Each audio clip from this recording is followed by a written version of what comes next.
Amrita is now among the top 100 universities in the world and the first in India in the Times Higher Education Impact Rankings 2021. THE Impact Rankings is the only rankings to rate universities around the world on United Nations 17 Sustainable Development Goals. This feat is a testament to our Chancellor Amma's vision and leadership. 100 യൂണിവേഴ്സിറ്റിയുടെയും കണക്കുകൾ നോക്കുന്ന അവരുടെ റിസർച്ചുകൾ, അവർ കൊണ്ടുവന്ന ഫണ്ടുകൾ, അവരുടെ ബുദ്ധിപരമായ കാര്യങ്ങളൊക്കെയാണ്.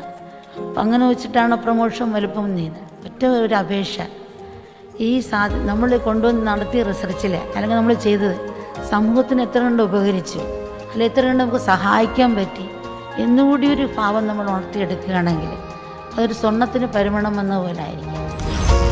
Now ranked 5th in the world for quality education.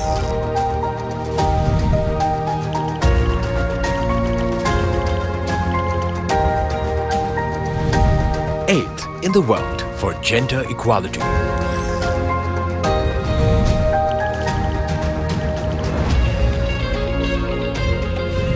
37th in the world for good health and well-being.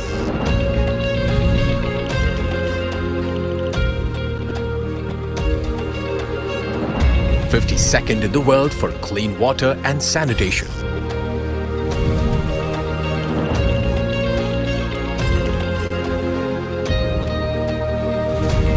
Top 200 in the world for industry, innovation and infrastructure.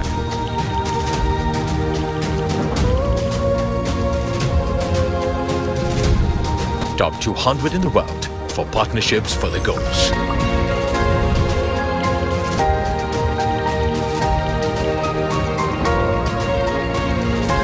We thank our students, faculty, staff, alumni, and partners who are influencing change both nationally and globally as we build for the future.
So I think we are ready to start. Pranams to everybody and a warm welcome, a wonderful welcome from Amrita University to all of you. Welcome to this International Symposium on Universities SDG Performance and Rankings to be held today and tomorrow. This landmark event brings together eminent speakers from India and abroad to share their vision, policies, and actions that will enable SDGs to be driven proactively across universities and academic institutions. The Sustainable Development Goals, SDGs, also known as the Global Goals adopted by the United Nations in 2015, are the blueprint to achieve a better and more sustainable future for all of us. They address the global challenges we face, including poverty, inequality, climate change, environmental degradation, peace, and justice. And universities really are the key to the adoption and fulfillment of these SDGs. Hence, we thought the importance of this wonderful event. And universities can help by various ways. Definitely, universities are the center of learning and teaching for research, for organizational governance, culture and operations, and external leadership. So having said that, Amrita is very proud and very happy to be hosting this event. In fact, sustainability is at the heart of everything we do. When Chancellor Amma spoke at the United Nations in 2015, she stated, and I quote, I often reflect deeply on the future of the earth, the preservation of nature, and the disappearing harmony between humanity and nature. This contemplation has led me to the conviction that science, technology, and spirituality must unite in order to ensure a sustainable and balanced existence of our world. The percentage of people around the world would demand this transformation. So, having said that, those wonderful words of inspiration from Amma, the Chancellor of Amrita Vishwavidyapeetham, I would now like to request Professor Raghuraman to come and address the audience. But prior to that, let us start this auspicious event with a short prayer, which is conducted by Swami Amrita Swarupananda Ji, who is also the president of Amrita University. Let us play the prayer, please. Dhyayamo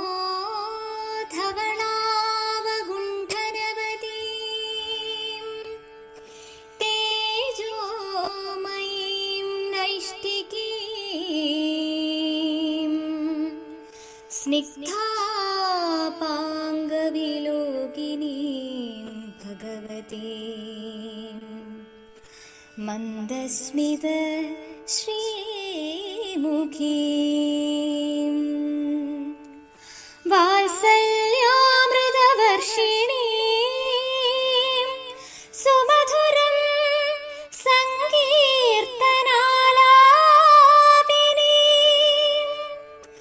श्यामाङ्गीं मधुसिद्धसूक्तिम् अमृतात्मिकामीश्वरीम् अमृतानन्दात्मिकामीश्वरीम् अमृतानन्दात्मिकामीश्वरीम्.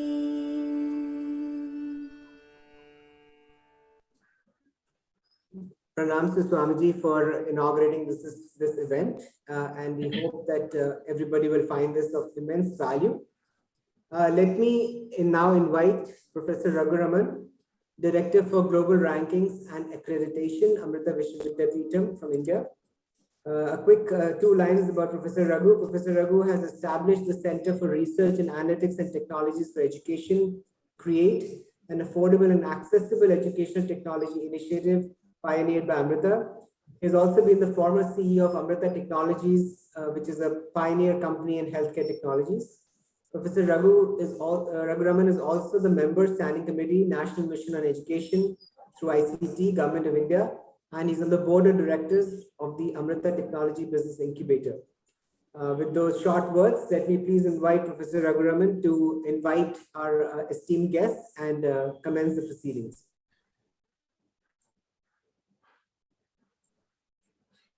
Om Amriteshwariyai Namaha, my humble pranams. Welcome everyone to this international symposium on universities' SDG performance and rankings. And we are so glad that you can join us for this important conversation on universities and sustainable development goals. And we are very honored to have with us Shri Amitabh Kant, the CEO of National Institution for Transforming India, Niti Aayog, a highly distinguished officer of the Indian Academic Administrative Service, author of Branding India, an incredible story, and an incredible 2.0 synergies for growth and governance. Under CEO Shri Amitabh Kant's guidance, SDG India Index has been developed in collaboration with the United Nations in India. A very warm welcome to you, sir. We are very pleased to have with us our Vice Chancellor, Dr. P. Venkatrangan, a foremost computer scientist. Under Chancellor Amma's guidance, Dr. Rangan is leading Amrita University to become a world-class research-intensive university with societal impact. My humble pronouns to distinguished pro-chancellors, vice-chancellors, directors of finest Indian universities, and to highly accomplished academics and industry leaders from abroad who are joining to share their experiences with us on this important topic of UN SDGs. And there are many brilliant women at the forefront of this topic of sustainable development today, as academic leaders, industry executives, entrepreneurs, and more. These women are shaping the future of sustainable development. We are pleased to have women leaders, Professor Madhu Chitkara, the Pro-Chancellor of Chitkara University, Professor Riri Sari, the Chairperson from University of Indonesia, Professor Sasmita Samantha, the Pro-Chancellor from KIT, the Laura Tucker, Founder and CEO of Vertigo Ventures, and our own Amrita women leaders, Professor Manisha Ramesh, who is the UNESCO Chair for Experiential Learning for Sustainable and Innovation Development, and Professor Bhavani Rao, who is the UNESCO Chair in Women's Empowerment and Gender Equality. The inspiration for the theme for this international symposium comes directly from our Chancellor Raman. The new education policy, NEP 2020, announced by the Honorable Prime Minister of India, had a focus on SDG 4 and clearly believes that free and equitable and quality access to education, while building upon India's traditions and value systems, forms the basis for sustainable development. With just less than 9 years remaining to achieve the sustainable development goals, there is an urgent need for higher educational institutions to play a significant role in achieving the 2030 SDG targets by integrating SDGs into the teaching learning process and by undertaking locally, regionally, and nationally prioritized research with global impact. The nodal agencies of higher education in India, namely the UGC and AICTE, have taken very proactive steps to improve sustainable development competence of our students, faculty, and staff with initiatives like the Satat framework and the Swachh Campus, Green Campus rankings. The NAC, which is the nodal agency in India for accrediting quality for higher educational institutions, has also very specific parameters on environment consciousness and sustainability. The Times Higher Education Impact Rankings is based on 4 approaches to advancing the SDGs: research, stewardship, outreach, and teaching. It's a proud moment for many Indian universities who have been ranked in the top 100 in the world for many of the SDGs. In this symposium, you'll be hearing from Duncan Ross, the Chief Data Officer of THE, who has been the force behind the impact rankings. You'll also hear from Professor Riri Sari from UI Green Metric, which is an annual international ranking of universities for sustainability, education, and research. Another interesting project is the Sustainability Literacy Test, the SULI test, in collaboration with United Nations Higher Education Sustainability Initiative, led by Professor Jean Carteron from Kedge Business School in France. He will also be speaking at this event. At Amrita, we have fully integrated SULI test into our MBA curriculum. We will also hear from Waldemar Siwiński, the Vice President of IRAG Observatory on Academic Rankings and Excellence from Poland, our industry leader Elzevia, who have created the SDG Research Mapping Initiative in their products Scopus and SciVal.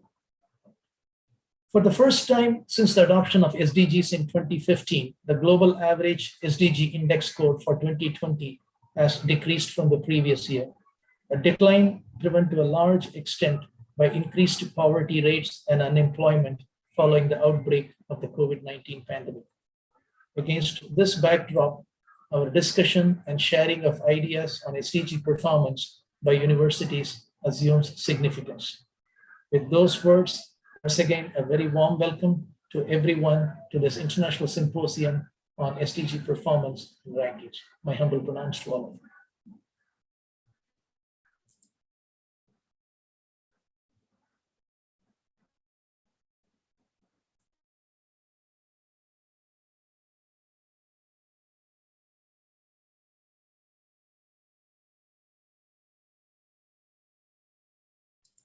Over to you, Dr. Sumit. My apologies, I was on mute for a second. So we will thank you, Professor Raghu, for those opening remarks. And now I would like to invite our Vice Chancellor, Professor Venkatrangan, our Vice Chancellor, Amrita Vishwavidyapeetham, to come and address the audience. Dr. Rangan, as Professor Raghu already mentioned, is our Vice Chancellor of Amrita University. He's been the founder and former director of the Multimedia Labs at the University of California, San Diego, and also the founder and CEO of Yardley Inc. Professor Venkat Rangan has been the driving force behind the setting up of a large number of interdisciplinary research centers within Amrita University and has extensively collaborated with international and Indian government partners on research projects. He's really, part of the Amrita family, the driving force behind the university. So we would warmly welcome Professor Rangan to come and address at the event. Dr. Rangan, over to you. Thank you, Sumit. Thank you, Raghu. A very warm welcome to Dr. Amitabh Kant, CEO of Niti Aayog, all the distinguished vice chancellors and speakers here at the two-day International Symposium on Universities, SDG Performance and Rankings. It is indeed a great privilege that all the eminent speakers have accepted our invitation in a short time frame and agreed to be part of the discussions, deliberations that can be very enlightening for all of us. Again, on behalf of our Chancellor Amma and on behalf of the entire Amrita University fraternity, I would like to welcome you all, particularly the participants from across the world. We are extending a very warm welcome to you all as well. All over the world, universities have been trying hard to achieve the SDG goals laid down by the United Nations. And for Amrita, this has been a very strategic priority. We have been consistently working towards achieving the SDG goals, the impact rankings, the global indicators to assess universities' progress towards the UN's 17 SDGs has ranked Amrita at the top in India and 81st in the world for sustainability. It's a great acknowledgement that the approach taken by our Chancellor Amma has translated into commitment by the institution through compassion-driven research and other programs. We also wish to congratulate the vice chancellors and directors of many of the other universities for their stellar performance in the recent times impact rankings. Would like to bring to your attention one particular flagship project of Amrita Vishwavidyapeetham, almost a signature initiative called the Living Labs, which is a multidisciplinary, credit-based, experiential learning program that draws on research, envisages applying theoretical knowledge for developing and deploying sustainable solutions amidst rural communities to solve their challenges. Currently, Living Labs has more than 150 projects, starting from providing clean drinking water, basic infrastructure, literacy in 21 states, more than 20 villages, clocking more than 2 lakh field working hours by our students and faculty. For the last year and a half, an extraordinary situation like the COVID-19 pandemic has created both positives and new challenges in meeting the SDGs. The latest reports suggest that more than 5 years after the adoption of SDGs, considerable gaps remain in terms of the country's coverage and timeliness for many of them. In particular, of interest and importance to us is the SDG 4 for quality education, SDG 5 for gender equality, SDG 12 responsible consumption and production, and SDG 13 climate action. With these brief words, I'm very eager, and we're all very eager to hear the enlightening words from the distinguished speakers. We sincerely hope this international symposium on universities, SDG performance and rankings will bring out many insightful thoughts to take us forward for the benefit of society in these areas. Thank you very much. Thank you, Dr. Venkat Rangan. Very inspiring, and I think a commendable start to this event. Thank you, sir, for taking the time to be with us here today as well. Thank you. Let me now invite Dr. Manisha V. Ramesh. Professor Ramesh was awarded the UNESCO Chair for Experiential Learning on Sustainable Innovation Development. Under the UNESCO Chair, she leads the Amrita Center for Wireless Networks and Applications. Her research work has been instrumental in deploying the first ever wireless sensor network system capable of issuing landslide warnings. She also serves as the Dean of International Programs at Amrita, and Dr. Manisha has also received the National Award and the NABARD Award for her work on landslide monitoring and the early warning system. She also serves as the editor of the Ad Hoc Networks Journal published by Elsevier. So we are very proud to have Dr. Manisha as part of the Amrita family, and also very happy that she's able to find the time to address us here today. Over to you, Dr. Manisha. Thank you, Dr. Sumit. I hope everybody is able to hear me. It's indeed the happy moment that to be part of this elite experts in the sustainable development area.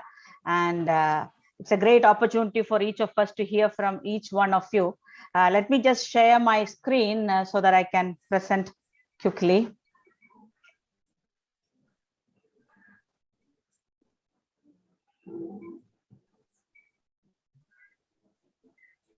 It's a great opportunity for me to talk about the sustainable development initiatives at Amrita. As you all know that we are blessed by having the world famous humanitarian as our chancellor, who is the guiding light for Amrita Vishwavidyapitham, Sri Mata Amritandamayi Devi.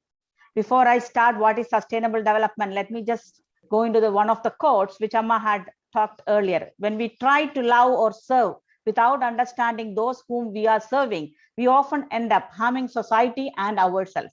In order for service to be beneficial, it needs to go hand in hand with discernment. This is the essence of sustainable development. I think with that as the base, that's where Amrita is moving forward. If you look at the sustainable development, there are a lot of challenges and shortfalls today because we lack the understanding of the challenges. We lack bringing in community-specific human development goals, whether it is local, regional, or national.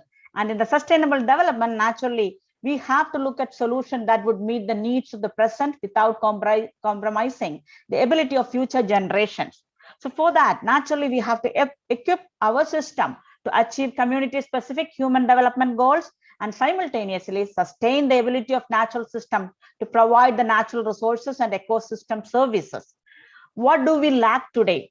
The major insufficiency, what we see is we lack enough motivated actors and stakeholders who thrive for sustainable development and the programs envisioned for capacity development, funding for design, development, deployment, and maintenance, empowered community members to operate and maintain. And we require a long-term and phased approach, multi-domain aspects, multi-dimensional approaches, multi-scale approaches, multi-stakeholder engagement. All of this together, we have to bring in an integrated approach. So that's what Amrita is looking forward, where we are trying to bring in a participatory approach by engaging students, faculty, and community to build motivated actors and stakeholders in the disciplinary programs for university and community for capacity development, Amrita Seed Fund for funding for design, development, and deployment and maintenance, sustainable business models for sustaining the solutions, Living Labs village coordinators and Amrita Shri self-help group empowered community members to operate and maintain solutions. That's how we had come up with the Living Labs program, which is envisioned as a long-term phased approach by integrating the multi-domain, multi-dimensional, multi-scale, and multi-stakeholder engagement to build this whole initiative. So what is Living Labs? It's a science and innovation for sustainable future. It is designed to expose youth to problems faced by rural communities in India through experiential learning and inspire innovation through empathy and the application of knowledge, thus developing collaborative problem-solving ability of participants. So it's a multidisciplinary theory into practice program that facilitates the research and development and deployment of sustainable solutions. through experiential learning, interdisciplinary research, innovative ideas, and sustainable solutions with life enrichment training. We work on several thematic areas: energy and environment, water and sanitation, health and hygiene, livelihood and skill development, education and gender equality, waste management and infrastructure, agriculture and risk management in 27 states in 150 plus villages, reaching to more than 200,000 people. By providing a unique opportunity of engaging Amrita students, faculty, staff from different schools, from medical, business, or the social side, engaging of them along with international students, and we provide them the opportunity to live in the villages, explore, design, test, implement, and evaluate their solutions. How is this achieved? This is achieved through a comprehensive framework for academic engagement in building sustainable communities, which has 4 pillars: experience, embrace, engage, and empower. We provide the opportunity for the student to live there, understand the challenges, understand the opportunities.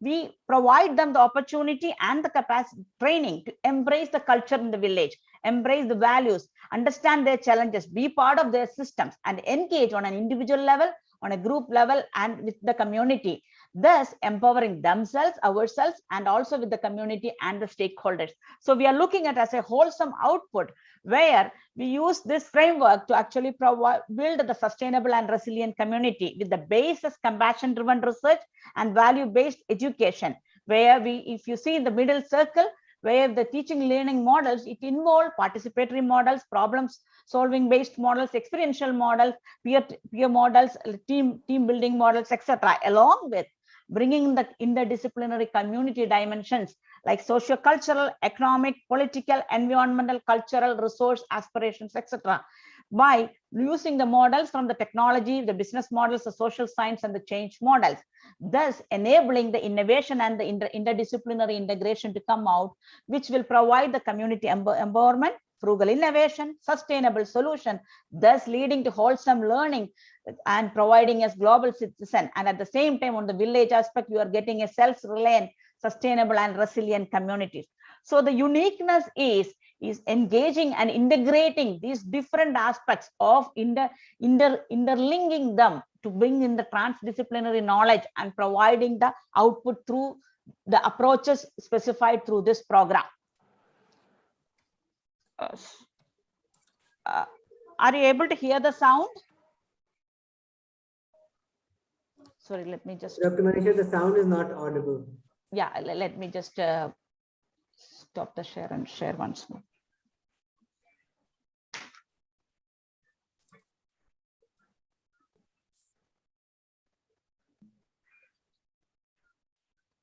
I'll quickly show a video.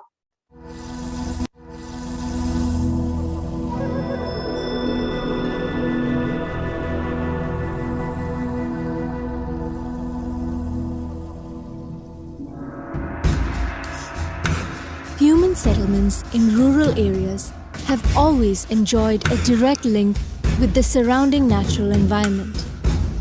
However, with rapidly depleting resources, many villages in India have entered into sustained poverty.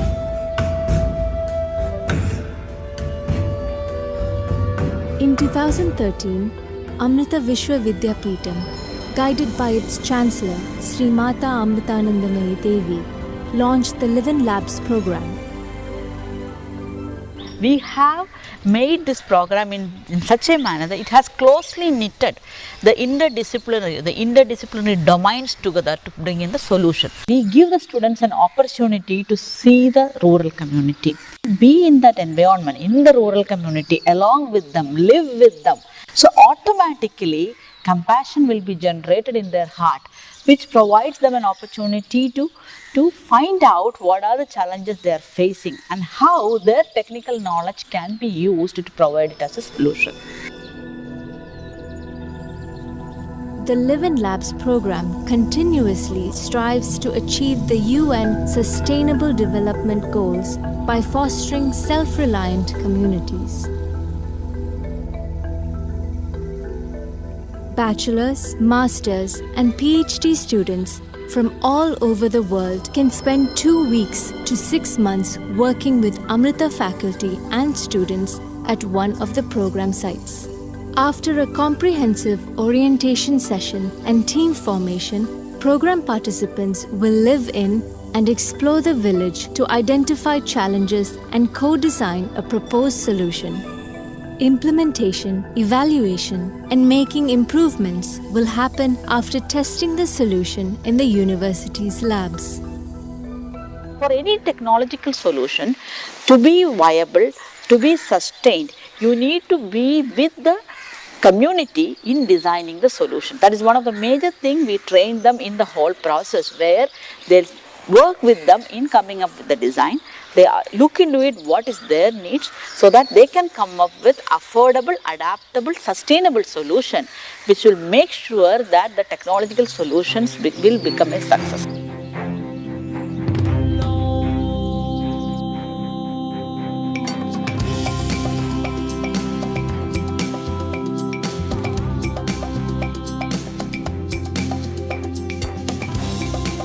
The program draws on principles of human-centered design for the development and deployment of sustainable solutions in the areas of energy and environment. By developing pathways to access renewable electrical energy, utilizing smart energy technology, and encouraging sustainable practices to protect the environment and conserve natural resources. Water and sanitation. By designing micro-water distribution and management systems, implementing water filtration systems, and fostering water-wise communities.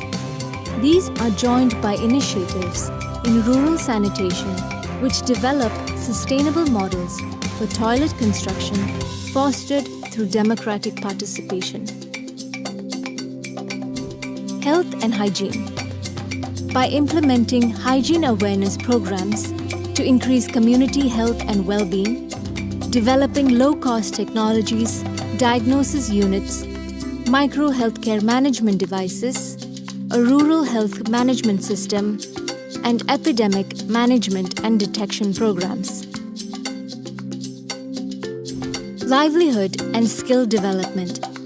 By designing immersive training programs to acquire new skills, further developing existing skills, and identifying alternative and sustainable income generation avenues, ensuring long-term viability. Education and gender equality. By encouraging gender equality in education through immersive technologies for language training, vocational training, after-school assistance, and life skill training. Waste management and infrastructure. By exploring environmentally sustainable solutions for rural waste management, such as waste-to-wealth initiatives and alternative affordable construction techniques from natural resources. Agriculture and risk management. By designing innovative and smart technologies to promote efficient farming practices, developing techniques to enhance soil and crop quality, and implementing models and systems to map and identify environmental risks. Over the years, students from multiple universities around the world have come to Amrita to participate in various Live-in Labs projects. India's villages are her life force, and they need immediate care and attention. Societies are at their most resilient when knitted closely with threads of love and compassion. So join us and let us work together to develop self-reliant villages in India. Experience is the final evidence for knowing. Shraddhavan Lapte Jnanam. So with this unique program, over the years, we were able to bring in both academic excellence, the research excellence, the innovation excellence, and global impact with more than 2,000 plus students with 700 plus international students participating, leading to 40 plus international publications and more than 160 plus projects with the India focus and contribution to 14 UN SDGs. And this has made as a large movement towards development for all. And if you see that in each of these different thematic areas, our students and faculty are able to contribute at different parts of the country on a national scale itself. And just if you take water alone, there are multiple projects like micro water distribution systems, clean drinking water solutions, rural sanitation models, etc., with more than 100 with several beneficiaries, with having students from different branches and different schools, with collaborating universities producing the required output. And in the livelihood and skill development, with multiple projects, we're providing lemongrass distillation systems, arecanut plate making systems, lantana projects, clay artisanry systems at different parts of the countries. Like this, in each of the areas, we were able to work very closely with different students from different schools on different areas and provide the sustainable solutions in these villages. So I am just moving forward because of the time limitations, and in each of the thematic area, we were able to do it. And what the major thing which I want to highlight is the beauty of it is we were able to work with multiple students and faculty from different schools and branches, leading to the results for each of these thematic areas and the different projects. And if I take just as an example of one of the village in Guptapada, Orissa, over the years, we were able to work on multiple areas like health, sanitation, water, livelihood, skill development. In health aspects, we were able to work on smokeless cook stove, providing to 32 households, toilet building in 360 beneficiaries, with water distribution system in 62 households, IoT-based mushroom cultivation in 40 farmers, and PM Kaushal Vikas Yojana for 30 plus women trained. And what happened is there is an integrated work from the School of Engineering, Biotechnology, Social Science and Management, along with collaboration with UC Davis, Manchester, EPFL and UB. This is how we build the system over the years on a long-term approach. On a phased manner, we move forward and provide sustainable development to each of the communities, more than 100 plus communities which we have adopted. Not only that, this is one of the beautiful example where one of the Living Labs projects which we have deployed a clean drinking water solution in one of the communities in Andhra Pradesh. This has taken up today as a very large project, a big initiative under the university called Jeevamridam Clean Drinking Water Solution Project, with the aim to provide clean drinking water to 5,000 villages with 100 crore funding from the university. And you can see that our current honorable president is inaugurating this program. And as of today, we are able to actually look into each of these communities and then find out what are the contaminations, and based on that, modular solutions are given. And collaborating with women entrepreneurs, local self-help government, ward level water management, end user engagement, self-governance, customized technology. What you need to understand, all these are actually taken forward by the student community along with the community. And this has reached to the deployments and scalability up to 250 plus deployments all over this in the state of Kerala, in the state of Uttar Pradesh, Andhra Pradesh, Himachal Pradesh, and Gujarat. We have deployments all around. So these are the several projects which we have taken up in different areas, including on the healthcare or on the assistive aid devices, on sustainable livelihood, tablet-based education to handle the literacy, etc. All these have now led into launch of an interdisciplinary school called Amrita School for Sustainable Development, with every year having fully funded scholarship for PhD for more than 100 students. And each of these students is taking one community as their community. So at least 4 years, they are there in that community and they work and then develop a solution which can be taken forward by the community. So all these things of our work and our network we have leveraged. And today we have 2 UNESCO chairs in the university: UNESCO chair on experiential learning for sustainable innovation, UNESCO chair in gender equality and women's empowerment. And we also have a tribal center of excellence from Ministry of Tribal Affairs. So all these are helping us to further enhance our work in these communities and gearing it towards sustainable development. As of today, in the social transformation, we are able to contribute more than 145 million funding for 10,000 villages in Jivamrutam, living labs with more than 165 projects, women empowerment with 4,000 plus women, healthcare with providing healthcare services to over 3 million patients, and with Bill and Melinda Gates Foundation's funding, we are able to work on the reinventing the toilet challenge and Amala Bharatam campaign in the cleaning the country. We are nationally recognized as a sustainable waste management campaign. We are part of it. And all this work are aligned with UN SDGs. And these are our international collaborators who are working very closely with us.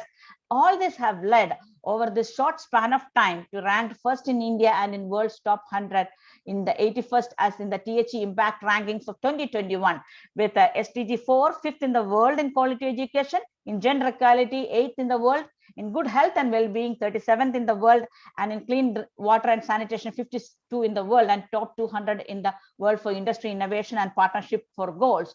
And thus, each of our students is able to take up the vision of this university as education for life, compassion-driven approach, and then working on global issues to provide global impact. And each of the student is able to understand that villages are India's foundation, her very life force, and it is society's responsibility to take care of them. In fact, it is our village that sustain us by providing us who lives in the cities with the nourishment we need in order to survive. It is time to acknowledge that our villages are our very foundation and move forward with one heart and one mind to protect and serve them. This is one of the motto which our students and faculty taking forward to provide sustainable development to all these communities. Thank you, everybody. Thank you, Dr. Manisha. I think extremely inspiring, and I wish, in my student days, I had such professors and such opportunities to go and work in India's villages and work towards sustainability and transformation. We are very, very honored to have with us Shri Amitabh Kant. He is the CEO of Niti Aayog, Government of India, and the National Institution for Transforming India, Niti Aayog, a highly distinguished officer of the Indian Administrative Service, and the author of Branding India, an incredible story, The Path Ahead, transformative ideas for India and also synergies for growth and governance. Under Shri Kant's direct guidance, SDG India Index has been developed in collaboration with the United Nations in India. So without further ado, Amitabh Kantji, please come and address this audience. We are very honored and privileged to have you part of this gathering today. Good afternoon, ladies and gentlemen. My greetings to all of you. Great pleasure to be in the midst of all of you. My view is that none of the 17 sustainable development goals can be achieved without the contribution of higher education and research. This has been brought out very clearly in course of approaches rolled out on promoting and deepening the role of science, technology, and innovation for the achievement of all the SDGs. By way of research, universities and other higher education institutions execute an irreplaceable role. They play a very major role in producing new knowledge, technology, and innovations to address national as well as global challenges, and they provide evidence for informed public policy, disruptive development, programming, and efficient implementation. With the help of teaching, training, and disseminative processes, higher education institutions develop and groom generations of new age leaders and upskill professionals to drive social and economic entrepreneurship, change, and development. Community outreach and engagement is a range of particularly potent interventions through which higher education institutions can work with a highly fertile gamut of stakeholders and potential partners, including governments, the private sector, and civil society for local and national impact. I'm aware that this segment of initiatives in higher education institutions still probably at an embryonic stage in India, considering the heightened need and expectations in the SDG area. A lot can be thought out, designed, and brought to reality under this horizon. Niti Aayog emphasizes multi-stakeholder partnerships for achievement of SDGs, as it is essentially whole of society undertaking. It is important to reiterate that the 2030 Agenda for Sustainable Development can hardly be achieved without partnerships that include higher education institutions. Access to quality higher education persists as an issue for women and girls, people with disability, those living in rural areas, people on lower incomes, people from SC/STs and other vulnerable sections affected by poverty and destitution. We must resolve these issues through partnered interventions of higher education institutions, and government is strategically engaged on this front. Ladies and gentlemen, the new education policy has launched a slew of reforms to break through the structural rigidity and fragmentation that were undermining the productivity and outcomes of the higher education system in the country. The new education policy has infused interdisciplinary and freedom from artificial pigeonholing of learning and strengthens learners' autonomy. It has also given the learner a measure of sovereignty and choice at all levels. It has also sought to simplify the institutional architecture and governance and made room for greater functionality. Very importantly, the new education policy has combined nurturance with competitiveness as far as promotion and growth of higher education institution is concerned. In terms of quality and robustness, it seeks to marry the local with global and cements the pursuit of academic excellence. By providing a broad perspective for support for the socio-economically disadvantaged groups, the new economic education policy makes strong provisions to address inclusivity and equity, which are long-standing issues in higher education. It is now high time we focus on SDG-oriented stock-taking of higher education institutions. There is already noticeable movement in this regard. Over the last 3 years, Indian universities have started participating in the Times Higher Education SDG Impact Rankings, which facilitate comparison across 4 broad areas: research, stewardship, outreach, and teaching.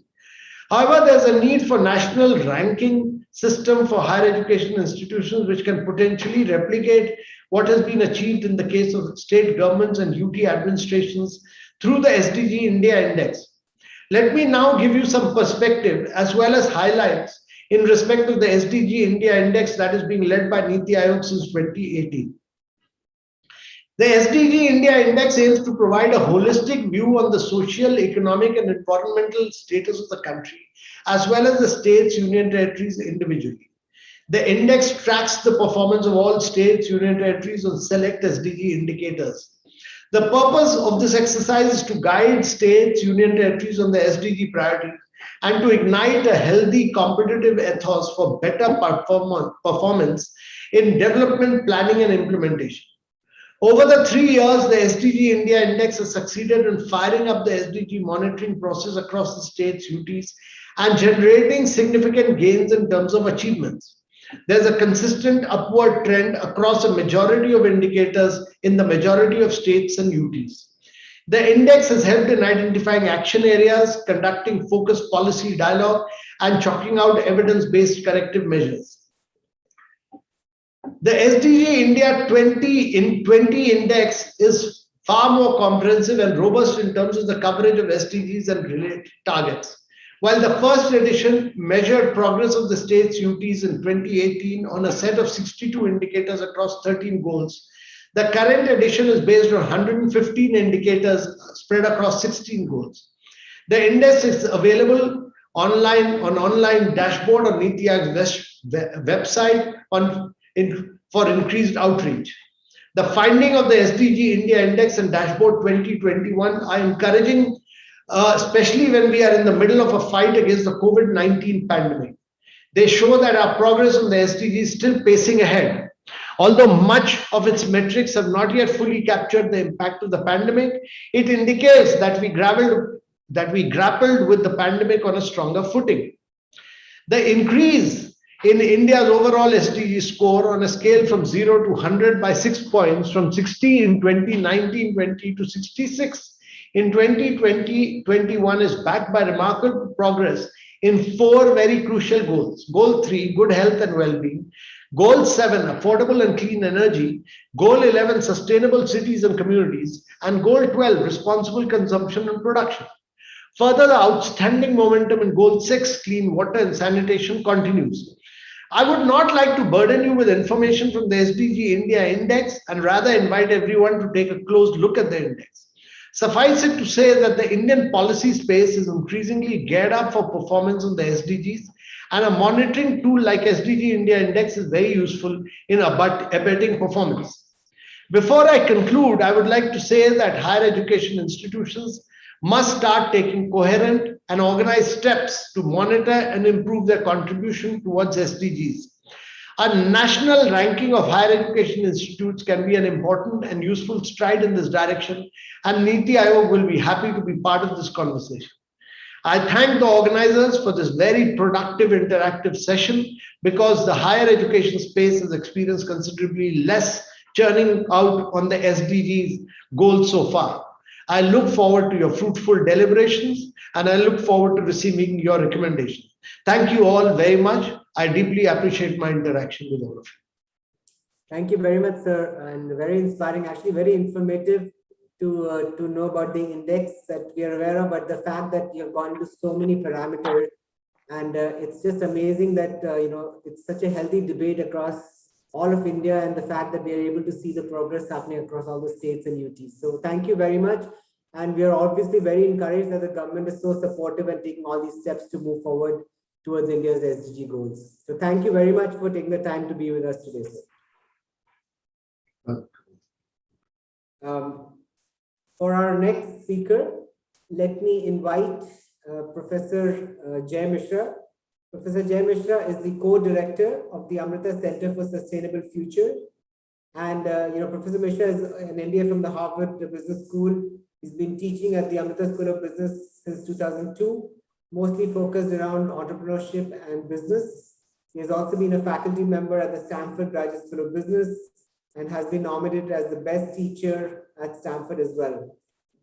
Earlier, Professor Mishra was the managing director for Mr. George Soros and his investment companies. And prior to that, he was the vice president for the Capital Group. So without further ado, Jay, please, Professor Jay, please come and join us and share your words of wisdom with us. Okay. It's difficult to follow Mr. Kant because I have been watching the progress that has been made by his wonderful work. And I would hope that I can do a fraction of good compared to what he's doing. So my objective in this few minutes is to explain a concept that all of us already know, but to increase the probability of getting a successful innovation that becomes a part of our products that villages can use and other societal members that affect it also can use, or if it's a new service offering, how we basically diffuse that, but also not by relying on government funding only, but by seeing how we can use earned income processes so that we can make it part of our society and hopefully other societies that need it. So with that, I would like to go through a small set of slides to describe what I believe is a good process. Obviously, it can be changed, but just to back up on my biases on what I'm presenting, I had the good fortune when I was working a while ago of interacting with a company called Sequoia Capital, and we were the largest funder of their funds. And as a result, I was able to sit and learn from the founder there about what it takes to basically get an innovation to market and have it succeed with the highest probability. His company was responsible for 1/3 of the growth companies in the stock market index called NASDAQ at that time until the 90s. And he was responsible for it because he had a way of looking at things. And I thought I would try to learn a little bit from that and see if it applies here, obviously in our own culture. Second thing I would like to suggest is that there are some models being used in the business area that may benefit social businesses also. And as a result of this, those two factors, the factor of how do ideas actually get to be successful at a very high rate, and second, how do you infuse something into the social area, is the subject of my talk. So with that, I'm going to share my screen, and if it looks like it's not working or something, please someone do let me know. I hope I tested it enough. So let me go through a slideshow.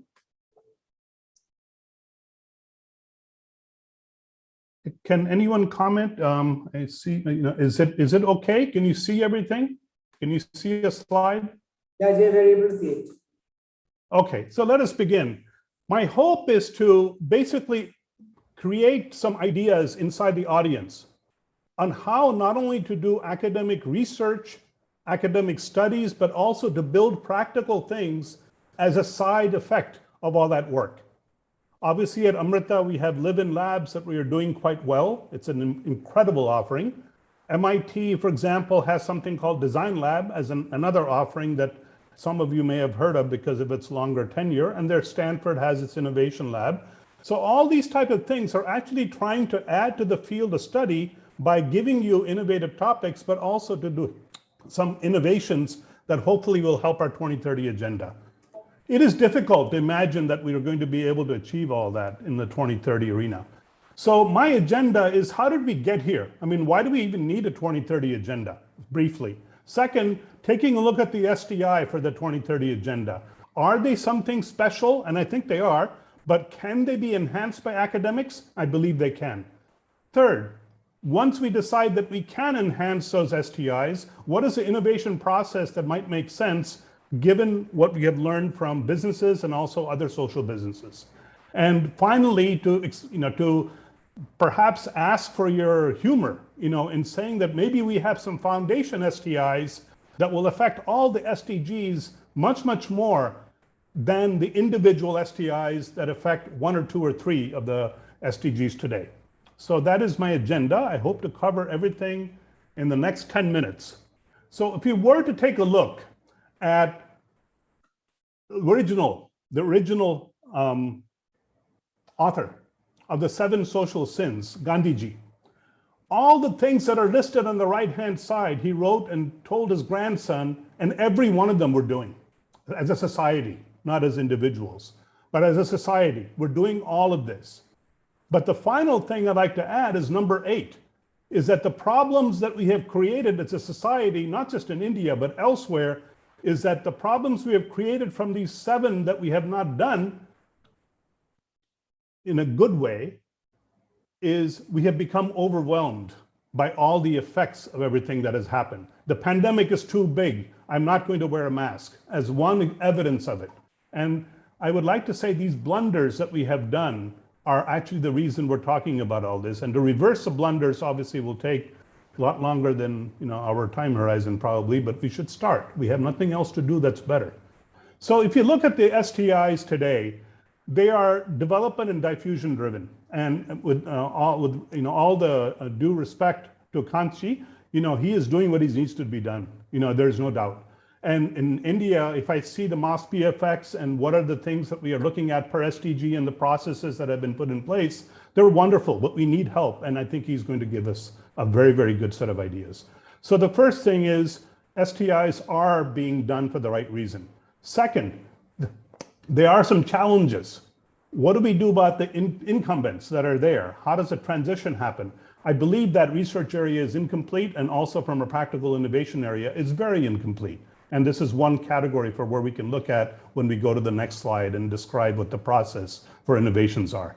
Second, and I use just an acronym because I didn't have anything else to describe it as, but we need to take a look at all 4 aspects of businesses, social change, economic institutional change, and international linkages, and to find out if there is an STI effect of magnitude of what we are suggesting. So I don't think we're doing sufficient in identifying new STIs, so that's why I'm talking about this.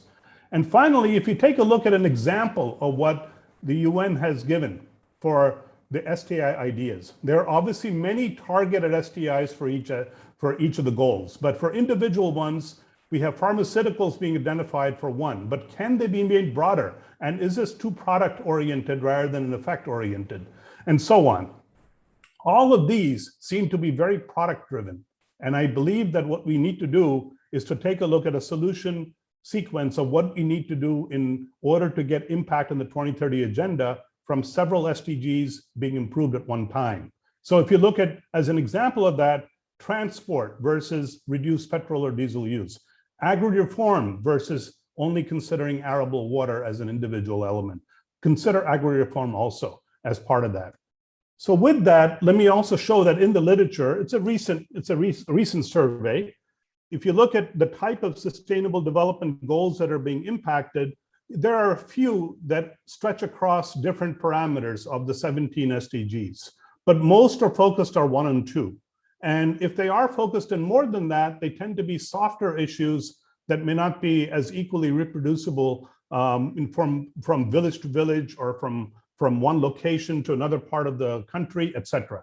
So basically, it shows that what academics have decided to focus and write upon in the research is verifying what I'm saying, is that we're maybe too narrow in the scope of what we need to take a look at. Maybe we're okay, I don't know, but I'm making this conclusion.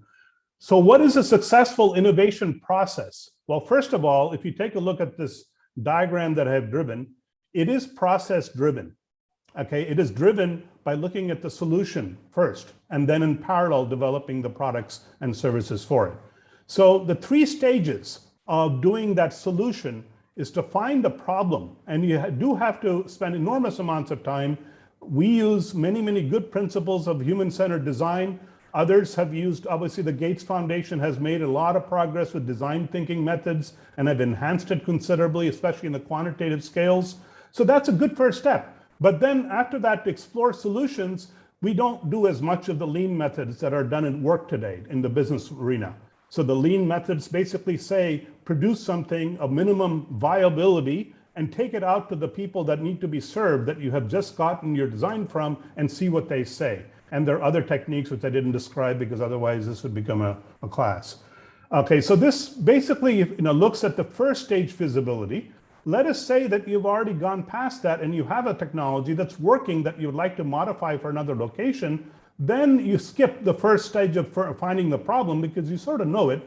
But in the exploration of solutions, you spend more time in the prototyping stage and a business model and canvas to look at, can it grow? Is this something that will represent 10 units in our state, or will it represent 1 million, and so on? So that part also is a definable category in the innovation process. There are worksheets that are already done by many companies that are quite wealthy and easy to use. And the final stage of feasibility, if you're already at that, take a look at the commercial choices. So as an example for the design labs or live-in labs or any other variation, let's say a group of students and researchers figure out an innovation. Where do you make this stuff? Can it be made in India, and etc.? And all those commercial choices need to come in when we explore solutions to make sure we have a viable one. Then we obviously use agile methods, like I think 99% of the businesses are doing today, to grow those categories. All these can be defined very well. They've been around for 20, 30 years, and it's of humongous importance to another field. Let us borrow that and use it in the social business sector. And the final point I would like to make before concluding is that if you look at macro solutions, and if you look at what is it that we can do from a larger stage, I believe that much of this comes from our chancellor, but is being backed up by obviously the research that is being shown currently. The first thing is this concept of circular economy to take from the waste management effort and basically end up with increased public health. Obviously, we're suffering because we haven't done the right amounts, and obviously it's not maybe in India, but elsewhere, but it doesn't matter. As you can see, the borders are kind of meaningless. So that's the first item. The second item is getting energy costs down. I don't know if you've read, but I have, and I believe it, is that fossil fuel usage in China is up to pre-pandemic norms. I don't get it, but this is the way people will behave because they're overwhelmed and they don't think their small change will make a difference in the whole larger problem they're seeing. So we're going to continue on what's economic and destroying a lot more things that happen. So this another area of reducing our energy costs so people that normally nobody cares about in the villages can use energy efficiently and not kill themselves in the process of using fossil fuel. The last one is that we are past the stage of water. Obviously, Dr. Manisha is a subject matter expert, so I bow down to her for any topics on this. But I believe that at the stage of all our groundwater being basically not even potentially even used for arable usage, we need to look at desalination in a much more serious way, both in the energy cost and also the total capital cost and the return from it. So these are 3 categories of macro STIs, if you'd like to call it, that can affect the entire SDG group as a whole. And finally, I would like to urge all the people here and others also to take a look at what India has done. It's not bad. I mean, I am really impressed with the indicator framework progress report that came out a few months ago. Each of the SDGs has a targeted agenda. Obviously, we can't say we have unlimited money here and we can spare it, because there are many, many other things that are taking that toll right now. But in the closing, I want to mention that I believe we're doing the right things. I just hope that we can produce products that can be, again, diffused to a larger population, so that we gain from one side learning about something really great and not just writing about it, but having something that real that can be useful to the villagers. And with that, I'd like to stop and thank everyone for their attendance and also for their attention. Thank you, Professor Jay. That is indeed absolutely correct, that we need to have the practical innovations instead of just theoretical things and just talking about things. So wonderful, and we hope the community will take that to heart as well.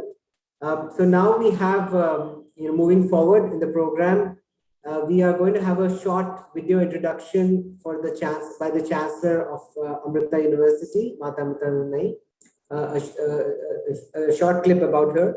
And then we will start with the next speaker at 4:20. So with that, please do stay tuned in to look at the introduction for sustainability by Amma.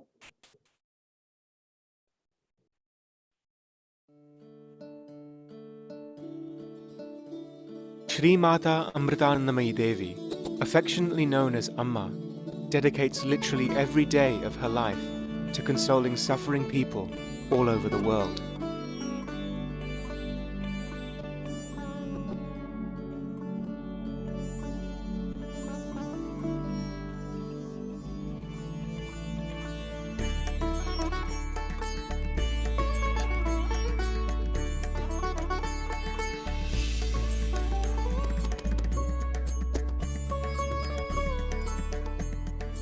Her message and the essence of her compassion is expressed in her darshan, the motherly embrace she has given to more than 33 million people throughout her life.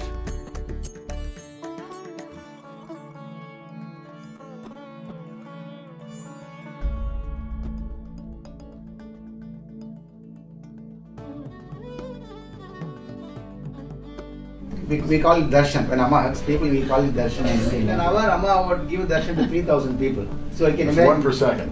Imagine speed, yeah. Right. Almost 1 hour. It's about 2 seconds. It's 1 So second. both hands. But also running all the university and running all those institutions in addition. I mean, running a big organization can be done. The Prime Minister of India wants to run the whole country, but he doesn't spend all day meeting people. She has been known to give darshan for more than 22 hours without interruption.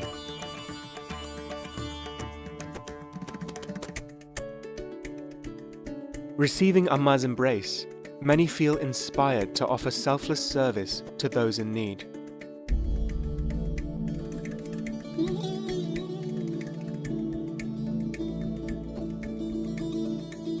In this way, this simple yet powerful act has become both catalyst and symbol for a growing international network of humanitarian initiatives known collectively as Embracing the World.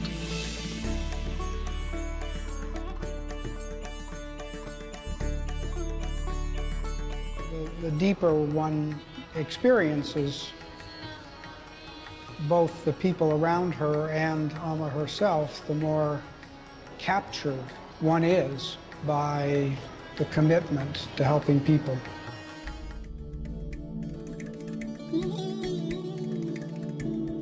More than 25 years ago, the administrators of a local orphanage confessed to Amma that they were out of funds. They told Amma that before long, they would have no choice but to turn the children out on the street.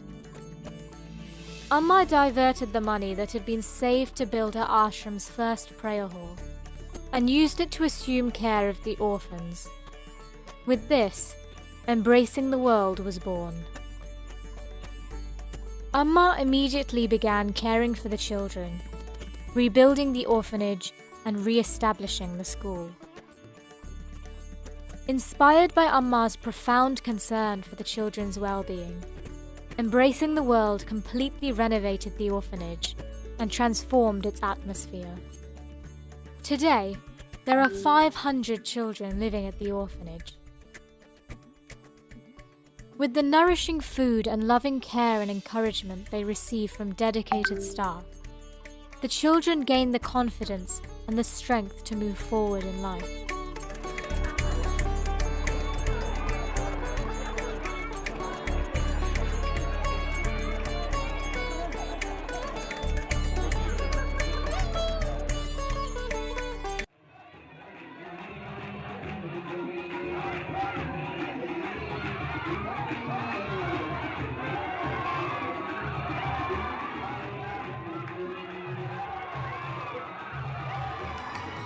Here, there's a woman who sits and hugs 14 hours a day. Here's a woman who has not been educated, and yet she looks after maybe over 100,000 students, which includes school students, kindergarten students, and then students at higher education. Sciences like nanotechnology, microbiology, I mean, things that she's never learned, things that even we, in our most educated forms, find it difficult to learn. How does she do it? The university's research program is entirely focused on initiatives that have concrete social impact and directly benefit people in need. Our scientists are innovating new applications for existing technology and inventing entirely new products and approaches to solving some of the world's most pressing problems, from disaster management to ensuring access to education to the management and cure of disease. Projects include the world's first ever wireless sensor network system for landslide detection, tablet-based learning programs offered in rural communities nationwide, state-of-the-art low-cost biomedical devices, virtual laboratories for students in educational settings with limited access to physical labs, and more.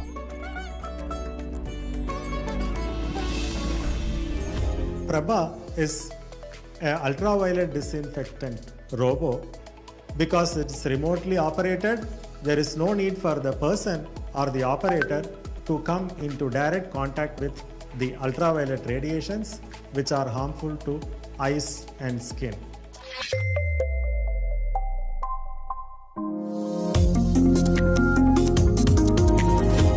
Maruti is a teleoperated wheelchair for transporting the patients from isolation wards to test labs or for X-ray without the need for the operator to touch the wheelchair or touch the patients. It works in a Bluetooth wireless interface, and the operator can operate it at a safe distance of more than 1 meter. The Amrita Speech and Hearing Improvement School is one of the few schools in Kerala that scientifically teaches hearing impaired children to speak. The students work hard to overcome the limitations created by their speech and hearing disabilities.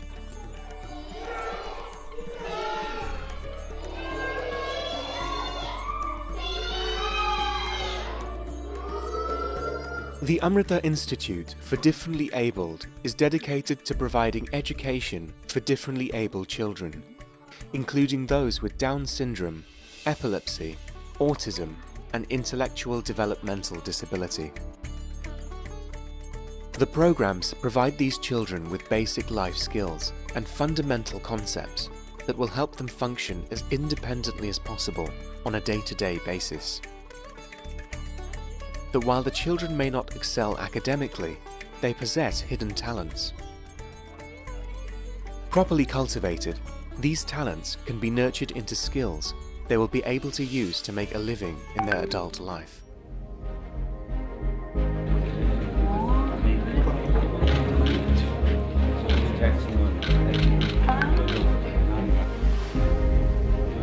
We hope that we can help. And that's how I can. it would be wonderful for our team to get together with your team to exchange ideas and experiences.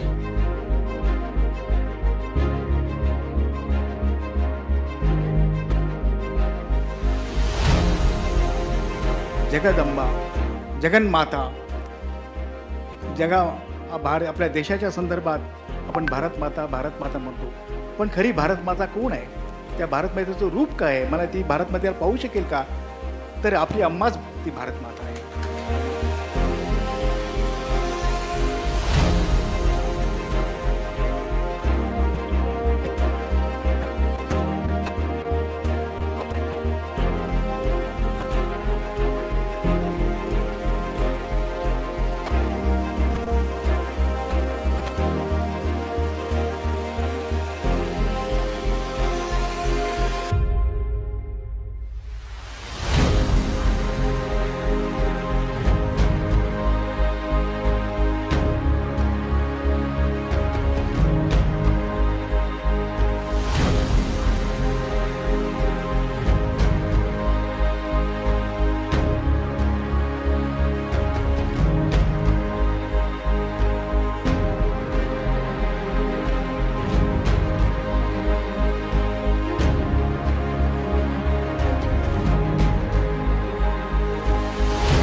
Thank you for all of you that have been watching the video. Again, every time I watch it, it is just so inspiring. So again, just a quick reminder that we will have our next speaker at 4:20. And till that time, we will also see a couple of other informative videos. So please stay with us.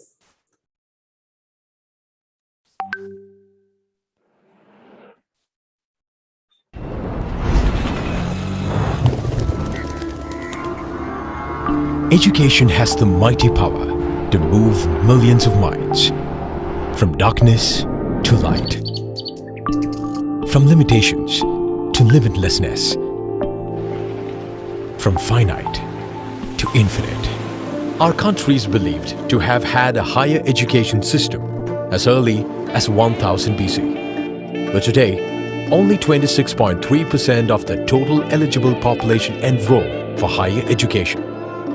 Only 8.15% of people are graduates. Amritam Kamea. Now is the time to revolutionize, rethink, redefine education. Fourth best university in India introduces new normal in delivering education to the masses. Amrita Ahead. Online degree programs. Unlimit yourself. Get ahead.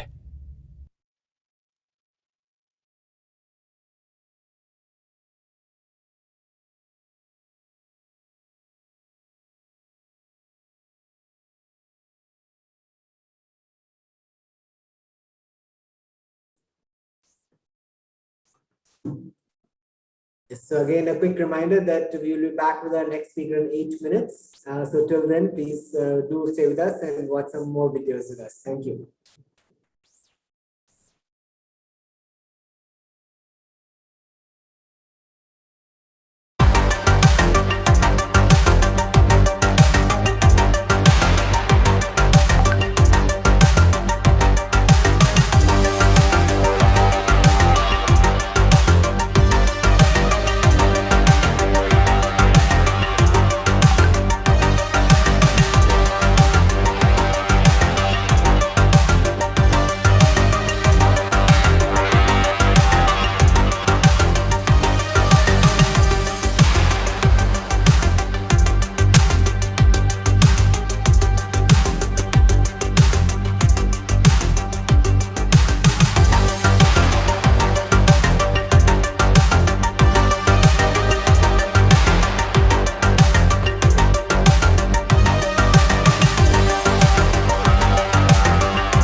everyone. Yes, very happy to have all of you. We'll be starting again with the next speaker, Professor Sitaram, in about 5 minutes, please. So do stay with us.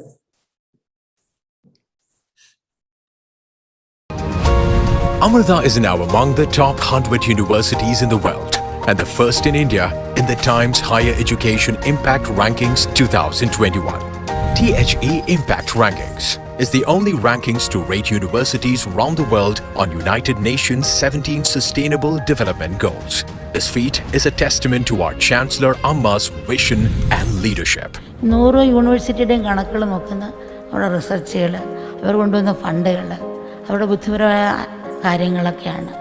അപ്പം അങ്ങനെ വെച്ചിട്ടാണ് promotion വലുപ്പം നീത്. ഒറ്റ ഒരു അപേക്ഷ, ഈ നമ്മൾ കൊണ്ടുവന്ന് നടത്തിയ റിസർച്ചിൽ അല്ലെങ്കിൽ നമ്മൾ ചെയ്തത് സമൂഹത്തിന് എത്ര കണ്ട് ഉപകരിച്ചു, അല്ല എത്ര കണ്ട് നമുക്ക് സഹായിക്കാൻ പറ്റി എന്നുകൂടി ഒരു ഭാവം നമ്മൾ ഉണർത്തിയെടുക്കുകയാണെങ്കിൽ അതൊരു സ്വർണ്ണത്തിന് പരിമണം വന്ന പോലെ ആയിരിക്കും. Now ranked 5th in the world for quality education.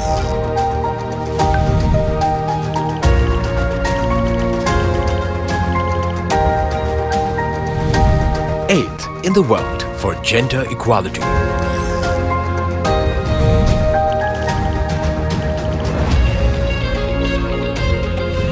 37th in the world for good health and well-being.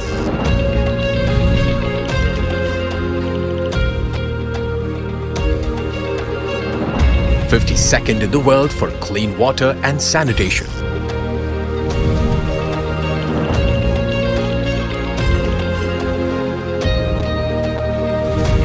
Top 200 in the world for industry, innovation and infrastructure.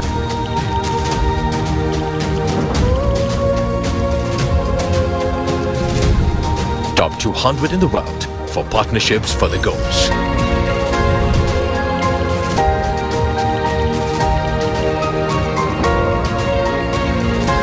We thank our students, faculty, staff, alumni, and partners who are influencing change both nationally and globally as we build for the future.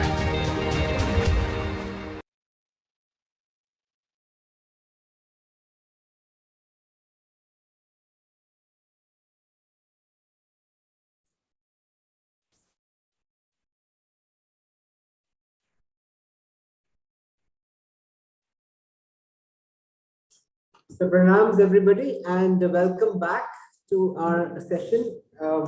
Again, it's been a fantastic session since this morning.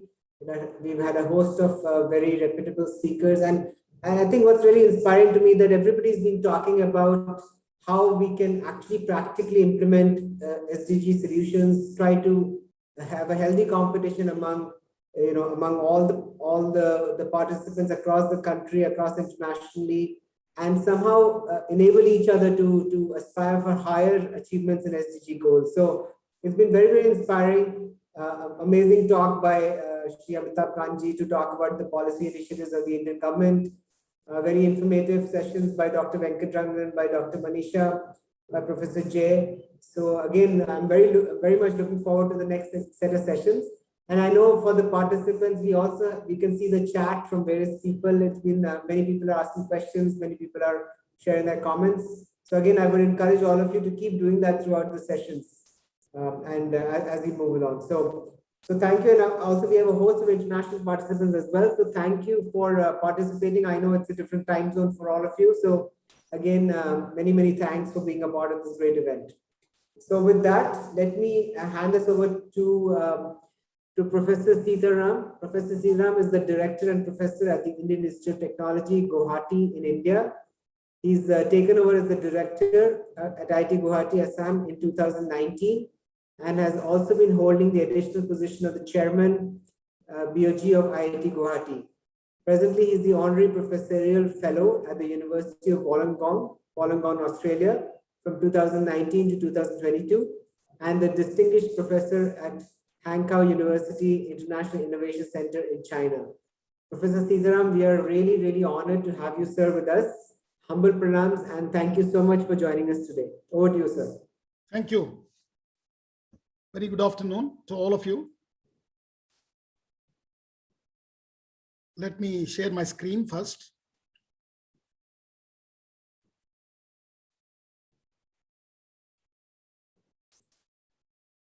you're able to see my screen? Yes, sir, we're able to see it. And maybe if you could speak a little bit louder, your voice is a little muffled. Oh, okay. Thank you. Very good afternoon to all of you. Today, I'm going to talk to you on role of research and higher education for implementation of SDG.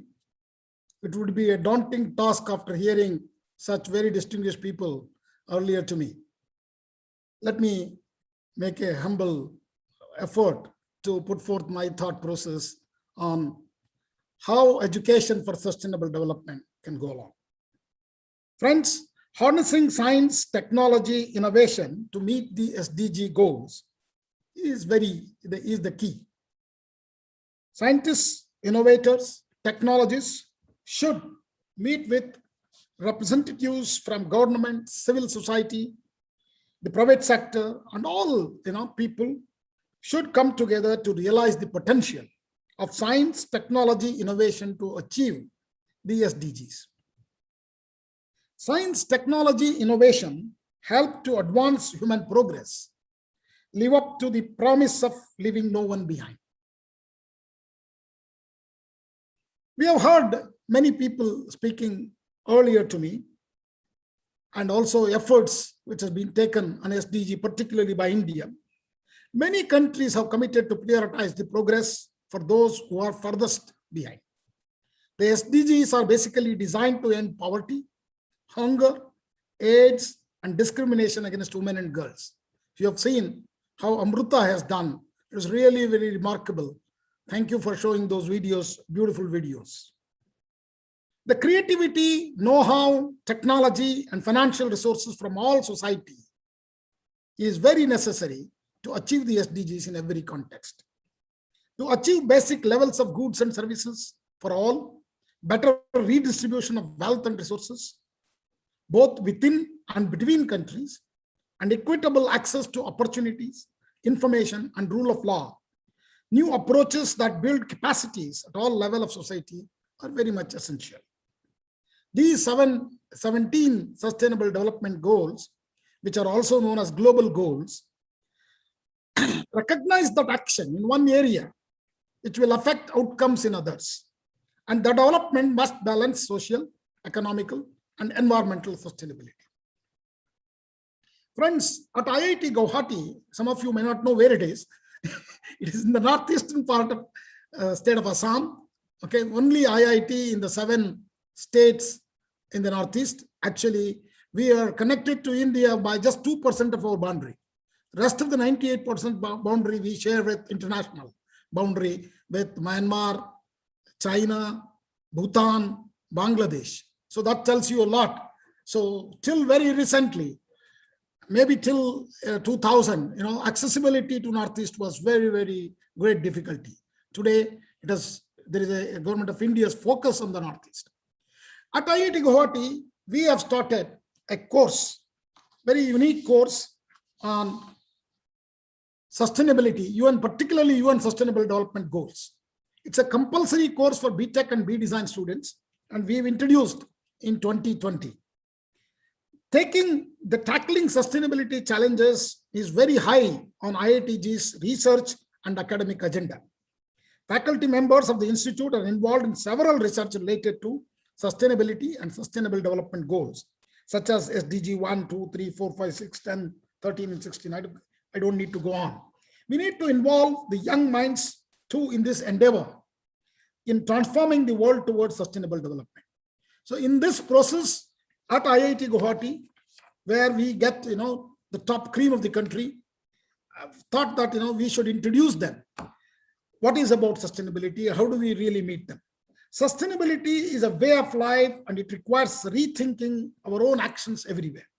So this course at IIT Guwahati we designed and introduced as a core course for the BTech and B Design students. Close to about 1,000 students take this as a compulsory, but is also open to all for auditing.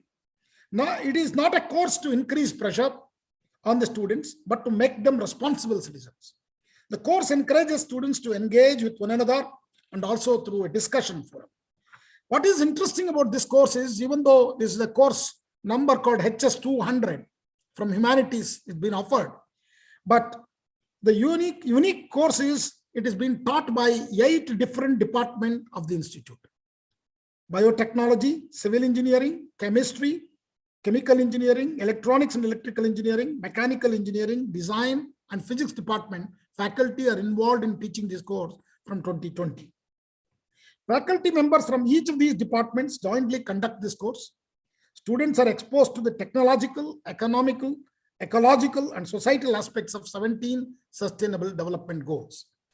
So we also invite guest lecturers from SDG practitioners, which is also part of this course.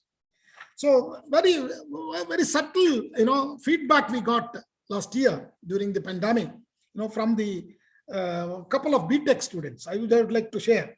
We did not know anything about sustainable development before I took this course. A BTech student from an IIT tells this. You can imagine now. It's one of the toughest exam he has cracked and entered IIT forum. So he didn't know anything about it. So this was our objective. This was our objective in introducing this course. So we were able to do that. I will now take you to why research and innovations are very critical. Our IIT Guwahati's mantra is basically, our vision is to be recognized globally for excellence in education, research and innovation, and nurture future leaders to serve the society at large. The mantra is academia-industry interaction.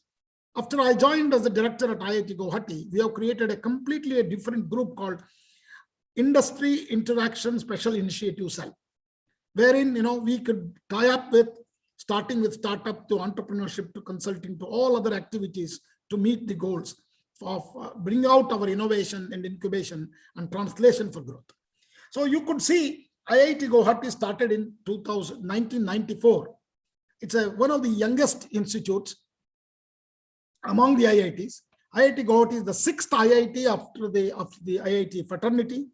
Today, the brand IIT is known to the whole world, and I know many of you would be one of the alumni of the IIT. I would like to tell you, I am not the one. I'm from Indian Institute of Science, Bangalore. So this IIT Guwahati started in 1994 after a gap of 32 years of existence of 5 IIT systems in India. IIT Guwahati is the first IIT that grew completely with indigenous efforts, multidisciplinary, with humanities, science, design, and engineering schools. Now this year, we have added a health science and technology school, and we have also started agro and rural technologies school, and School of Energy, Science and Engineering, and School of Data Science and Artificial Intelligence also started this year. So the 4 schools are offering master's and PhD programs at IIT Guwahati. In addition to that, we have also started a Center for Disaster Management and Research, Center for Indian Knowledge System, and Center for Intelligent Cyber Physical Systems. So all these three centers are completely multidisciplinary. And IIT Guwahati perhaps built the confidence in Indian academics since it started, that one university can become a frontline institute by itself at a location that was not well connected by air with the rest of the country. IIT Guwahati can be considered as a role model because we have actually mentored many institutes, many IITs also. IIT Patna was completely mentored by IIT Guwahati, Tribal IT Guwahati, and many such institutes were mentored by IIT Guwahati after it started just 25 years back. So IIT Guwahati can be considered as a role model that represents the successful implementation of Lokist and Actist policy of the Government of India. There are a lot of activities which we are today doing. And with an academically vibrant campus, very beautiful campus on the banks of mighty Brahmaputra. Our campus is actually on the bank of mighty Brahmaputra. It's hardly about 50 to 100 meters on one edge of the campus. Brahmaputra is flowing. And whenever Brahmaputra comes very hard with large floods, most of Assam, 70% of Assam is underwater. But the beautifully built campus of IIT Guwahati by the previous directors, not even one road is underwater, even though we are situated just less than 100 meters away from River Brahmaputra. It's a very beautiful campus. I request you to visit us anytime. Let me take you through some of my ideas on sustainability. Is the capacity to support and maintain or endure, indicating both goal and a process. And here, sustainable development is optimistic belief is in balancing economy, society, and environment. So that means we need to really balance people, planet, and profit. So this is a very complex now, a subject it has become. So these goals, all of you know that, I don't need to go through all these 17 sustainable goals and the targets. But what are these SDGs about?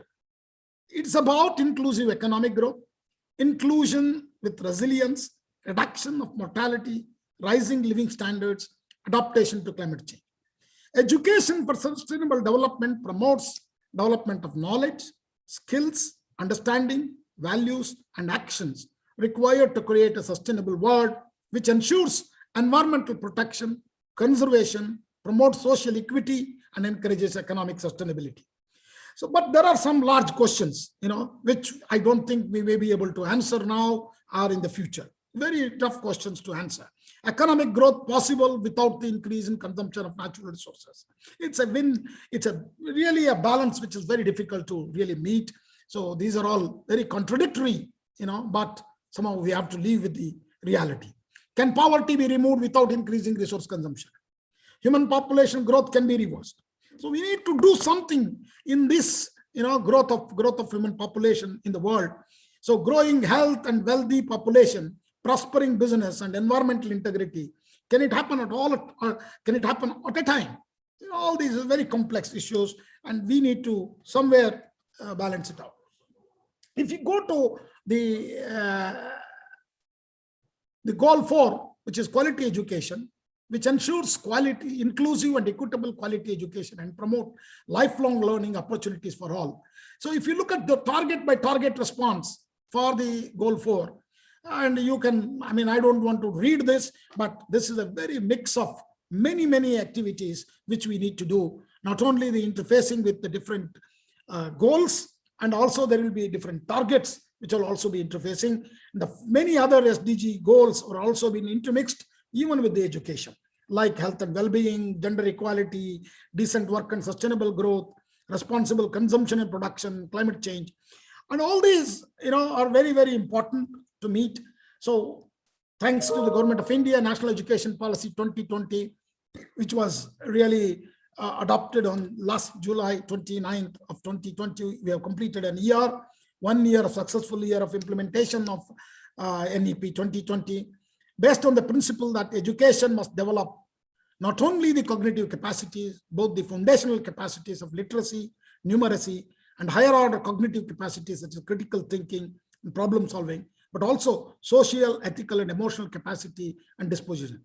So congratulations to whoever is the creator, Professor Kasturi Rangan and his team, for coming up with such a fantastic policy. And thanks to Government of India for putting this together, where we can really look at the SDG goals to be implementation with a multidisciplinary ability across the sciences, social sciences, and humanities.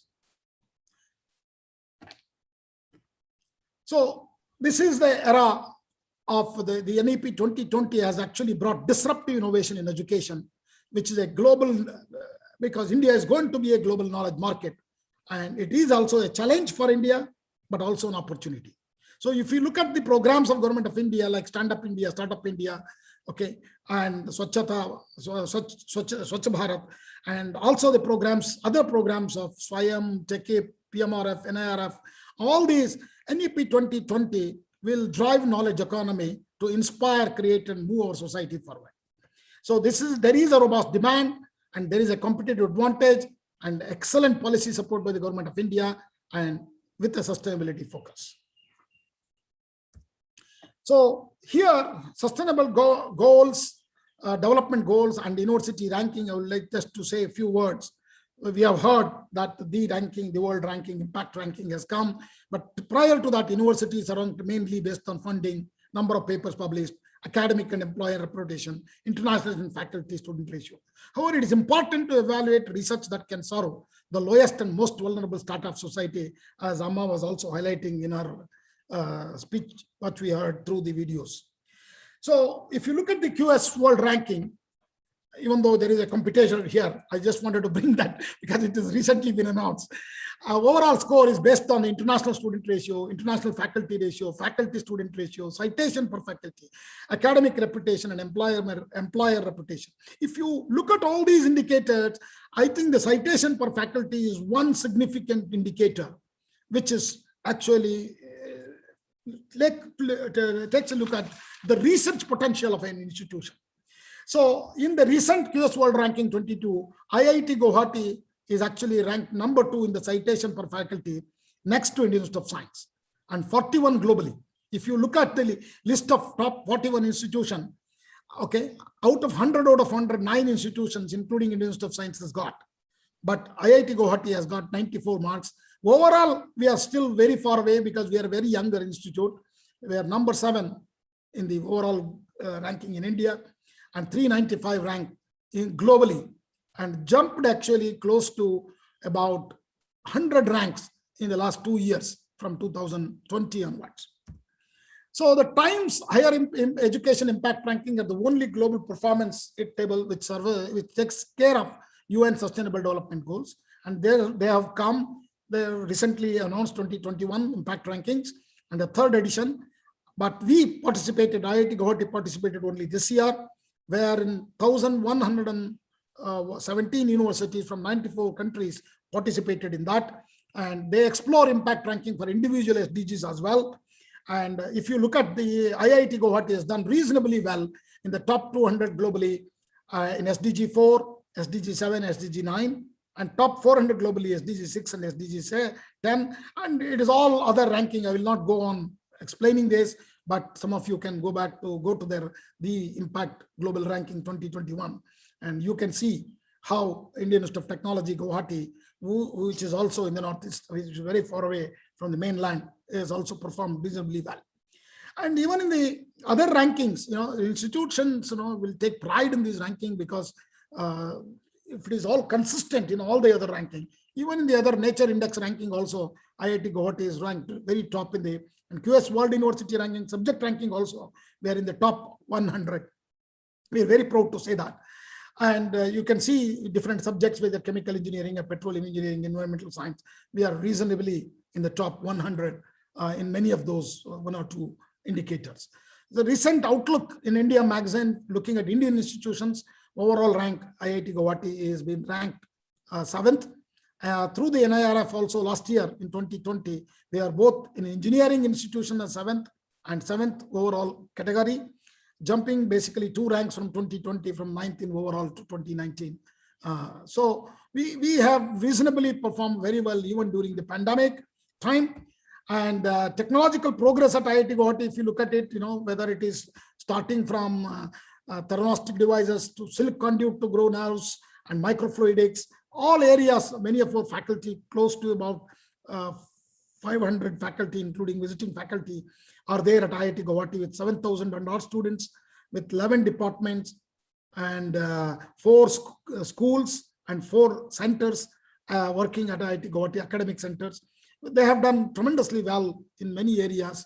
And even to the society, during the pandemic, we have produced more than 5 to 6 lakhs of RT-PCR kits, VTM kits within the campus, with collaboration with industry, through industry interactions. And first IIT to launch COVID-19 kits in the market jointly with RR Animal Healthcare. And we have supplied to Government of Assam. You can see at that time, Health Minister, now the Chief Minister, received it and was very happy with the contribution of IIT Guwahati. And many areas, and I don't want to take too much of time, affordable antimicrobial spray, which is one of the very good, excellent product which came during the pandemic. So our faculty during the pandemic were also working very hard. And looking at the RUTAG, rural innovations are also, IIT Guwahati has done tremendously well. Dissemination has done many technologies on farm and non-farm sectors for rural community for the Northeastern region, starting from heavy duty bicycle to biomass dryer to Eri Kokonor Upnar and pedal driven potter wheel, Muga power loom, and many such innovations, grassroots innovations are also done by our faculty and students. Some of the other innovation in healthcare, you can see through these pictures. Let me not I try to explain every slide. And the exploration also, we have a technology incubation hub for particularly underwater robotics, which is a special center which has been funded by the TIH of the DST, and where we are looking at the underwater robots, many of the applications in underwater conditions. And also our group on additive manufacturing has also done 3D printing of toilets, which can be done in a very, very quick time with 3D printing things. And some of those, the beautiful pictures of IIT Guwahati, I would like to show. Some of those of our administrative building and offices. And even in solar, we have done a fantastic installation of close to 2 megabytes. That means 1/3 our power comes from, and our campus is also full of many lakes, man-made lakes, very adjacent to the Brahmaputra River. You can imagine we control. So throughout the campus, this is a beautiful campus with large number of lakes and beautiful view of the campus and huge lot of birds. And we have also captured this of flora and fauna of IIT Guwahati through very beautiful coffee table books in the campus. To conclude, I think it's very, very important higher education sector, as Sri Amitabh Kant ji was highlighting to you, that role of higher education institutions is very important, and where circular economy, sharing or collaborative economy is very critical. We should think and offer a real alternative to economic growth. And what is that is a big question as well, because it is always a dichotomy to this sustainable future for all planetary citizens, not just the human beings. So equitable division of resources between species is also very critical. Voluntary reduction in human population is one of the key things, and India needs to do something in this direction. But it's a very sensitive issue, but I think if there is a will, there is a way we can do it. So education is for sustainability. Ladies and gentlemen, thank you very much. Namaskar. Thank you, Professor Sitaram. Thank you for sharing. It was very nice actually to see those wonderful pictures of IIT Guwahati, and we would love to come and visit sometime. And also great to see that as the driving force behind such a great institute, you are really focused on SDG goals and driving sustainability. So thank you very much, sir. And we hope that your presence inspires many other people across other institutions as well to do better and better. With that, let us move on to our next speaker. Let me hand over our conference proceedings to Dr. Vineet Nair. Dr. Vineet is the Associate Director for the Center of Rankings at Amrita. So Dr. Vineet, please do take over the rest of the proceedings, and please do invite our next speakers. Thank you so much. Thank you, Professor Sumit. Thank you very much. And thank you to all the speakers who we had till now. So now it's my duty to introduce the other speakers for the day. Now we have our next speaker, Professor Uncle Carltron. And Professor... Hi. Just a second. Oh, good afternoon. Yeah, good afternoon, sir. Just a second. Yeah, so I'll just introduce you, sir. Professor Uncle Carltron is a Principal Advisor, Planning and Research at RMIT University, Australia. And Professor Uncle was the co-editor of the Journal of Higher Education Policy and Management and the Journal of Institutional Research. And is the author of several book chapters and essays on megatrends, futures of global higher education, international education, and global and regional rankings. So over to you, Professor Uncle. Thank you. Thank you very much. And let me share my screen to start with.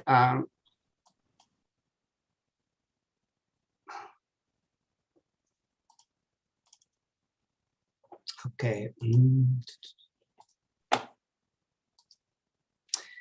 Thank you very much. It's a privilege to be here this afternoon with you, and it has been fascinating to be part of the discussions and the next day as well. Let me talk to you briefly about the India's performance in the SDG indices and the TH impact ranking. And what I'm doing in this presentation is focusing in the first section, setting the scene. I'm looking at the different SDG indices in which India has participated. And then I'm looking at the higher education and sustainable development goals. And you can see there straight away that higher education has limited visibility in the goals. And I'm also going to look quickly at the role of higher education in the other goals. And higher education plays a pivotal role in capacity building. Then in the final section, I will be looking at some of the challenges and a way to forge a way forward and trying to correct some of the things that we're doing currently in higher education and also as a way to ensure that we have a greater impact in society. So in terms of setting the scene, I would like to remind Most of you, probably you already know this particular aspect, but India will be the world's most populous countries by 2027. And also we'll be looking that India will be the world's third largest economy behind China and the United States by 2040. And not later than that, China or India will be becoming also an aging society as well. And the other context I would like to set here as part of the context is that the cost of COVID-19 will have cost the world between 16 trillion and $35 trillion US dollars by the year 25. And that puts a pressure in relation to the extent that we're able to make progress in the SDGs or meeting the goals to the year 2030. First of all, let me have a quick look at this. I will not be talking about all of that detail here, but looking at the SDG India Index, it has been designed to measure at the national and subnational level the journey towards meeting the global goals and targets. And the key aim of this index is basically to drive competition among states to improve the performance across the various social, economical, and environmental indices. If I look quickly here in the next slide, we are able to see there that India is trending upwards in 8 goals, and it has been produced for the past 3 years. And we can also see there that there are some areas where India still remains in a situation where there's significant progress to be made. Then if we look at the SDG index, which has been published over the past 6 years, the key purpose of this index is to describe each country's progress towards achieving the SDGs. And one of the things that this index, which is really useful to use, yes? If I could interrupt, can you just go for a full screen option? Because we're getting messages that they're not able to see the presentation.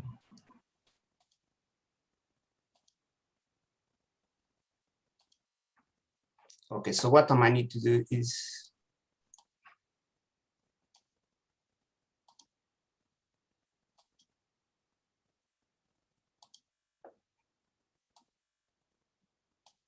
can you see it now? No, sorry, PPT is not visible.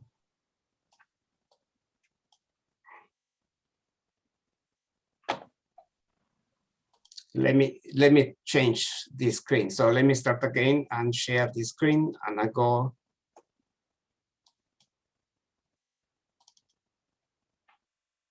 With this, can you see it better now? Is it better now? Yeah, it's better. Thank you. Yeah. Sorry about that.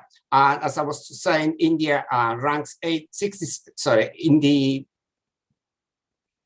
Sorry, I was just talking about the SDG index, which basically has been published over the past 6 years and identifies areas that are requiring faster progress.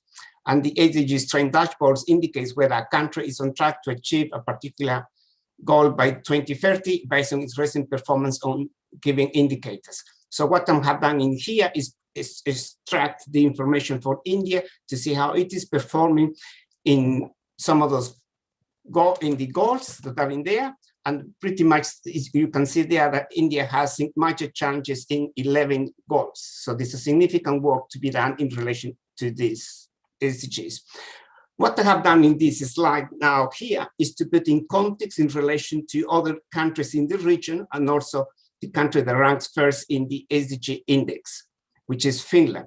And what we can see here that India is the country which has the highest numbers of SDGs which are flagged red, which meaning that there's a significant challenge to be in addressing the SDGs. If I look at the next one quickly, it's the critical point in this slide is that the need to scale up public investment over the next few years to achieve the SDG goals. And the overall trend of what we see here is that the challenges that remain, if we're considering that we are dealing with the pandemic as well. The other point I want to highlight in here is about India's ranks in the World Bank Statistical Performance Index. In this rank, India ranks 66, which is a significant difference to the other rankings. And this ranking, one of the things that the purpose of this is to start looking at the measurement of performance of national statistical systems and tracking their progress. And one of the things that is important in this ranking, it is enables us to monitor progress on global undertakings such as the SDGs, which requires high quality data that must be produced consistently across different national statistical systems. And we can also take this message in relation to higher education in enabling us to be in better position to address the SDGs and also our performance measurement. What I have highlighted in this slide in here is the areas in which India performs well, and also selected the same countries which I previously described, how they perform in this ranking. And there are 174 countries ranked in the Statistical Performance Index, which is about the readiness of countries to undertake the measurement that enables them to see their progress towards achieving the SDGs. And the last one in here is about the THG impact ranking, in which there were 49 Indian universities which participated. In the top 100, you see there the Amrita University is there. In the next slide, what I'm trying to highlight in here is this critical point that I often like to emphasize when I do presentations, which is that the SDGs, they're all not viewed or seen equally across countries and more world regions. And what I'm trying to illustrate in this slide in here is what were the SDGs most frequented by country, by region, or participating institutions in the Times Higher Education ranking. What you see there in green color is the SDG, which was the #1 or was most cited or used by universities participating in the THG impact ranking. The second one is in gray color, and the third one is in the amber color. So you can see there that there were some differences. And at the top of the cross, you can see the number of universities from India, or sorry, the percentage of universities from India that participated on every single SDG. Now, if I go to the next one here, it's a way to bring together some of the information I have collected here. And what I'm trying to do here is illustrate India's performance put India's performance in context. So on this left, you see selected countries, the same countries I have listed in the previous slides. What is the SDG rank? And you can see there, India ranks 120th. In the Statistical Performance Index, India ranks 66. And then what I'm trying to do in these columns in the middle is illustrate what is the performance in the THG bank ranking. And Duncan will be talking about that in more detail. But what I'm trying to highlight in here is that there were 49 Indian universities that participate in the ranking. Only 2% of them were ranked in the top 1%, 6% in the top 200, and then 10% in the 10%. Sorry, 10% in the top 300. And then I have selected there, listed in red, the performance for India and for China. And then on the next part of the slides, I have selected there in the national system, the number of institutions that were ranked in the THG impact ranking, and also selected that as a ratio of the tertiary education enrollments in the country. So it highlights in there that for Indian universities, there's still some work or progress to be made in relation to having a greater impact in the SDG impact ranking. But one of the things to keep in mind here is that it is not all about competition and reputation, but making a societal difference. And I think that is a critical point to consider if institutions wish to undertake participation in the THG impact ranking or any ranking in which they wish to be part of. As a way to start bringing now in the section about the higher education sustainable development goal, which I said at the start, higher education has limited visibility. For a long time, higher education have been engaged in institutionalizing sustainable development, community and engagement styles into their systems or operational practices. And pretty much since the 1990s, the concept of sustainability has gained prominence in understanding and measuring the impact of higher education in the communities and jurisdictions in which they serve. Now, in the role of higher education in other SDGs, as I said before, of the 169 targets, higher education is only called directly in 2, but higher education plays a critical role in about 60 targets across other SDGs in which higher education plays a pivotal role and a synergy between regional development and achievement of those goals. And one of the key things that higher education is able to contribute across all the 169 targets of the SDGs is capacity building. Now, what do the SDG indices and impact rankings mean for higher education? As a starting point, let's just think that those indices are a roadmap to forge a way forward, are a way to open the dialogue between high income and all other economies to support development where needed, but it's also a way to start for us connecting the dots.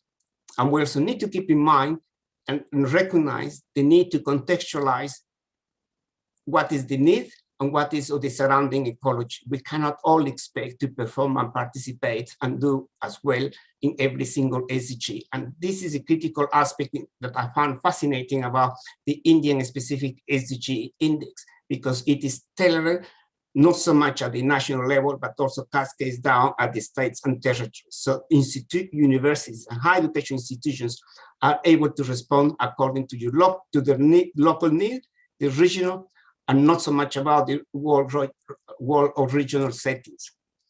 The other aspect to note here is take the various indices and consider what is pertinent to you, to your university, your state, your world region. And one of the things that we always try to emphasize when I talk to people in relation to rankings or even the SDGs is must avoid taking a uniform, streamlined view that needs to be done and how to do so. There is not a single practice that works for everyone. It needs to be put in context. And also, we also need to recognize that there are some contradictions in progressing the SDGs. There can be SDGs or targets that can be in tension with one another. And universities need to be cognizant of that situation. Now, the pandemic has highlighted many inequalities and concerns about progress gained over the past 40 years. Among many possibilities of things how we're likely to be seeing happening in higher education institutions, and here in Australia, we're seeing some of that already, is for higher education institutions likely to bring reduced public funding, budget deficits, increased competition for students, increased competition to attract and retain talent, and for students, possibly fewer scholarships and support opportunities, fewer disadvantaged students or students who are able to or are more at risk to not completing, deferring, or even many people not able to start their studies. And this increased competition to attract and retain talent between students, students or talent. And we are likely to see in the next few years, the national systems will be weakened and delay progress in attaining quality and maintaining improvement. But one of the funny things that we're seeing now as a consequence of the pandemic is we're observing increased collaboration in academia. Now, what measurement are universities or can do now or are able to do now? From my experience on the work I have been doing over the past few years, what we are able to see, and my colleague from Elsevier will be able to testify to this point, is that measurement of research outputs and impacts are perhaps the most developed metrics for all higher education institutions. What we are also seeing, and in part this has been the contribution from Times Higher Education, and many people who have done work in relation to undertaking work in community and impact engagement, is that metrics on operations and institutional stewardship are relatively well developed across many higher education institutions. But also measurement on community engagement or field mission activities tend to be varied and dispersed. In many cases, they are developed, but there is not a uniform perspective that brings us in a position to say we have a clear view of what's actually happening or what's the best practice. And from my experience, I see that the measurement on learning and teaching activities is where so much work is yet to be done. And one of the things I would like to highlight in this is the measurement that we undertake is lagging. And I think at present, the indices do not show the impact of the pandemic. But I also believe that the SDG indices are a useful lens. I particularly support and engage with Times Higher Education in relation to the impact ranking because it is a useful tool. and I have described it in the past, is a good way to participate, to get a sense of what is the roadmap for development within our institutions. It doesn't matter the size of your institution. It doesn't matter the size of the commitment that there is, or the willingness to do, undertake, and participate in all the SDGs, but it is a useful way to get started. And I also encourage people to take TO indicators and decide what is the best way for them to participate in benchmarking, or participate in benchmarking with peer institutions, or do benchmarking with others based on mission, the region, and the context. And then the other point I would like to highlight when we engage in exercises in relation to doing measurement is that it enables us to identify and learn from best practice and to learn from other institutions.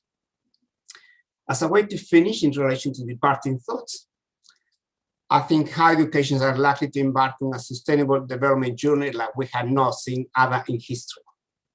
I encourage you, higher education leaders, to undertake a holistic evaluation on how they propose to address the SDGs and map out a way forward. One way to do so is to recognize that there are many limitations and barriers. And that is, those barriers are within our institutions, but also outside our institutions, in our states, in our nations, in our political structures. And recognize there might also be institutional barriers which need to be addressed to develop an institution-wide approach. And I also suspect that in many cases, many of us are engaged in reframing the performance measurement regimes and field mission, which aims to monitor institutional progress towards achievement of the SDGs. The work that has been done over the past 5 years, I will say, it has been phenomenal in the sense that we're all looking at different ways to be doing the measurement and changing old practices for new ways and embracing new ways to do things. The other way I will say is embed the SDGs into your strategy.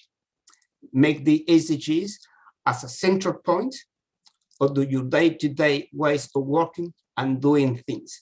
At RMIT, we say that it is in our DNA to be sustainable and to live with those practices that are consistent with the Sustainable Development Goals. Thank you very much. Thank you, Professor Uncle, and those words were very inspiring. Your session on India's performance in the various sustainable development indices, including impact rankings and what are the SDG indices and impact rankings means for higher education, I think comes out with a roadmap. And you also talked about the pandemic and how it has highlighted many inequalities. And the parting thoughts and what universities, what measurement universities can do, I think will definitely be a roadmap for the Indian universities as well. Thank you, Professor Uncle. And we have next speaker with us, Professor Shashmita. And Professor Shashmita is the Pro Vice Chancellor of KIIT University. And she is a academician. She's a prospective academician and academic leader, having experience in diverse fields of teaching, research, leadership, consulting, etc. And she's a fellow of the Royal Society of Arts and fellow of Computer Society of India. Currently, Professor Shashmita is serving as a full-time professor of commerce and management in KIIT deemed to be university. Over to you, Professor Shashmita. Thank you.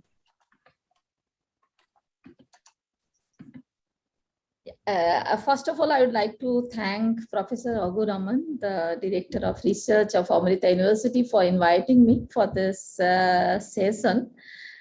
Incidentally, we met in Institute of Eminence meeting several times, as KIIT and Amrita both are among the Institute of Eminence recognized by Government of India. So we met each other, and in several meetings we discussed about the impacts. And what we understood from several discussions and presentations in ministry in different forums as the IOH, that Amrita and KIIT, they share the common vision of human development. And that was the point of I can say that common point of being in contact with Professor Raghu and the Honorable Pro-Chancellor of Amrita University, Swamiji. So in that context, we discussed previously. And here itself, I want to discuss about whatever he has given me the responsibility, that how in the university academic research can make the impact.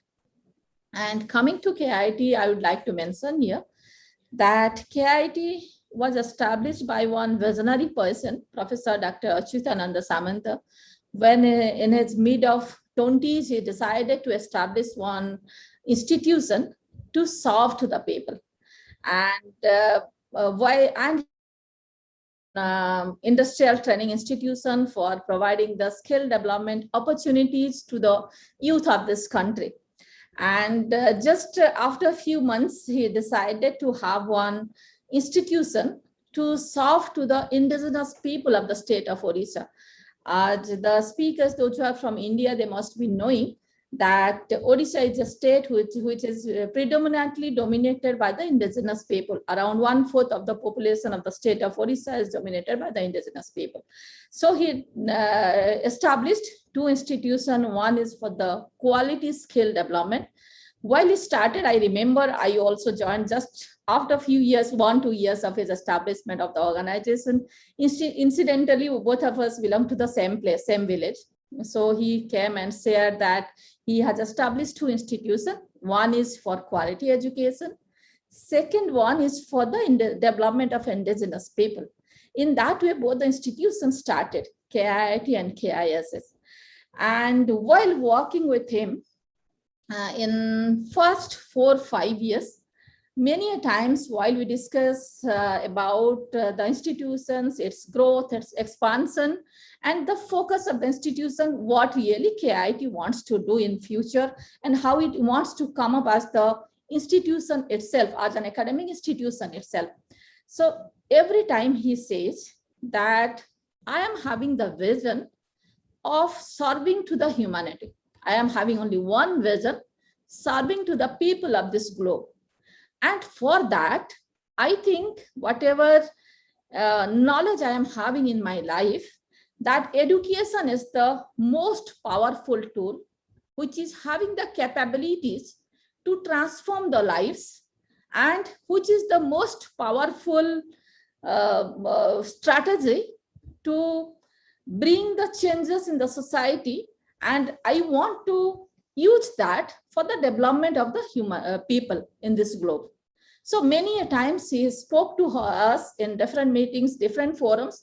Though we are very small, we started with only 6 faculties and very few students, 10, 14 students. During that time, we could not understand that how really this vision can be translated. But while we work together, slowly KIT strengthened its academics by adding many institutions to its feeder, starting from industrial training institutions. Slowly we moved to diploma. Then higher education started in 1997. And while we started higher education in 1997, one very interesting thing I would like to share here to all the panelists, because we are talking about sustainability, so I am sharing those things. One very interesting thing I would like to say, that we started in 1997, and our experience with the first batch of students, I can say, we got perhaps the because of the interaction with our honorable founder or the young faculties, the people, those who are in that group, perhaps we got little bit better students in our campus, in our institution. Though we are the first batch and we are aspiring to get the students, we didn't know that what type of students we'll be getting. Then we started, as quality was mandate, we started working with them. And in 2001, while after undergraduate, those students came out from the university, I can say that we achieved 100% placement for all the students in the campus, because his objective was two. One is serving to the people. Second was the quality. So we tried to bring both the things into the system As such, in 2001, we could get 10% employability, even when the whole country was at that point of time struggling for the employment. Our employment scenario in all the institutions, it can be maximum 10%, I can say, maximum to maximum.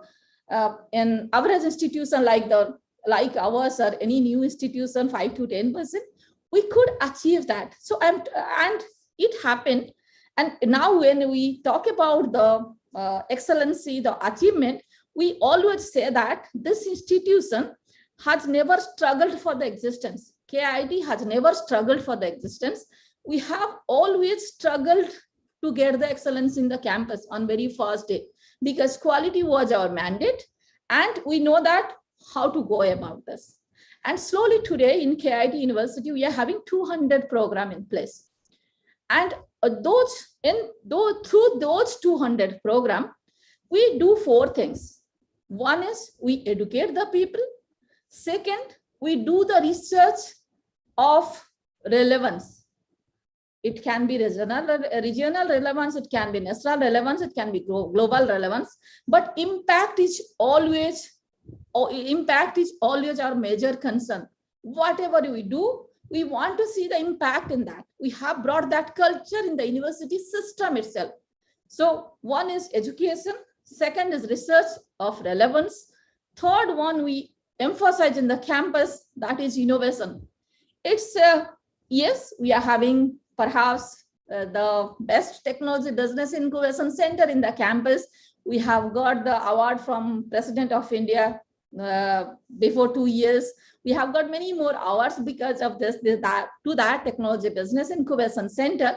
But while we say innovation in the campus, we say that innovation from the grassroots level up to the labs of the universities.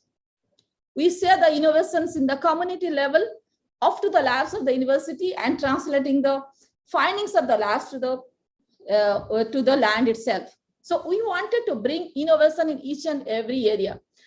When people visit our university, they ask us that what makes the people here to work automatically without any supervision. We are having 10,000 direct employees in the university campus. We are having around 6,000 indirect employees, like outsourced people, those who help us in executing different administrative jobs in the campus itself. So those many people, they work automatically, and we are having 30,000 students in the university, and we support 30,000 indigenous children in a school. So we try to bring impact everywhere, as I said, and in innovation in each and every processes, starting from the governance, academic, research, and implementation. Fifth, we focus in the university campus being connected to the community. Today, KIT is known in the world being a community-based university and creating lots of impact. Of course, we have got in last times higher education impact ranking, we have got the rank of 201 to 300, or we have got reducing the inequality, it's around 85, 86, perhaps it's 86. And in many more parameters, we have got the rank between 100 to 200, or other 3 parameters, we have got rank 100 to 200. But I want to say that here that we are very new in academic line. We have started just in 1997 in higher education. And in education, KIT teaches the students in 200 program. KIT teaches the students in 200 program.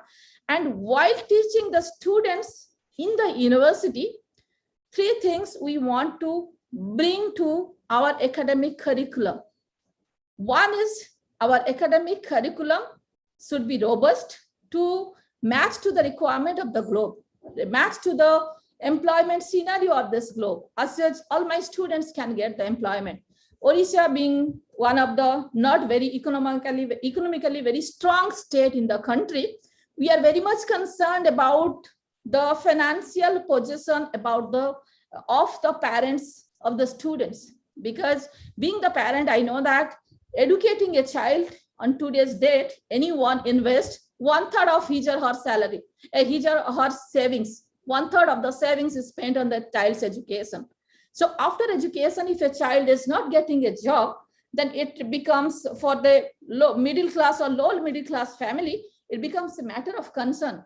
So we want to give the education to the child, those who can be globally relevant for the employment. That is our first concern. Second concern for us is that we want to bring the culture of lifelong learning. Anyone is entering into KIT University campus, not only we teach them different profession, we try to connect those students with their profession through that subject and teach them that how physics will help them to bring the changes in a society. For that, we have adopted many villages, many panchayats. We have adopted around 10 panchayats and 25 villages. And we have adopted 40 colleges in the state whom we are mentoring, helping them to elevate their standard of education, the quality of education, helping them to increase their public research outcome in their institution itself. So we have adopted many panchayats, colleges, and the villages, schools also, primary schools. Though we are having our own school with 30,000 students, those who are studying from primary level up to the PhD level, indigenous student. With that, we have adopted many schools and colleges with us. So we want to connect those students, even those who are studying physics, those who are studying mechanical engineering, we take them to the community and teach them how mechanical engineering can transform a place, can transform a village, can transform one panchayat to elevate their standard of living itself. For that, we have developed few smart villages and smart panchayats in the state of Odisha, where we are at the cost of the university, we are providing the good drinking water facilities. We have made those places. We have taught those people how to use the renewable energy. And the electricity is being generated through the solar power, because we know that in remote villages, the power cut is the major issue. Many times the villages face lots of difficulties because of the load shedding. So the solar power has been instituted there. Again, we have put many institutions in different panchayats and villages. We are trying to train the youth of those villages and panchayats with different skill development program of Government of India. Every year we are train around 10,000 unemployed youth of the state and make them employable. And we ensure that most of them get the employment in different corporates. And through those activities, we involve the students in that how a particular subject can help in transforming the lives of those people, starting from the skill development, so providing the drinking water, the sensitization about the environment, taking care of the climate, taking care of the nature, those things are being taught. Third, coming to the research, while we talk about the research in the university, we are having a very strong sustainability cell. So while we discuss with the faculty members about the research and about the research focus of the university, we selected jointly. That what will be the research focus of the university and how the faculties can be connected to that. So our research area majorly focuses on renewable energy. It's about the poverty elevation.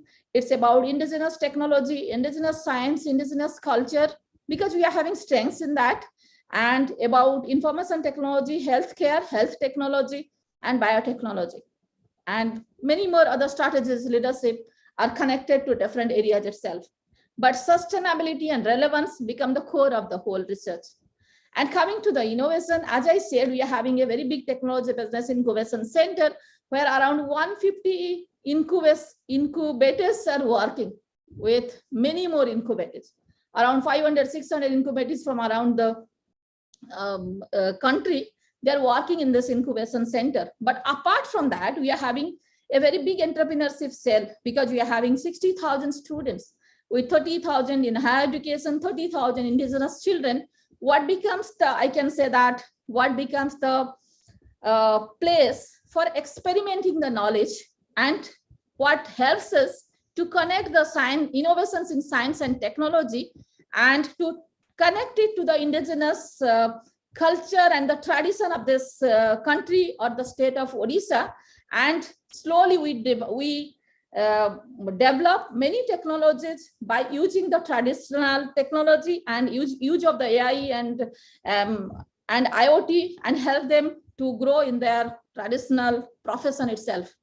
In tribal areas, we do lots of work in community engagement, in helping the tribals to grow, because as I said, that our basic objective is serving the people. When we are having only 30,000 students in higher education, we take the responsibility of another 30,000 indigenous children.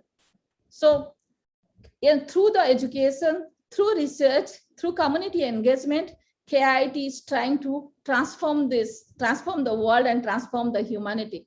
We are the members of many international organizations. Being a big university, it's like International Association of University, Association of Commonwealth University. We are conducting the joint programs with all the topmost universities of the globe. Like we are having MOU with around 170 universities across the globe. We are having MOU with University of Zurich. We are having MOU with Mayo Clinic. And recently we are going to have MOUs with, though we are working with Cambridge and Oxford in some projects, formal MOUs we are going to sign with all those universities and many more universities. But always we think that how we can transform the community and this country and the people of this country itself. And we help until now, maybe because of that, the students we produce, we ensure that each one of the student, each one of the alumni of this university, they are socially responsible and socially sensible. They are socially responsible and socially sensible, because we strongly believe that if anyone is not sensible towards the social issues, he or she can never be the responsible for that. So while they're engaged in different community activities, in different activities related to the society, even in the labs itself, because malaria is a very big problem in the state of Odisha. Of course, after this outbreak of this COVID-19, COVID is a big problem. And we are also running 6 COVID hospitals in the state of Odisha. We have treated around 30,000 COVID patients in those hospitals itself. And we have taken care of many people in COVID care centers established by KIIT. But before that, we are having, the state of Odisha is having certain issues in healthcare. The malaria is one of the major concerns, the local, particular to the state of Odisha itself. So our many researchers, around 12 faculty members and many PhD students, they work on malaria itself. And we have come up with many solutions in this sector. We are focused on doing research on tuberculosis.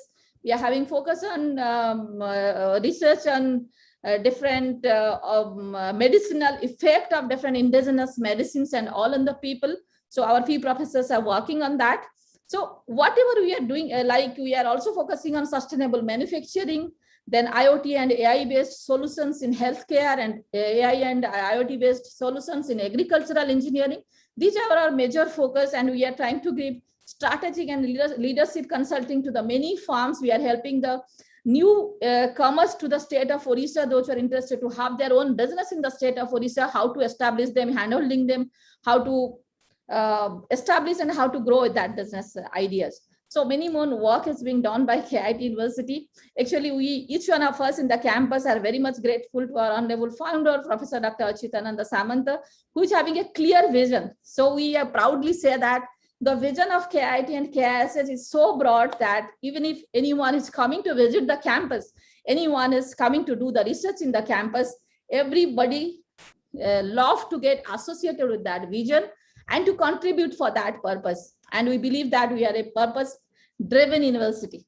Our purpose is very broad. We are driven by that and trying to create the impact in each and every forum.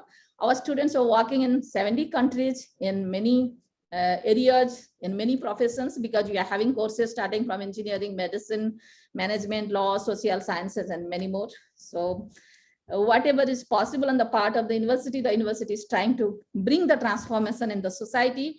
And we are having many, we are now trying to associate ourselves in many social activities in different countries also. For that, we are establishing many tools, many systems, many, I can say that association in place, as such we can connect through different different, we will be connecting ourselves with many strategies with different institutions. So I would like to thank all the panelists for listening me, and with your blessings and connection, THE, we are very much connected to that. We are taking their advisory services. We are doing lots of activities under their guidance and under their leadership. So many more things we'll be doing together. Thank you. And Thank you, Professor Shashmita. And thank you very much for sharing how KIT University is trying to achieve the Sustainable Development Goals through innovations which starts from the grassroots levels. It was also very impressive to note how you have worked on the academic part and you have mapped it to the requirement of the industry and how you are focusing on lifelong learning. Thank you very much, Professor Shashmita, for those words. So now we'll be joining back in 10 minutes time.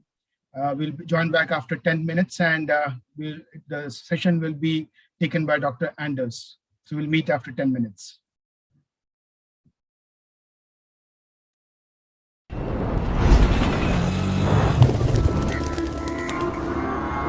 Education has the mighty power to move millions of minds, from darkness to light, from limitations to limitlessness, from finite to infinite. Our country is believed to have had a higher education system as early as 1000 BC. But today, only 26.3% of the total eligible population enroll for higher education. Only 8.15% of people are graduates. Amritam Kamea. Now is the time to revolutionize, rethink, redefine education. Fourth best university in India introduces new normal in delivering education to the masses. Amrita Ahead. Online degree programs. Unlimit yourself. Get ahead.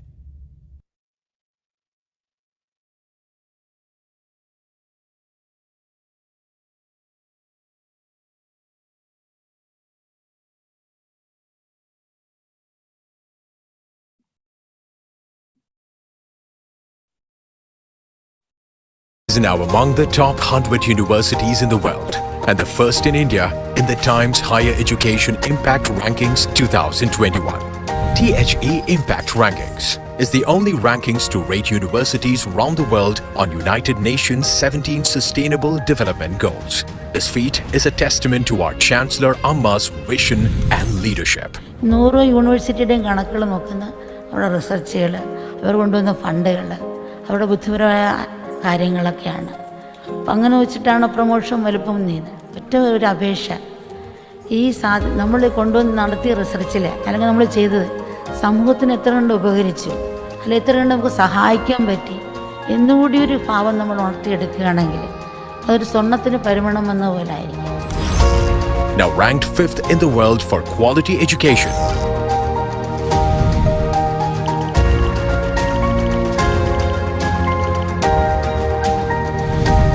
Eighth in the world for gender equality.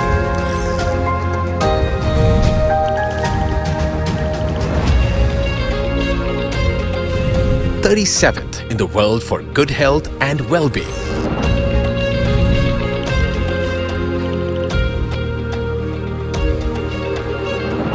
52nd in the world for clean water and sanitation.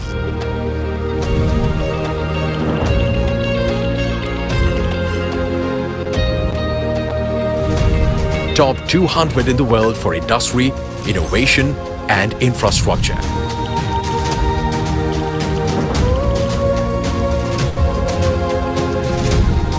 Top 200 in the world for partnerships for the goals.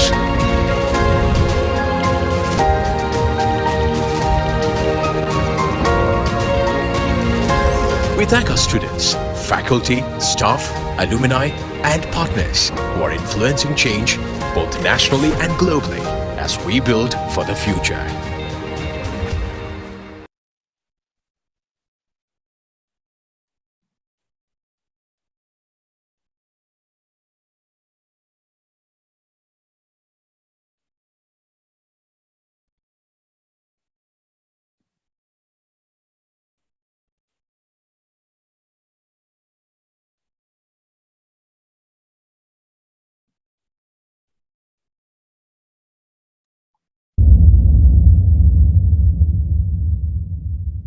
It's the year 2021, and it's been 17 months since the real world came to a halt. Streets are deserted. People have taken refuge in the virtual world. The dark gang is on the rise to virtual world domination. What will happen if even that reality comes crashing down? The dark gang is a group of malicious hackers that are deploying viruses to infiltrate the virtual world. They are only one step away from accomplishing their sinister plans, but all is not lost. It's up to you to breach their systems and save the world. City of June is the final battleground where you join forces with fellow cyber heroes to crack codes and retrieve the flags. Each flag retrieved is a crack in the armor of the dark gang. With 9 hours on the clock, time is of essence. So hurry up before it's too late.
Thank you for those wonderful videos. And we are moving to the next session.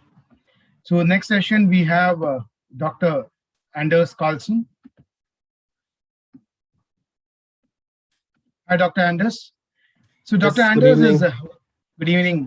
Dr. Anders is Vice President of Global Strategic Networks, Elsevier, Japan. And he has headed the Embassy of Sweden Office of Science and Innovation in Tokyo for 5 years, as well as acted as Professor of Quantum Photonics at the Royal Institute of Technology in Sweden for 10 years. He's a member of Elsevier's Sustainability Board, along with the Vice Chair of the Japan branch of the International Organization of Scientific Research, Modern Technology, and Medical Publishers. Over to you, Dr. Anders. Thank you very much, Mr. Raman, and I'm honored to be here, and it's been very, very interesting. Let me share the screen, and also Professor Sasmita, Chancellor Sasmita, nice to see you again. Let me share my screen and start.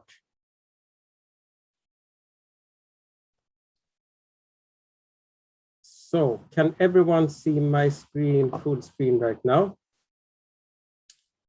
So, I'd like to speak a bit about mapping collaboration and partnerships, and basically through the lens of the data we have at Elsevier. I'll also go in a bit further, given what we're seeing around the world in terms of extreme weather right now, on the urgency of climate change, to look a bit more into SDG 7 and SDG 13 on climate action. So I think we can all agree that our planet and society, we're facing a complex array of very profound changes: environmental degradation, climate change, food insecurity, water scarcity, and the biodiversity loss, just to mention a few things. And all of these, they cannot be treated in isolation. They are all interwoven and do require an integrated cross-disciplinary approach, hence the SDGs as well. So this is the so-called SDG wedding cake model, which was, I think, proposed by the Stockholm Resilience Center originally. And it looks very interestingly into the 17 SDGs and maps them out in what are the enabling, let's say, the biosphere, SDG 15, 14, SDG 6 on clean water sanitation, SDG 13, climate action, and then look around the societal SDGs as well as the ones on economy, and of course, at the very top, partnerships. And of course, they cross-influence each other, but I think they give a quite interesting view on how one can look at SDGs. So we heard in the earlier talks, many speaking about the role of universities and SDGs. And since I am representing a company right now, I used to work in university, you are the experts basically at universities. But I think one can see 5 aspects. And again, to stress, the educational, higher education sector, lower education sector have a very important role actually. So in terms of learning and teaching, most of those learning and teach, they don't stay in universities. The students go to work in society. The research done, the knowledge exchange, be it with industry or other parts of society, in terms of organizational governance, culture, in terms of external leadership. We just did a series of so-called flash science talks, and one set of those dealt with the SDGs and universities. And here are just listed 2 of the interviews done. And if you're interested, please look into those. So, and I like those 2 quotes, so I chose them from the flash science talks we did. So how about Elsevier and the SDGs? Of course, we've had, since more than 140 years, the kind of primary publishing arms. Much of the work is going into what is known as SDGs. But we're also using the power of data. We're using data, notably from our data base Scopus. So in 2015, in conjunction to the first release of the UN SDGs, we provided a report called Sustainability Science in the Global Landscape. Since then, we have continued and refined our methodology. We have continued our commitment. We have in our mother company, RELEX, an SDG resource center. We are signatories, early signatories of the so-called Publishers Compact, which are basically all the industry. We updated 5 years after the SDG launch, our 2020 report called The Power of Data to Advance the SDGs. I will speak a bit more about that. We have integrated SDG analysis in our data tools. I have a colleague tomorrow who will speak a bit more about that. And of course, we have a very close collaboration with Times Higher Education and Vertical Ventures for the impact rankings. And I believe the impact rankings are very, very unique in the sense that they look really beyond the research components. And I think we contribute about 27% of the impact rankings. So you have there the link downstairs below to the our Sustainability Science Hub.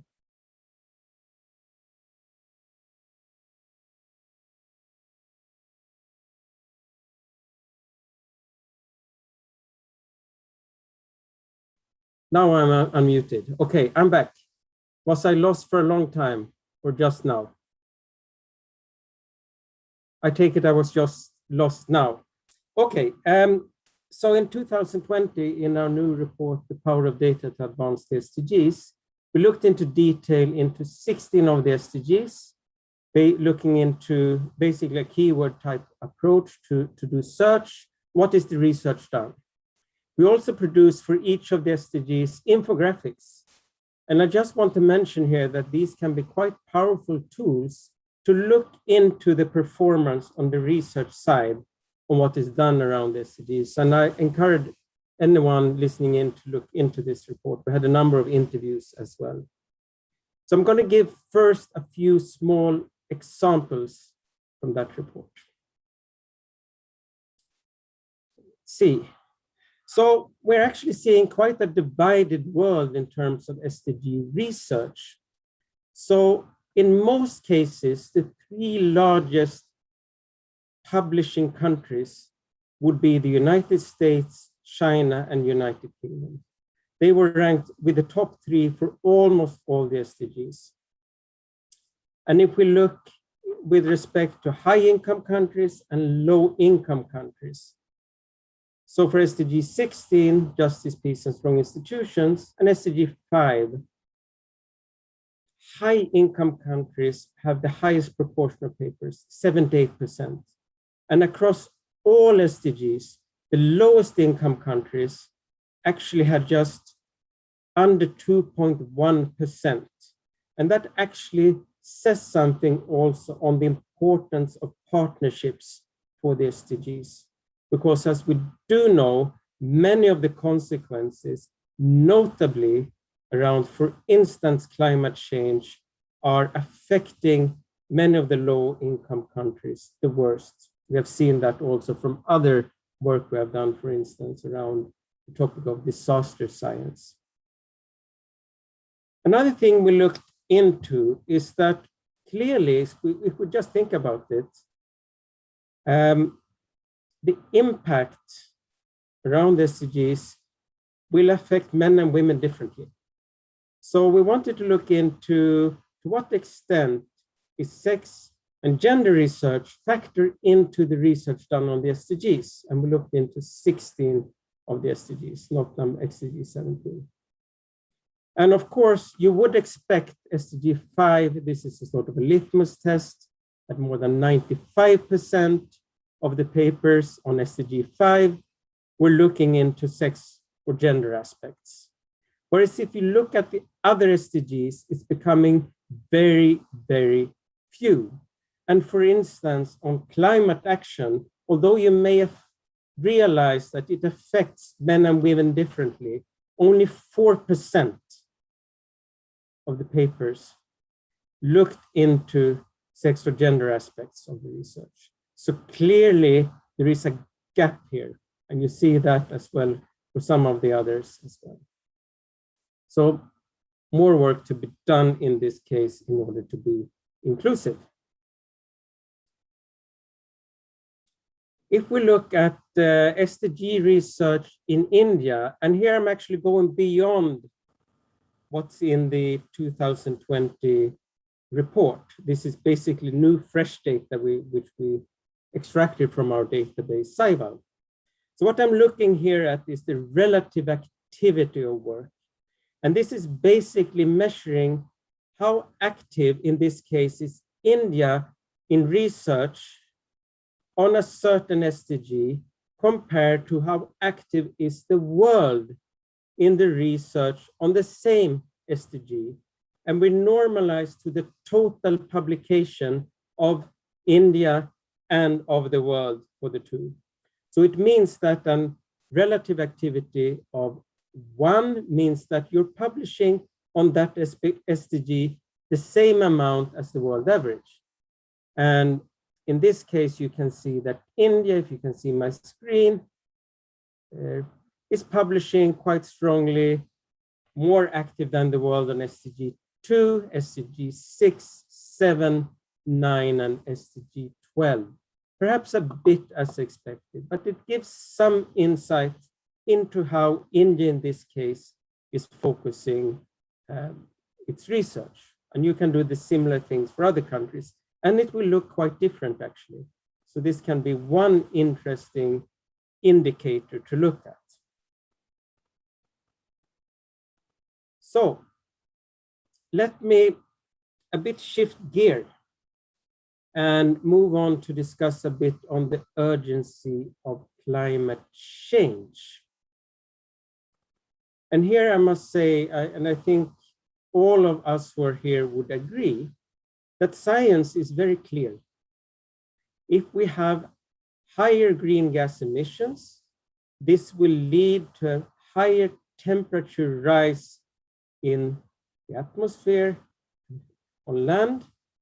And due to this fact of higher temperature rise, both on land and in water, you have more energy in the system, and which is creating a more unstable climate.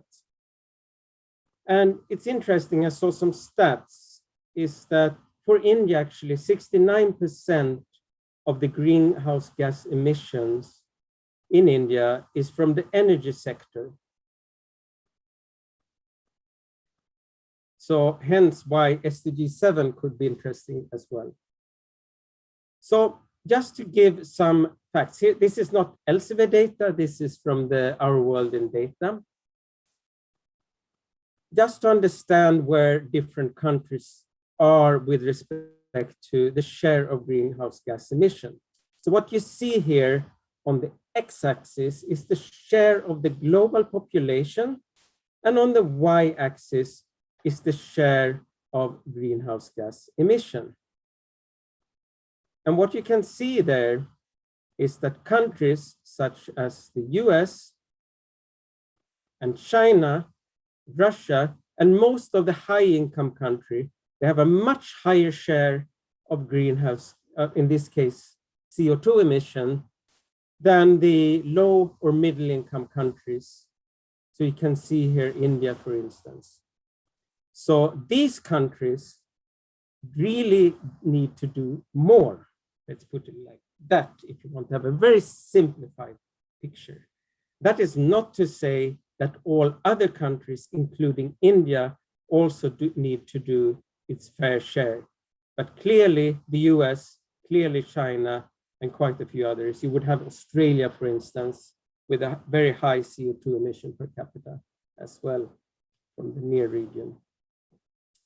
Okay, so this is just to set things in perspective where we are around CO2 emission.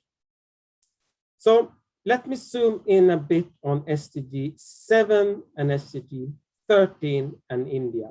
That is SDG 7, affordable and clean energy, SDG 13, climate action.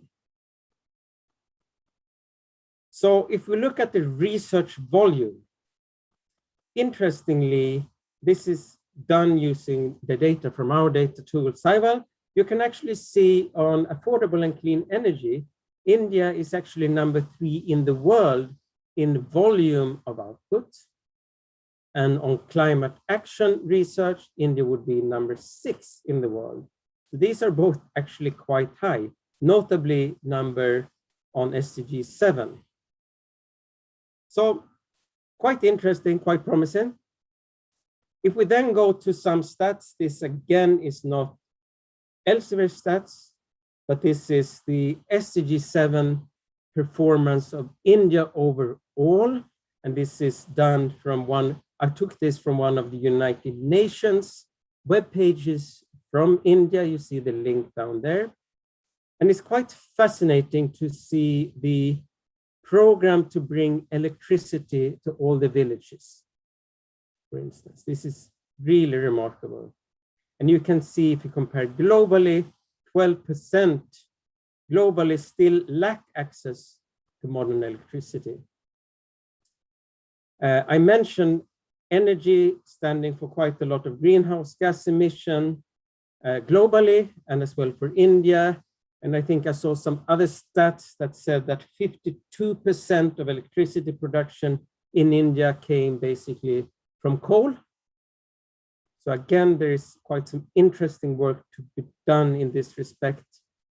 So if we look into the SDG 7 research in India, again from our database, there you can see that around 17% is done in international collaboration. This is roughly the same as for all fields of science, where 17.6% for all fields of science from India is done in collaboration.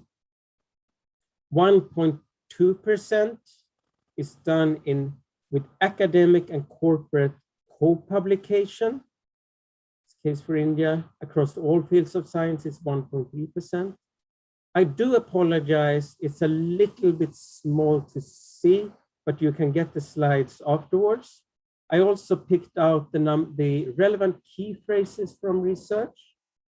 And these are basically based on if the field is growing or not and how frequent they are. So interesting to see that Internet of Things comes out around SDG 7. I guess this comes with regulation of power sources.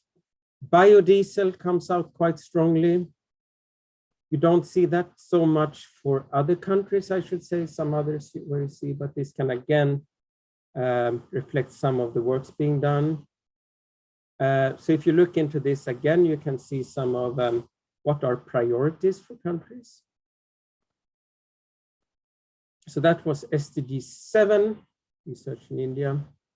If I then look at SDG 13, climate action in India, and I read quite a few papers saying that India is really good, quite of the few countries that are doing quite well in terms of SDG 13 climate action. And if everyone agrees, that's fine. If everyone disagrees on this, then please let me know. But this is what I read. But it's quite disturbing to see that if you look globally, we are very far from meeting the 1.5 goal, and there's a clear risk of even going in point up to 3%, 3 degrees increase of temperature. And right now, I believe we're at 1.2 degrees, and we're already seeing across the world effects of extreme weathers. So there really needs to be a strong effort done by all countries. And as I indicated, there are notably in the high income countries that has to really lead the way in this work. But that does not say that also continued work needs to be done in the case also for India.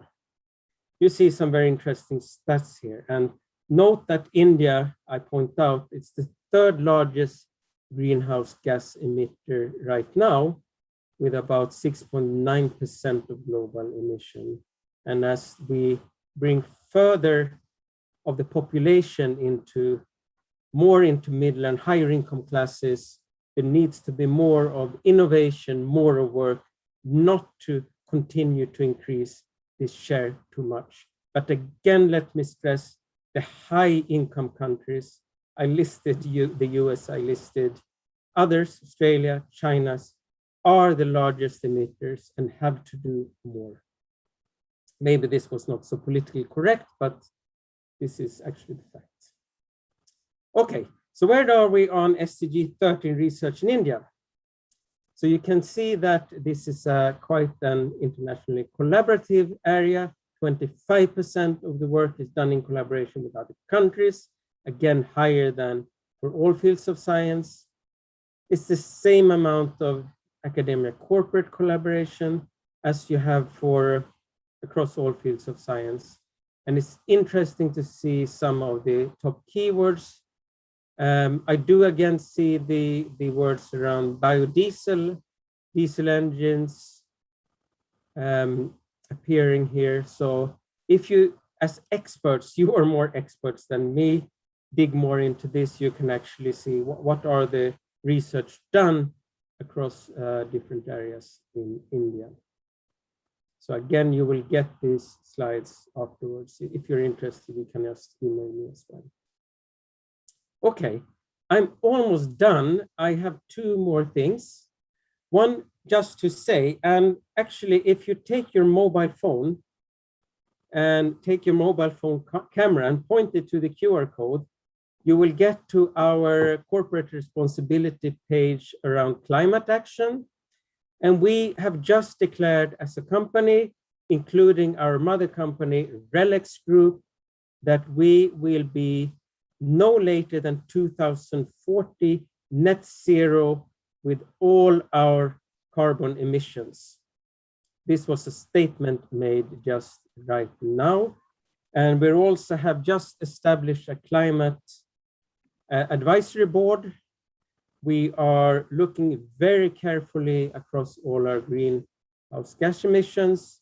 And already for Elsevier, we are getting all our electricity from renewable energy sources, I should say, as well. So we're trying our best from our side to, so to say, walk the talk. And I like to end here just to say, feel free to follow our social media channels. We just started a Twitter account called Elsewhere Sustainable. And I have to Professor Raman to say that our seminar today is on that Twitter as well. We also have an Instagram channel, and I hope we can work together, both with academia, with industry, and the broader society, to do our very best to work to advance progress towards the SDGs and beyond, because it will not end by 2030. We have to continue to work around this. With that, I'll stop sharing, and I apologize if I was mute for some part of my presentation. And again, it has been an honor to present here at this symposium, this seminar. Thank you very much. Thank you very much, Dr. Anders. And thank you very much for talking about how mapping collaborations and partnerships in SDG through the lens of Elsevier data. And you are specifically referring to SDG 7 and SDG 13. And those statistics are quite eye-openers. And I feel that the universities will definitely be working on those directions. And thank you very much for accepting our invitation. You were first to respond. And thank you for the offer made for the collaborations. Thank you very much, Dr. Anders. So our next speaker is Professor Suresh.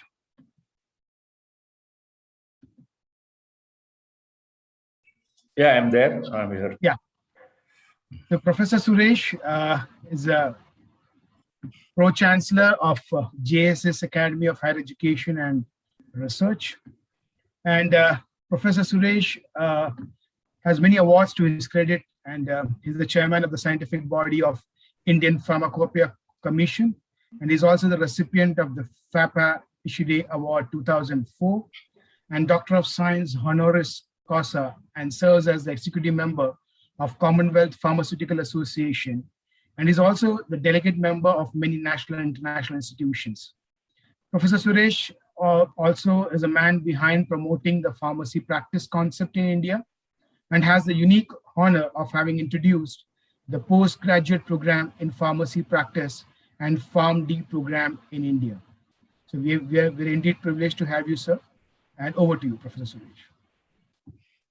Thank you, Dr. Vinit Nair, and thank you, Dr. Raghuraman, for inviting me for this very valuable meet, which I have been listening throughout from 3 o'clock continuously. It was a great learning experience for me. First and foremost, I convey my pranams to Mataji, which is the inspirational leadership given by such eminent spiritual forces that are there, that is taking our country and our people in the right direction. As you may be aware, we also are having a spiritual leadership at the JSS from our Swamiji. And he also, when I mentioned that I will be speaking on this platform, has conveyed his blessings and best wishes to all, and convey his greetings to Mataji. Sustainable development goals are not just simple goals to be achieved. It is a way of life. I think we have to understand this. We are trying to put these goals as numbers, numericals, and targets to be achieved because it will prompt us to move towards the destination. But it is not that once you reach the destination, your job is over and you can feel very happy about it. We have achieved this. The very word, the sustainable, implies that it is going to be a way of life for all of us. Only what we are trying to achieve is through these processes, make it as a part of our life regularly, and see that we continue to do the various 17 goals that have been laid out to be adopted by us, so that the future of the world, the planet, and the humanity is going to face and be able to move forward in the years ahead or the millennia ahead, and be very happy about the efforts put by this generation in saving the planet. I think this way I look at the Sustainable Development Goals. Not only that, the second part is there are inequities existing in different countries with different people, different regions. And these Sustainable Development Goals help us to reduce these inequities and bring everyone to a common goal and common sort of comfort level and achievements to be experienced for. The third important thing which I look at these Sustainable Development Goals is that we have to leave a legacy beyond for the future generations that are there. And for that, educational institutions can be very, very important tools or frameworks in which this legacy can be imbibed and the future generations will be able to carry forward. So it is right that the universities have now taken up upon themselves to see how they can contribute towards the Sustainable Development Goals. With this preamble, I will just like to share my slides.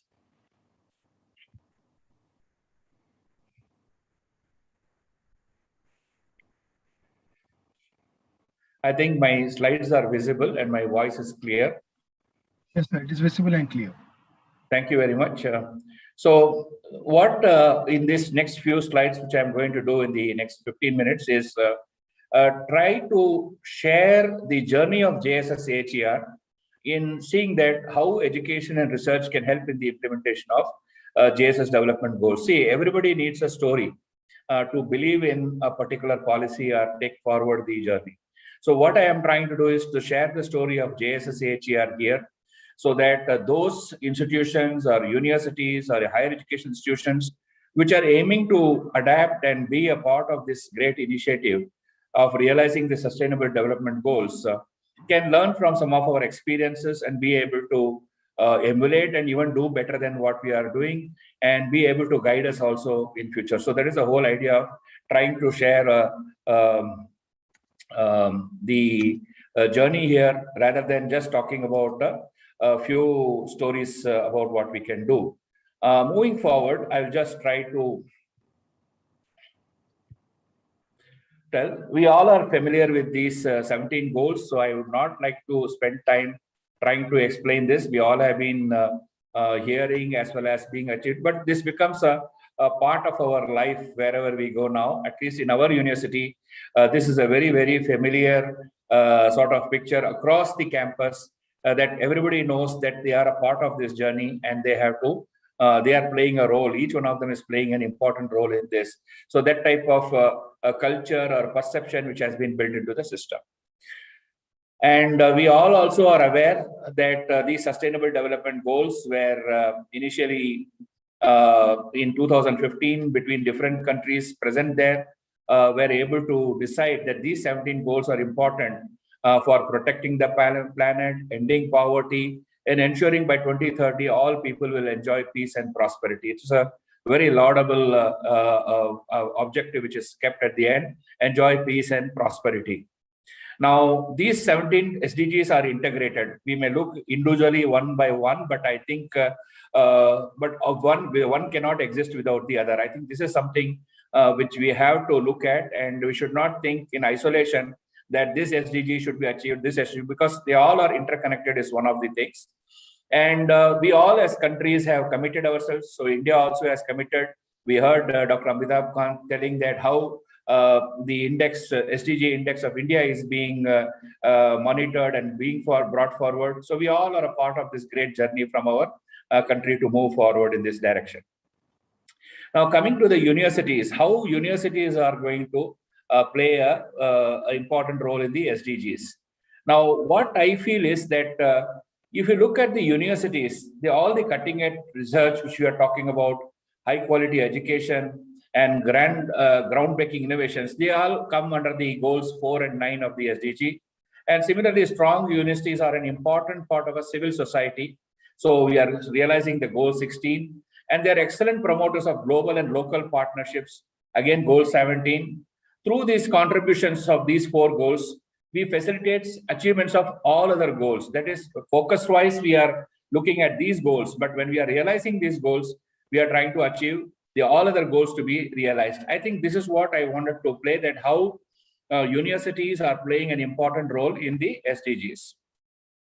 Moving further, I would like to acknowledge here specifically the Times Higher Education for the bringing this little bit of motivation for all of us to strive towards the realizing of the Sustainable Development Goals by measuring the impact that our education, our research, our outreach is making on the society. I think the impact rankings of the Times Higher Education was sort of a catalyst or a prompter for many universities, which were doing in a passive manner or they were doing in their own organic manner of contributing to the society, are now driven by a focused direction to achieve.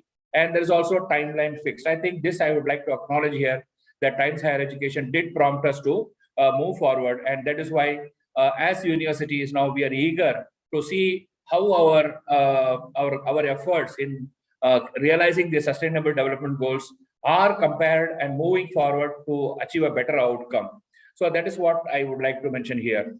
Now, coming to our university itself, that is the JS Academy of Higher Education Research, we have committed ourselves to strive and contribute towards realizing the SDGs. This is a very simple statement which we have taken, that we have to be a part of this realization of SDGs. And we are taking what we call as the whole institution approach. It's not that one department or one person or one team is achieving it. It means every part of the university community, including external stakeholders, are involved in our efforts. So whatever we do, we look at the whole institution approach to realize these goals which we are looking at.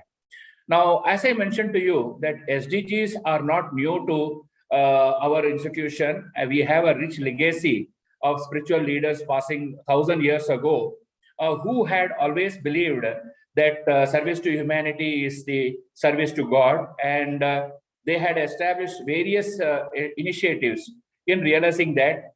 And it was very simple for JSS AHER, or very easy for JSS AHER, to take social responsibility in our university strategic plan. Even when we put our first plan together in 2010, social responsibility was clearly reflected in our strategic plan. And with the SDGs becoming more focused, we were able to adapt that social responsibility and take it further. So being socially responsible, we believe strongly that we have to contribute significantly to the world, and we are acutely aware that we are touching the lives of millions, and so we have to do something which is very, very impactful.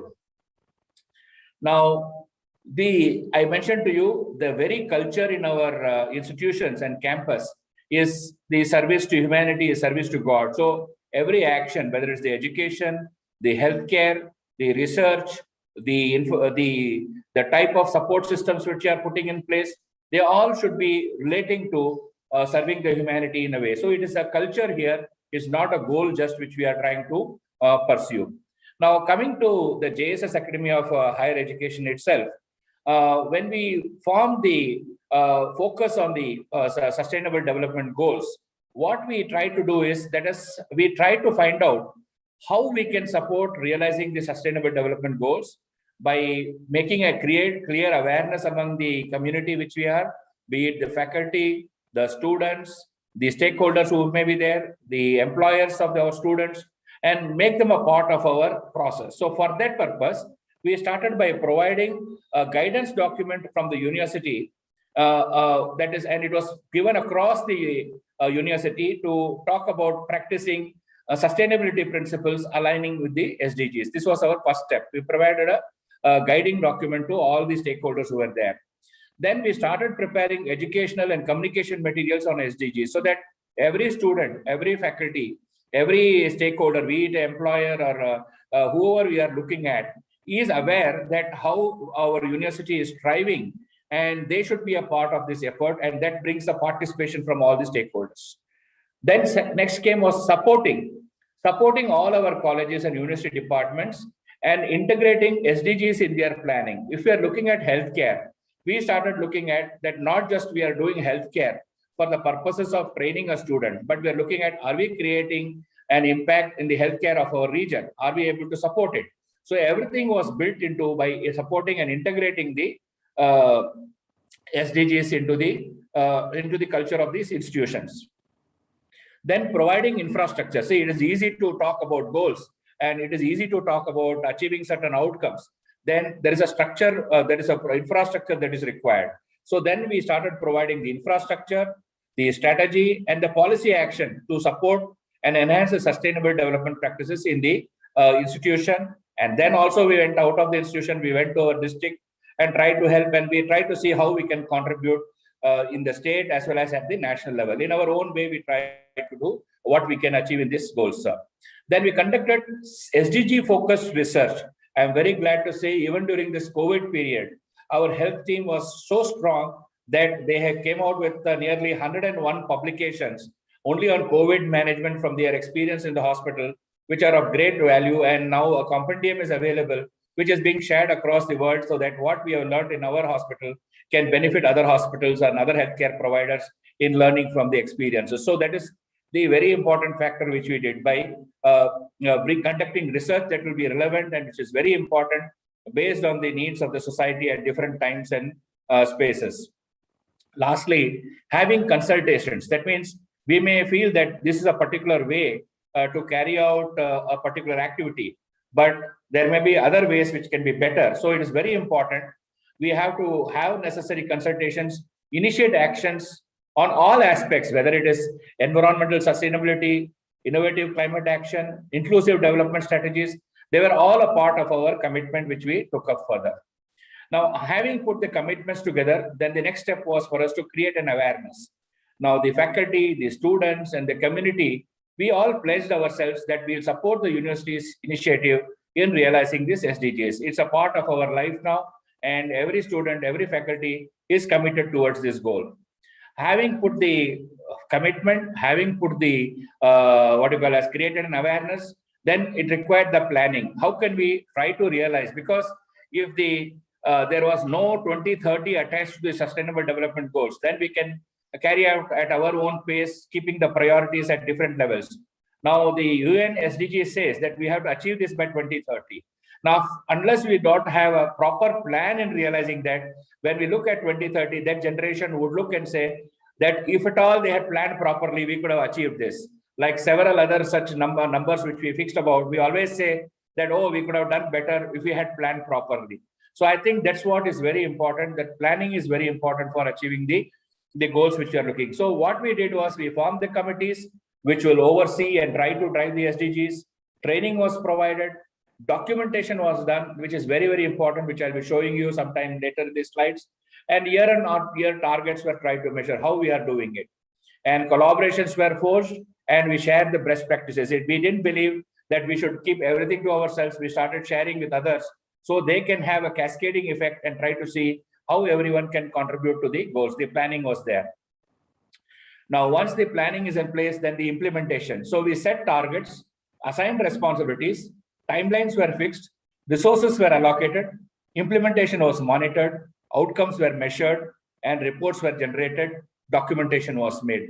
So if we do not have this type of structured approach, and we do what we call as a knee-jerk exercise, whenever we have something, then we react, then I think what outcomes we are looking at a measurable method will not be able to be achieved. Now, then we try to see how have we achieved our actions which we carried. Did it make an impact? Did it really outcome? And that's where the Times Higher Education ranking came as a very good tool for us to assess the impact which we have made. Have we made a difference? Did we progressively realize the SDGs? What was the year-on-year progress? The success stories, and to get more commitment from its stakeholders, this all were there, and we tried to particularly see that our success stories in SDG 2, 3, 12, 13, and 15, we had a very great impact on the in the society. So I think I'll be showing you some of the slides later, which will show. So as you know, when the very first ranking of the impact rankings came up in 2019, we came in the first top 200 of the Times Higher Education ranking in the 2019. Then 2020, we were not left behind. In 2019, there were only about 450 universities. And 2020, in the 2020 goals, there were 766 universities that participated. and 85 from India. And again, we were able to, in 2020, able to score rank 20 at SDG 3, SDG 1 at 60, and SDG 15 at 73 at the global level. And India, of course, we had many firsts in this list. So that was in 2020. Moving on to 2021, again, we are there in the top 200, which is there. And if you look at the individual SDGs, I am talking at the global level. At SDG 2, we are 49th rank. SDG 3, we are at 52nd rank. And SDG 15, we are at 70th rank. And SDG 13 is 81st rank. And SDG 12, we are at 97th rank. So does these ranks and numbers matter? Yes, it matters to a point that it expresses to you the relevance of the work which you are doing and moving forward. One number difference here and there does not going to alter your the efforts for realizing the goals, but it knows that you are moving in the right direction when you are trying to achieve. So that's why I'm emphasizing on these ranks here. And again, I'm trying to show here how we are in global level and how we are in India level. Like if you look at climate action, we were the first in India to be ranked among that. We are number 1 in India that, and whereas in global level we were 81st at the global level. And if you look similarly at the responsible consumption of material, that is 97th in the global level, but in India we rank number 1. And if you look at zero hunger, similarly at the global level we are 49 and ranked first in India. So we had several firsts in India. So that gives us the inspiration that we should continue doing good work and trying to move forward further. And similarly, if you look at our own strengths which are there, is the good health, which we pride ourselves as a health sciences focused university. So in good health, we were second in India, and we are very happy that we have been able to make an impact which has been beneficial to the country and the region. And again, on life and land, we were second in India. So these are all our measures that the efforts put by our university has made a change and has helped us to realize our goal. So you can see in the first year, we participated only in 9 SDGs. We were not sure whether we will be able to do it or not. But the first year success showed us that, yes, we can take more challenges. Then we participated in 16 in the second years of SDG impact ranking. And when we came to the third year, 2021, we participated in all the 17 SDGs. And if you can see that among the 1,115 institutions that participated in the ranking, we could be able to find several of our SDGs in the top 100 position and overall ranking between 101 to 200. I think this just shows the measure, and this inspires us and motivates us further to continue to do the good work which we are doing. Now, again, these are elaborated here. I do not want to get into details. Now, as I told you, the very important factor was now we have started documenting, and every institution and university department feels proud in showing that this is our efforts in realizing such SDGs. This is what we call leaving something for the posterity, where the future is going to see how much effort the institution or an individual or a society has contributed in trying to achieve the sustainable development goals. So this documentation is now very proudly possessed by all the institutions and the stakeholders as their personal success stories and move forward. So documentation did make a very important impact on all our minds. What I am trying to show is that it is not just doing something. And we recently had a workshop for the students who presented the posters, and we were amazed to see their commitment in understanding the sustainable development goals and how they have partnered with it. We had a poster competition for the students who were talking about how our university is performing on the sustainable development goals and how they related to the nation level and at the global level, and what type of changes does the university require to do. So these were a competition which was set in, and we found a very amazing contributions made by the students, which we have taken for our future work to take it further to achieve this. Like in gender equality, they came out with a very good data that we are one of the universities which has given very clear policies on gender equality, and all the women working in our campus are empowered, staff and students empowered to fulfill their responsibilities without any challenges. It makes us feel very proud that our university could create such a policy. Similarly, in good health, our hospital system, our healthcare system has been able to prove itself very excellent, whether it is a care, whether it is testing, whether it is vaccination, whether it is research, and even in the aftercare, and pursuing to see that how we are aligning ourselves with the world's requirements in that. Similar emphasis on the quality education also, that how our education could respond and the challenges which we talked about during the pandemic, and how the digitalization helped them to move on with the education. And we continue to provide the education not only to those who are in the urban level, but even at the rural area, we could reach out to them and communicate. So these type of contributions, similarly on climate action, the green initiatives of the university were again very well mapped and they appreciated to us. These are all the posters made by the students, which I am trying to show you here. I'll mail across these slides. Maybe it may be of interest to the participants to look at it. Now, having told the case studies and how we made the whole approach, now what is the way forward, which we have decided for ourselves and maybe an example for others to follow, is that number one, to encourage. We have to continue to encourage the students and faculty of the university, and not only at our place and also other higher educational institutions in the region, to understand their responsibility. This is one thing which we have decided that not only we should do, we should involve everyone to do better, is one thing which you are taught. Next is collaborate. Now, can we collaborate nationally and internationally with other educational institutions to perceive and achieve a larger objective? We should not be very focused that I would like to do this and I would like to be in this rank. No, a larger objective achieved is much bigger than the individual rank which one may be doing. Next is creating awareness among the higher education system, not only at our institution, but across. So we have started now an effort to create awareness among the higher education systems in the district of Mysore to begin with. And then at the Karnataka level, we are trying to convey our messages that how we can help them to realize and participate in the realizing of the SDG goals through educational institutions. Then last is to develop strategies for the future. That now having realized this, what should be there? What should be beyond 2030? Is there something which we can do which is going to be very valuable beyond 2030 also? Because we are talking of sustainability, not a goal to be achieved, but it should sustain and continue further. Lastly, I would like to say the future which we look at is that the higher education institutions should be the beacons of change across the world during different periods of lifetime. You see, it has been only the places of learning that has brought about a change in the society. Whichever era you look, before BC or AD, or whichever period you would like to assess, you will find always the places of learning were responsible for bringing a change in the society.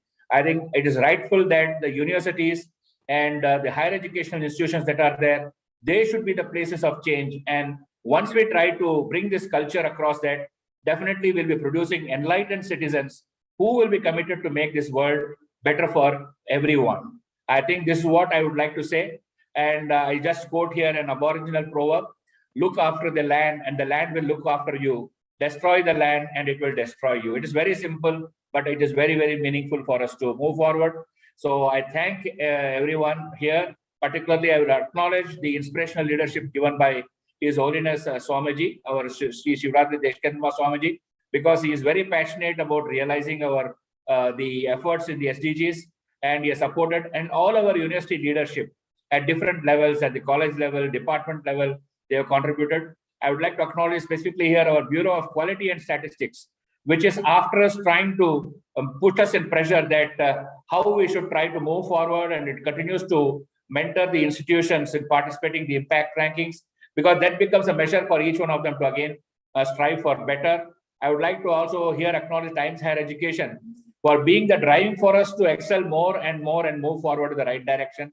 And lastly, the partners and the district and national administration that support us in this district SDG initiatives. I thank Amrita for inviting me here, Amrita University for inviting me here to share my thoughts here. I hope this is of some value to the participants who listen. And I also had a great learning listening to this last 3 hours. And thank you very much. I always I'm a fan of sunsets. So I keep telling sunsets inspire me a lot. So I say that every sunset looks perfect till you see the next one. Similarly, I made a quote that every goal looks promising till you raise the bar. You may think you have completed your goal, but once you raise the bar, you will find your previous goal is not yet realized. So you will keep moving. So let us keep raising the bar. I'm sure the SDGs are not far away and will make this world a better place for everyone. Thank you very much. Thank you for giving an opportunity again. Thank you very much, Professor Suresh. That was very awe-inspiring. And the passion and the zeal with which you spoke about how JSS is making its strides. It is really inspiring to all the universities. I think the Indian universities can take a cue from that. The case study that you presented talks a lot about JSS, and I think many things to be learned from JSS. And thank you very much for accepting our invitation and for being a panelist. Thank you very much, sir. Thank you. Thank you very much. So now our next speaker is Professor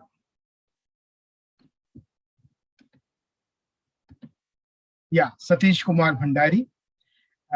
Good evening, sir. Professor Satish Kumar Bhandari is the Vice Chancellor of Nitte University, and he is involved in many extensions and social causes and was instrumental in establishing the Mangalore Laryngectomy Club at K.S. Hegde Medical Academy, Mangalore. Professor Bhandari has more than 73 publications and has attended more than 80 national and international conferences and has given more than 25 presentations at conferences and scientific meetings all over the world. So over to you, Professor Bhandari. Very good. Good evening. Am I audible? You're audible, sir. Okay. Professor Raghuraman from Amrita Vidyapeetham, thank you very much for giving me this opportunity to participate in this second virtual symposium on performance of the universities in SDG. I'd like to, again, as Suresh said, I would like to make pranam to the Mataji for organizing this wonderful program and she being the part of the driving force behind your Amrita Vidyapeetham. My all respected participant panelists who are participating in this program. This is a learning experience for us also, like what Suresh said. And we participated in this SDG organized by Time Higher Education Impact Rankings for the first time. I would like to thank Time Higher Education Impact Ranking for bringing this very competitive sustainable development goal for the various universities of the country. Really, it is a learning experience to all of us. I think more and more universities will be participating in the future. I'd like to share my few slides. I think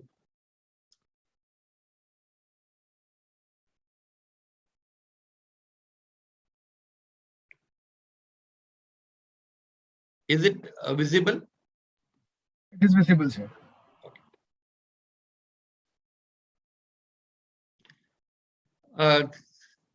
I would slightly deviated from the topic which has been given. We are talking about leveraging of institutional strengths for sustainable development. Because particularly the topic which was given regarding research, we thought we'll discuss or we'll deliberate or we'll put our various activities which we have done for the university for sustainable developmental goals.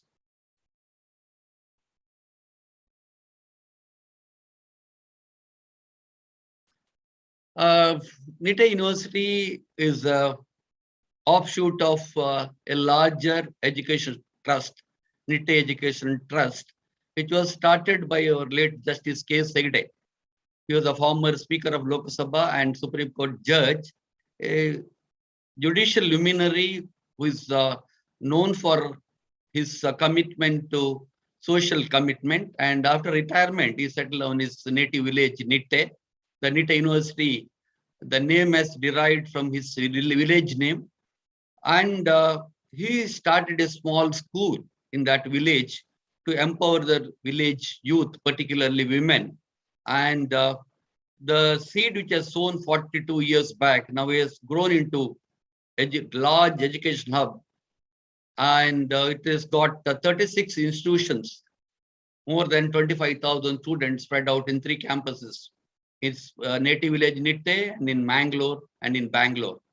Nitte University is a very young university, started in the year 2008 This is a offshoot of the larger Nitya Education Trust. We are consistently, although we are just a 12-year-old university, we are consistently within 75 universities among the best university in the NIRF ranking. Recently, NAC accredited the university with A+ grade with the 3.4 CGPA. And in QS World Ranking Asia division region, we are in the bracket of 401 and 450. And Impact Ranking, we are happy to tell you that we participated for the first time. We are in SDG 3, 4, 5, and 6. We are in the bracket of 101 to 200. In the next few slides, I want to talk about the role of higher education institutions in sustainable development and why are we as a university interested in using SDG framework. What are the approaches to sustainable development, and with a few examples, and finally I'll try to summarize. Higher education institutions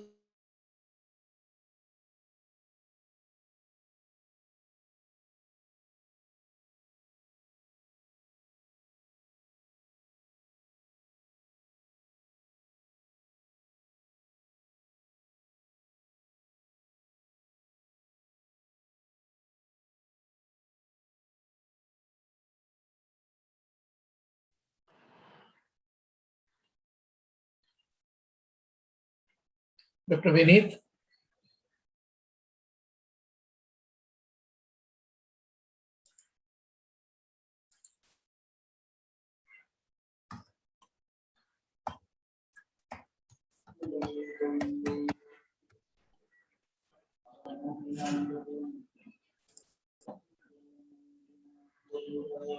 Dr. Vineet, are you there? I'm there. Did we lose connection with Dr. Satish? Yeah, I think so, sir.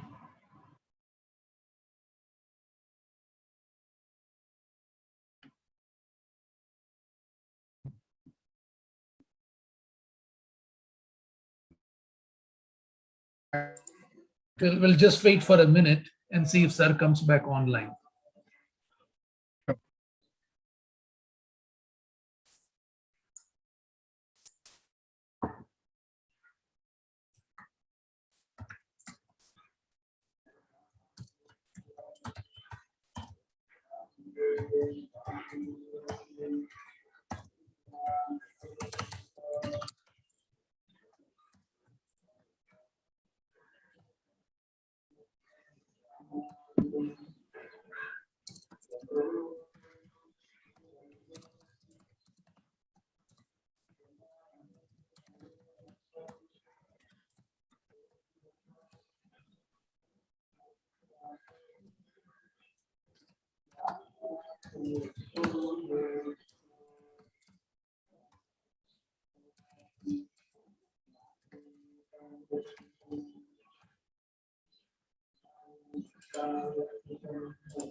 Dr. Vineet, what we do, we will go to JC, or John, and see, JC, are you there?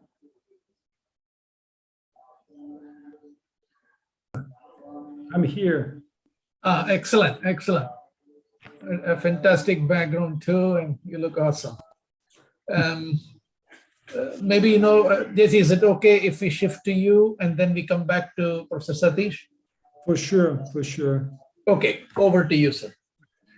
Okay, good afternoon, everyone. Sorry, Raghu. Good afternoon. Yeah, good afternoon, Professor JC. So I'll do the formal introduction for you. Yeah, so we have got Professor Jean-Christophe Carton, and he's the president of Syltist France. He's involved in better integrating sustainable development into higher education in France and around the world. And Professor JC works internationally as senior advisor of UN Interagency Initiative, HESI, as co-pilot of the Sustainable Development Solution Network France. So over to you, Professor G. Thank you so much. I will share my screen. Okay. Does it work? Yeah, it's working. Okay, perfect. Okay, good afternoon, and thanks, thanks Raghu, and thanks all of you for having me today with you. I'm from, as you say, I'm working in France, so I'm based in the south of France, in Marseille. I'm deeply involved in assessment for a couple of years now, and especially assessment in higher ed. And I would like to start my presentation. Oh, sorry, I will put the timing because I'm a bad guy with timing. So I know now I have my. Okay, I'll remind you. Thanks for that. So I wanted to start my presentation with a question, because we are talking about ranking and assessment today, and I want to start with this question: is why do we need to measure, and what do we measure today? The first thing is, of course, we measure because when you want to define a strategy, you need to understand where you want to go. You need to understand. You need to have a vision and to put some KPI. And of course, in this strategy, because you can't achieve everything, you will need to put a hierarchy and say, we're going to start with that, then that, and that. And it's going to help us to choose where we're going to go. Of course, when the strategy is done, you need to pilot that. So you need to implement, and we need to measure our impacts. And of course, sometimes we succeed, sometimes we fail. So we need to adjust and to decide. So measurement is quite useful for that. Then sometimes, it's the case in France, I know it's the case in India, we have some regulation. In France, for instance, the government will start to ask us to put some sustainability topic into our curriculum. So we need to check that. So we need to assess that we are doing our job. Of course, and lots of the speakers today were explaining where they were in the last time ed education ranking. It's always good to sell ourselves. And when I say sell, it's not selling just for money, but it's really selling for ideas. And then it's, of course, when you are well ranked, when you have a good assessment, of course, it's going to help us to sell our project to our stakeholders. And of course, for now, a couple of years, we start to have accrediting bodies and ranking providers. We say, hey, guy, what are you doing? So we need to measure to give them some proof that we are doing things. Of course, we need to control and to be more efficient. One of our job as a school, it's of course to produce research. So data is really the goal for researchers. So that's really good if we measure something that we have researchers who can do something with our data. But from my point of view, the major reason, or one of the most important reason why I like assessment, is because just the process of producing or looking for indicators push us to ask ourselves, is it really where we want to go? And I think it's important at this point to understand that assessment is just a mean, is not a goal. So we shouldn't forget that, and just assessing for assessing means nothing. So we always need to check the way of what we are assessing, and is it still relevant or not? If we come back to higher ed, and if we're looking for the scope of our responsibility as higher ed, like any other organization, we pollute, we consume resources, we produce waste, we produce lots of bad things for sure. Sometimes we are not good in well-being for our staff or students, or things like that, but it's like any kind of organization, okay? We have bad externalities, but of course we have a specific responsibility as higher ed, which is we are not selling cars or whatever, we are training people, we are helping them to become leaders or professionals. So we need to be sure that they will take into account all the big challenges in their daily decision later on. And of course, for the one who actually are the leaders in sustainability in the sectors, we also have, I think, an amazing responsibility, not only to compete to be the best, but really to help others to increase and improve. If we want to implement sustainable development into higher ed, we have 4 levels of implementation. The first one will be at the institutional level. Okay, the institutional level is going to be everything touching governance, the green campus, the research, the social aspects, the pedagogy, everything. Then for that, the major, the person in charge of that will be the deans, the chancellor, the president of the university. Then there is another level, which is at the program level. So for instance, in the school where I'm still for 1 month, the head of sustainability KEJ in Marseille, for years now, it's mandatory for all of our students in any kind of program to have one dedicated course on sustainable development. But it's not only the course, it's everything around that. It's extracurricular activities. It's going to be, do you provide internship or things like that, experience in the field of sustainability. The target of those level, of course, is the head of the program. And then you can go to the faculty and say, okay, what I've done for a couple of years now is working with my marketing professor or my finance professor and say, what are you doing? How can you bring sustainability into your own course?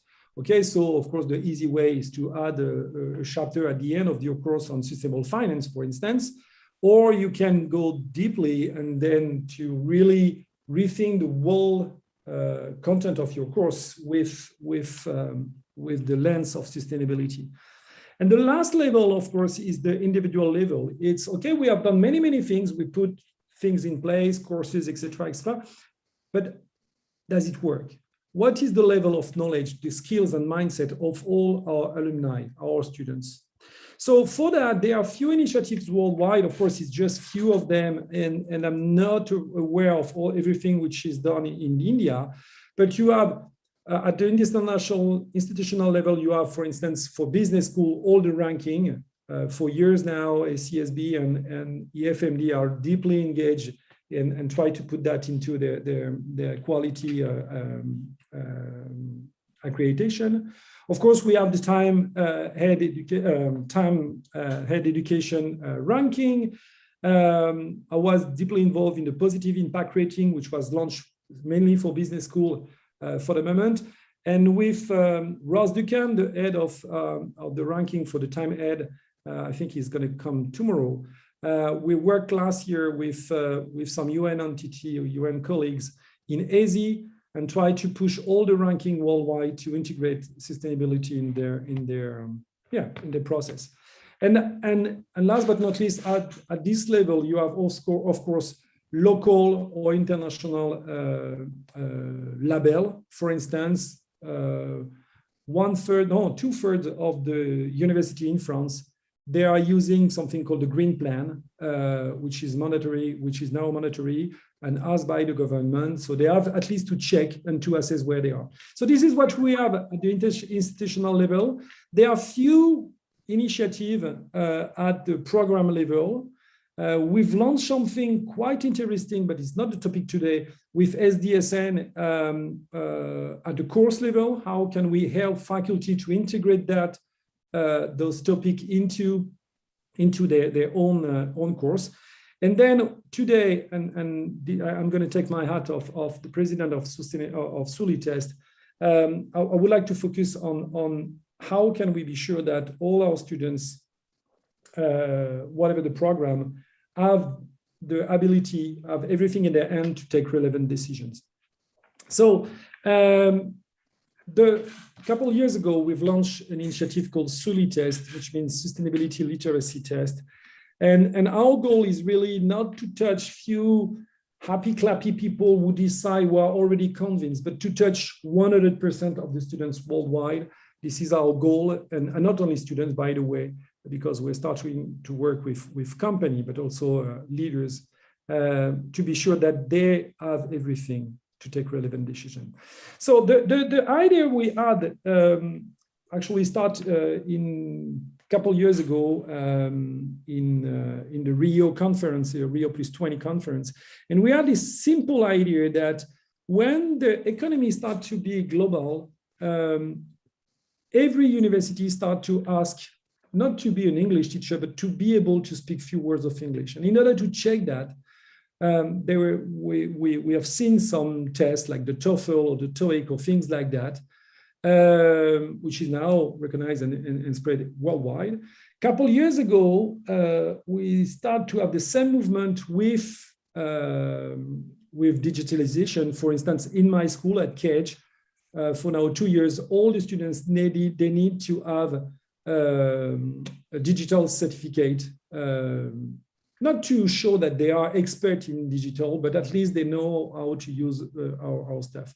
And our idea was to do exactly the same with sustainability. So we're gonna launch the certificate to be sure that we can measure and certify a level of knowledge, and probably later on skills and mindset, and that we will be able with that tool to provide data and assessment for ranking and accrediting bodies to assess our impact. So we are not here today. We don't have yet the certificate. It's going to be launched next year, but we have different tools, and your school is one of the big users. We hope to have more in India. So we have a platform with different tools, and one is an awareness tool. We have more than 200,000 people who took it, and we collect the data. So we are UN recognized, and we collect the data. And every year we are invited at the high-level political forum, and we present the trends. So we won't never measure the poverty or the climate change, everything like that, the problem itself, but we will have an image, a kind of snapshot of the global awareness of those topics. What we have today, we have, as I said, a platform of tools which actually helps educators to create agent of change. So on the left-hand side, this is the current tool. So we have this awareness test. So 30 international questions, which are the same worldwide, and then some local questions. So there is a set of Indian questions, for instance, to be more relevant with the local context. And this, and you can, with that, you can of course also customize your own set of questions, and I will explain that later on. We have an icebreaker, which is something that you can play with your smartphone. We use that, of course, at the UN, but also at the French Parliament. I use that for executive education. It works pretty well. So you don't learn a lot, but actually just play and then discover that you don't know everything, which is a good beginning to start to learn something. And we have also something, a tool called Looping. It's a peer learning, it's a reverse pedagogy tool. Actually, we realized that knowing the answer of the questions on sustainable development and sustainable development goals is really interesting, but creating a relevant questions, it's an amazing tool to learn. So we use that in a course where actually the faculty will ask their students, his or her students, to create the relevant question between his topic or her topic, like marketing or finance or biology or whatever, and the SDG. So it's a 3 hours program, which was pretty well. And next year, as I said, we're going to launch the certificate, the knowledge standard worldwide. And the year after, we're going to launch something called a sustainability literacy badge, which is a program, a mentoring program to help your students to act. So just to give you an example of my school, for instance, what we're going to do next year, when the students arrive on day one, we play the quiz. So we all know that poverty, climate change, all these kind of gender things like that are not always good news. So to have a quiz, which is a funny way to go into topics which are not all funny, it's a good way to start the discussion. And then after that, they are invited to take the awareness test, plus, so the 30 international questions, plus 20 questions that I've created to check what their expectations are on what they want to do at Cage in my school. Then during the program, they are using looping. We have some faculty who have created some specific questions on sustainable finance, for instance, so they ask their students before the course to take that. And then we hope in next spring to have this the new certificate. So just to keep in the timing, I just want to do a kind of call for action. I think if you have to do something, if I may, it's really we can do. It's quite easy to do something. It's more difficult to do something relevant and with a big impact. So I would like to ask you if you are all able to ensure that in a couple of years you will have 100% of your students who will be sustainable development literate. The other thing is, I realized that when I've launched Solitest, I've done conference worldwide for years on sustainable development without knowing who were the people in front of me. And I actually, when I realized that, I said, this is just not possible.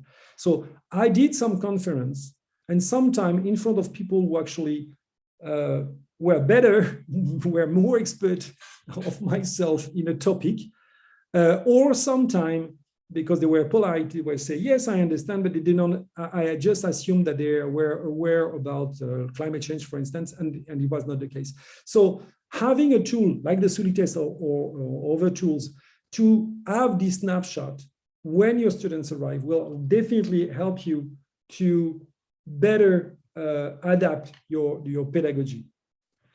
Of course, you need to start with something. So pilot a project, measure, and it's the way how we do that at Solitest. We don't believe that we have a perfect tool or perfect organization, but we are already trying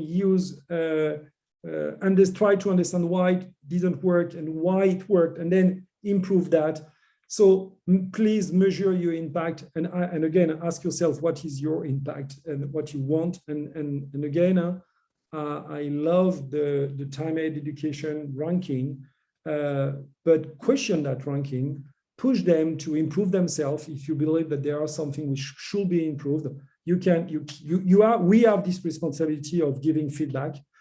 One of the things, it's not easy for faculty to leave their comfort zone, meaning most of the time we learn as a faculty, they learn in a peer, so it's difficult to go outside.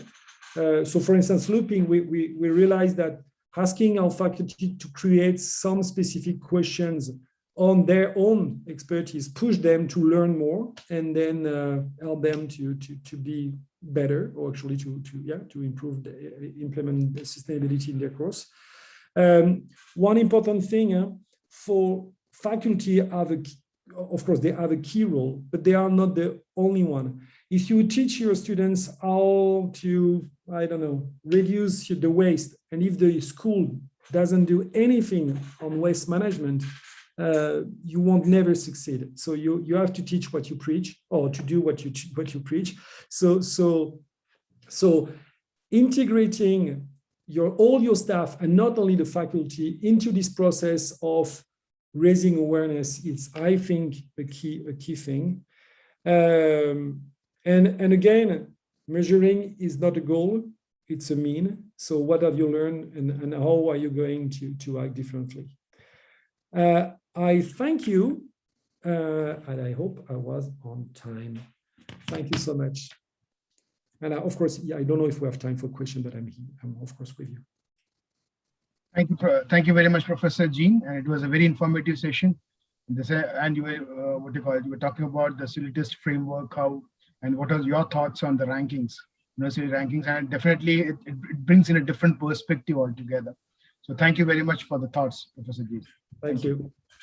So now we have Dr. Satish back, and yeah, thank you, Satish sir, for patiently waiting. And we would love to hear again from you on leveraging institutional strengths for sustainability. Over to you, Professor Satish. Yeah. Sorry for the रुकावट के लिए खेद है. I lost touch because of the internet problem issues here. You may continue, sir. Yeah. I'll share my slides here.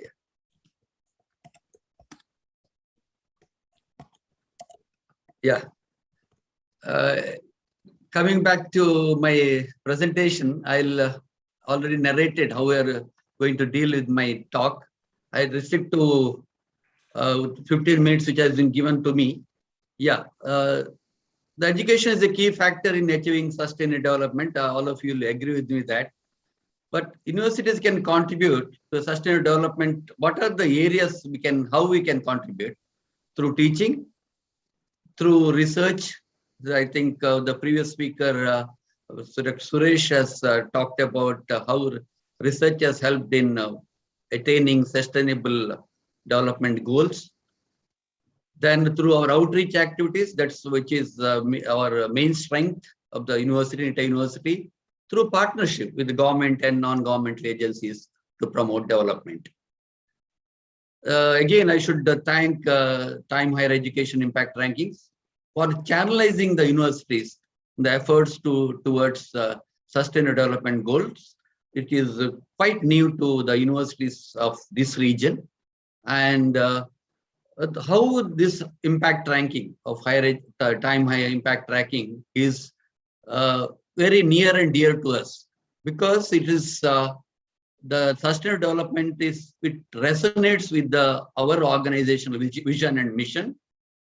Social action has been a cornerstone of our education philosophy for more than a decade now.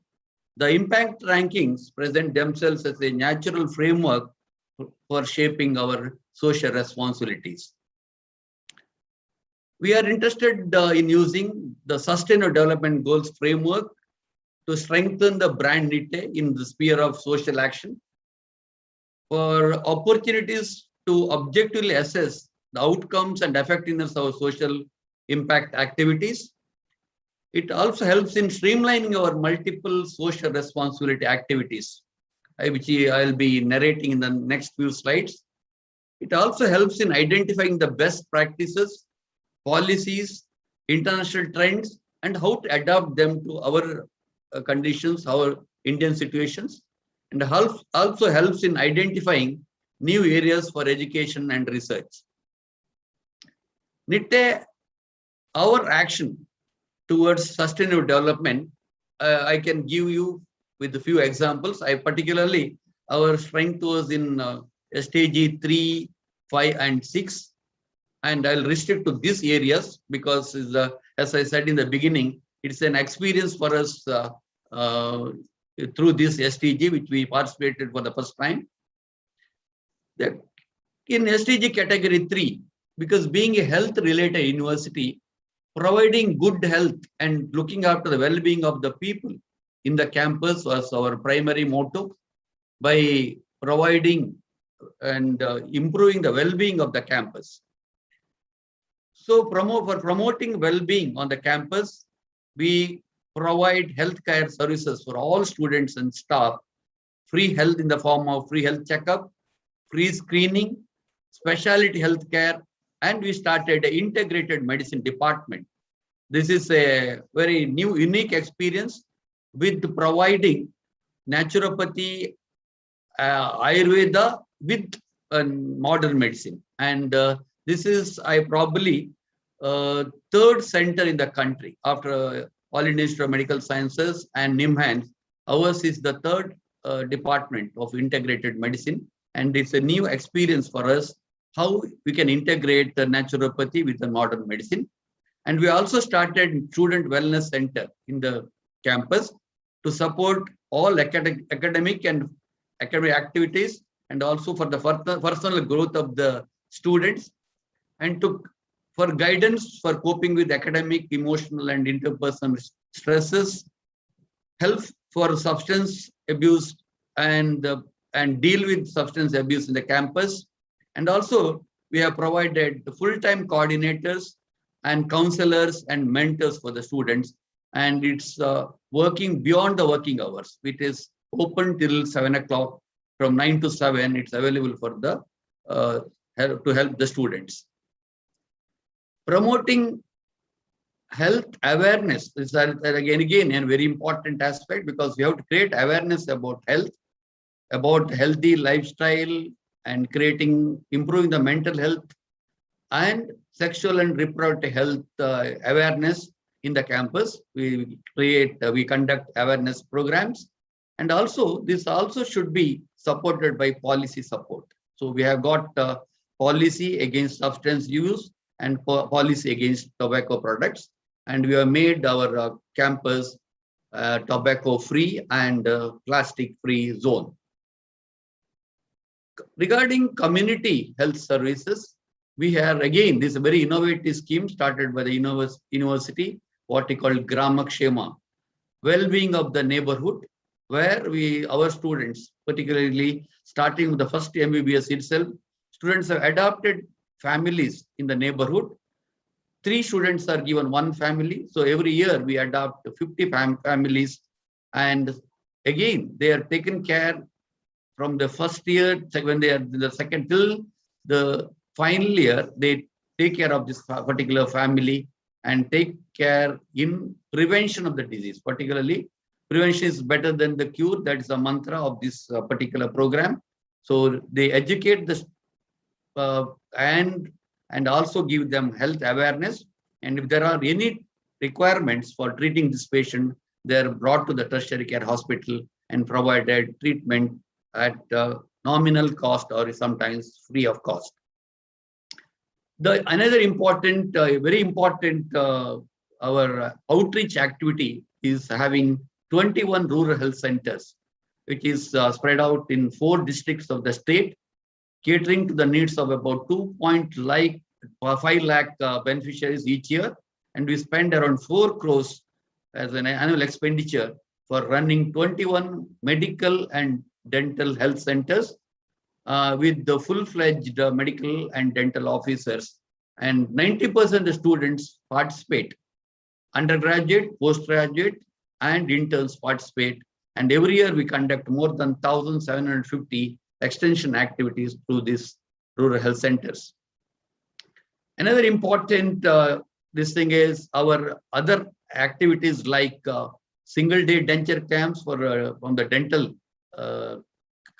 clinics, where they provide single-day denture. As soon as the patient come in the morning, impressions taken, by evening he gets his denture fitted, and he goes home back without any waiting period. That's what happens usually. They have to come 2-3 times to get their dentures.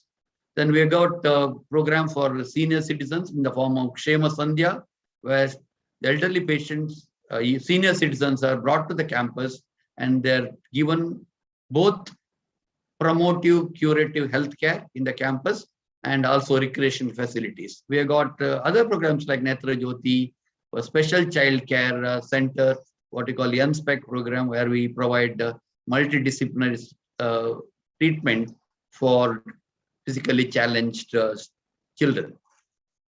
Then collaboration, this is another important socio-economic support. We provide salary support for rural school teachers, and we provide free school bus support service for the children around the campus. And we have got a disaster response team, and they have helped the Nepal during Nepal earthquake in 2015. In 2018, we supported the Karnataka, Kerala, the people around this district who are affected by floods. And in COVID-19, we have got a very robust program for COVID rehabilitation in the form of vaccination drives, door-to-door vaccination camp we have conducted in Mangalore city. These are all the various activities done by the university, and we have got a lot of activities conducted by NSS volunteers, and a lot of activity for socio-economic support we conduct from the university. Collaborations, and that's very important that we should collaborate with other institutions and universities. We are part of the healthy university network of United Kingdom.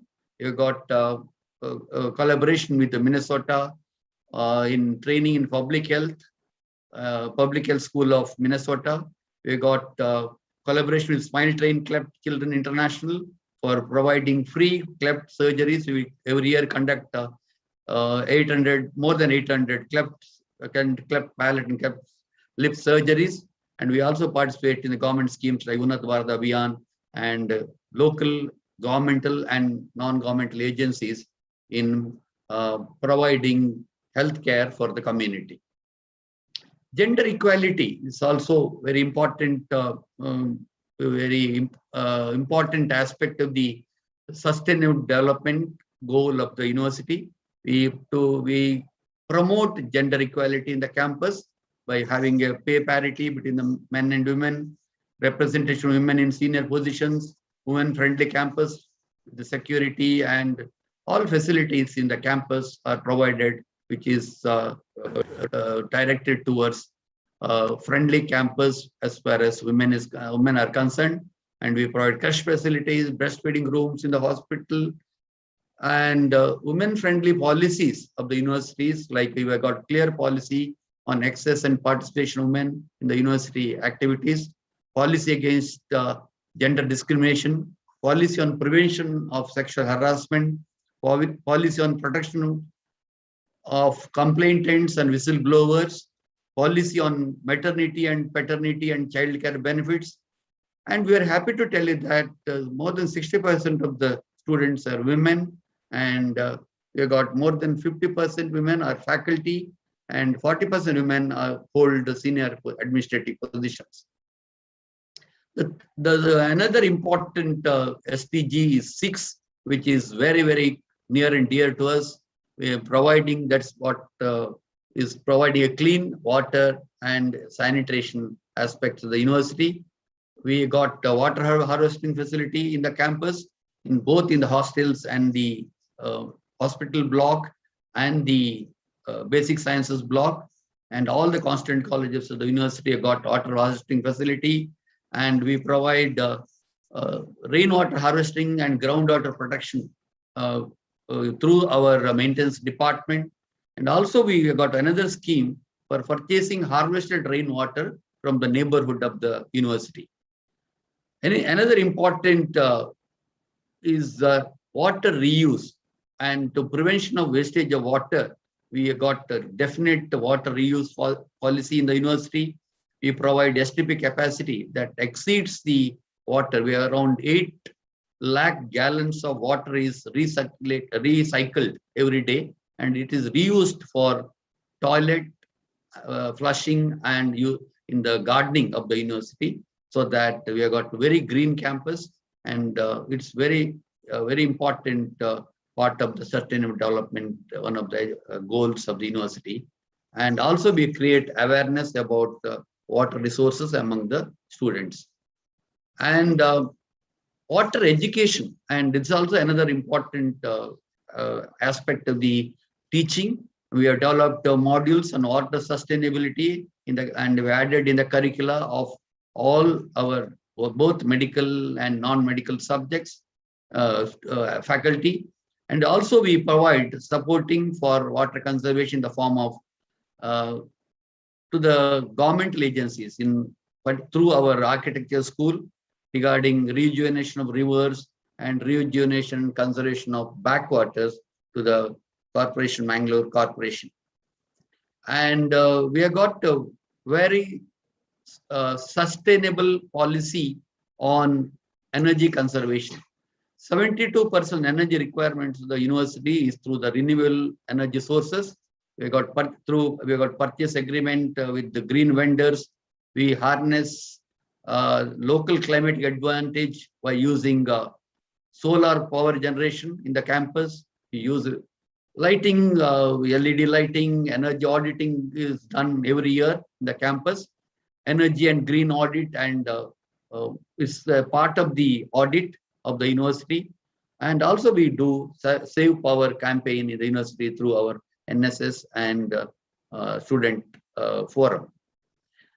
Another important SDG is our 15th Life on Land, and we are for protecting the biodiversity of the campus. And through our very enthusiastic team of faculty, we have done bird counting of the university, documentation, and we have come out with documentation, also a book on the birds of the campus. I understand more than 92 birds have been spotted or they reside in the campus. And this is a ongoing activity, and the people, the enthusiasts, they participate in the bird watching. And also we got the butterfly count. There are around 9 species of butterfly, and I understand there are more than 5 frog species in the campus. And we have done geo mapping of the trees of the campus. I understand that more than 1,900 trees have been geotagged, and they're QR coded. And once we can, using the appliances, we can find out the details about the particular tree.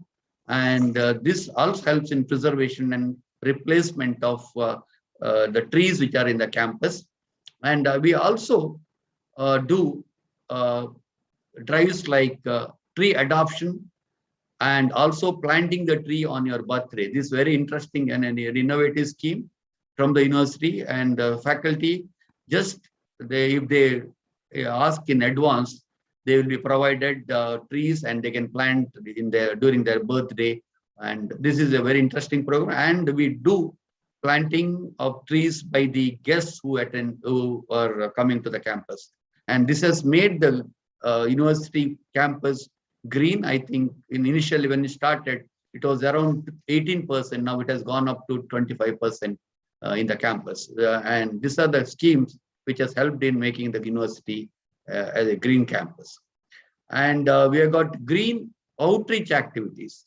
And this is, we are partnering with our Mangalore City Corporation in developing lung spaces in the city, using a new technology called Miyawaki technology, where tree planting, and it's a new technology which has being popularized in the country.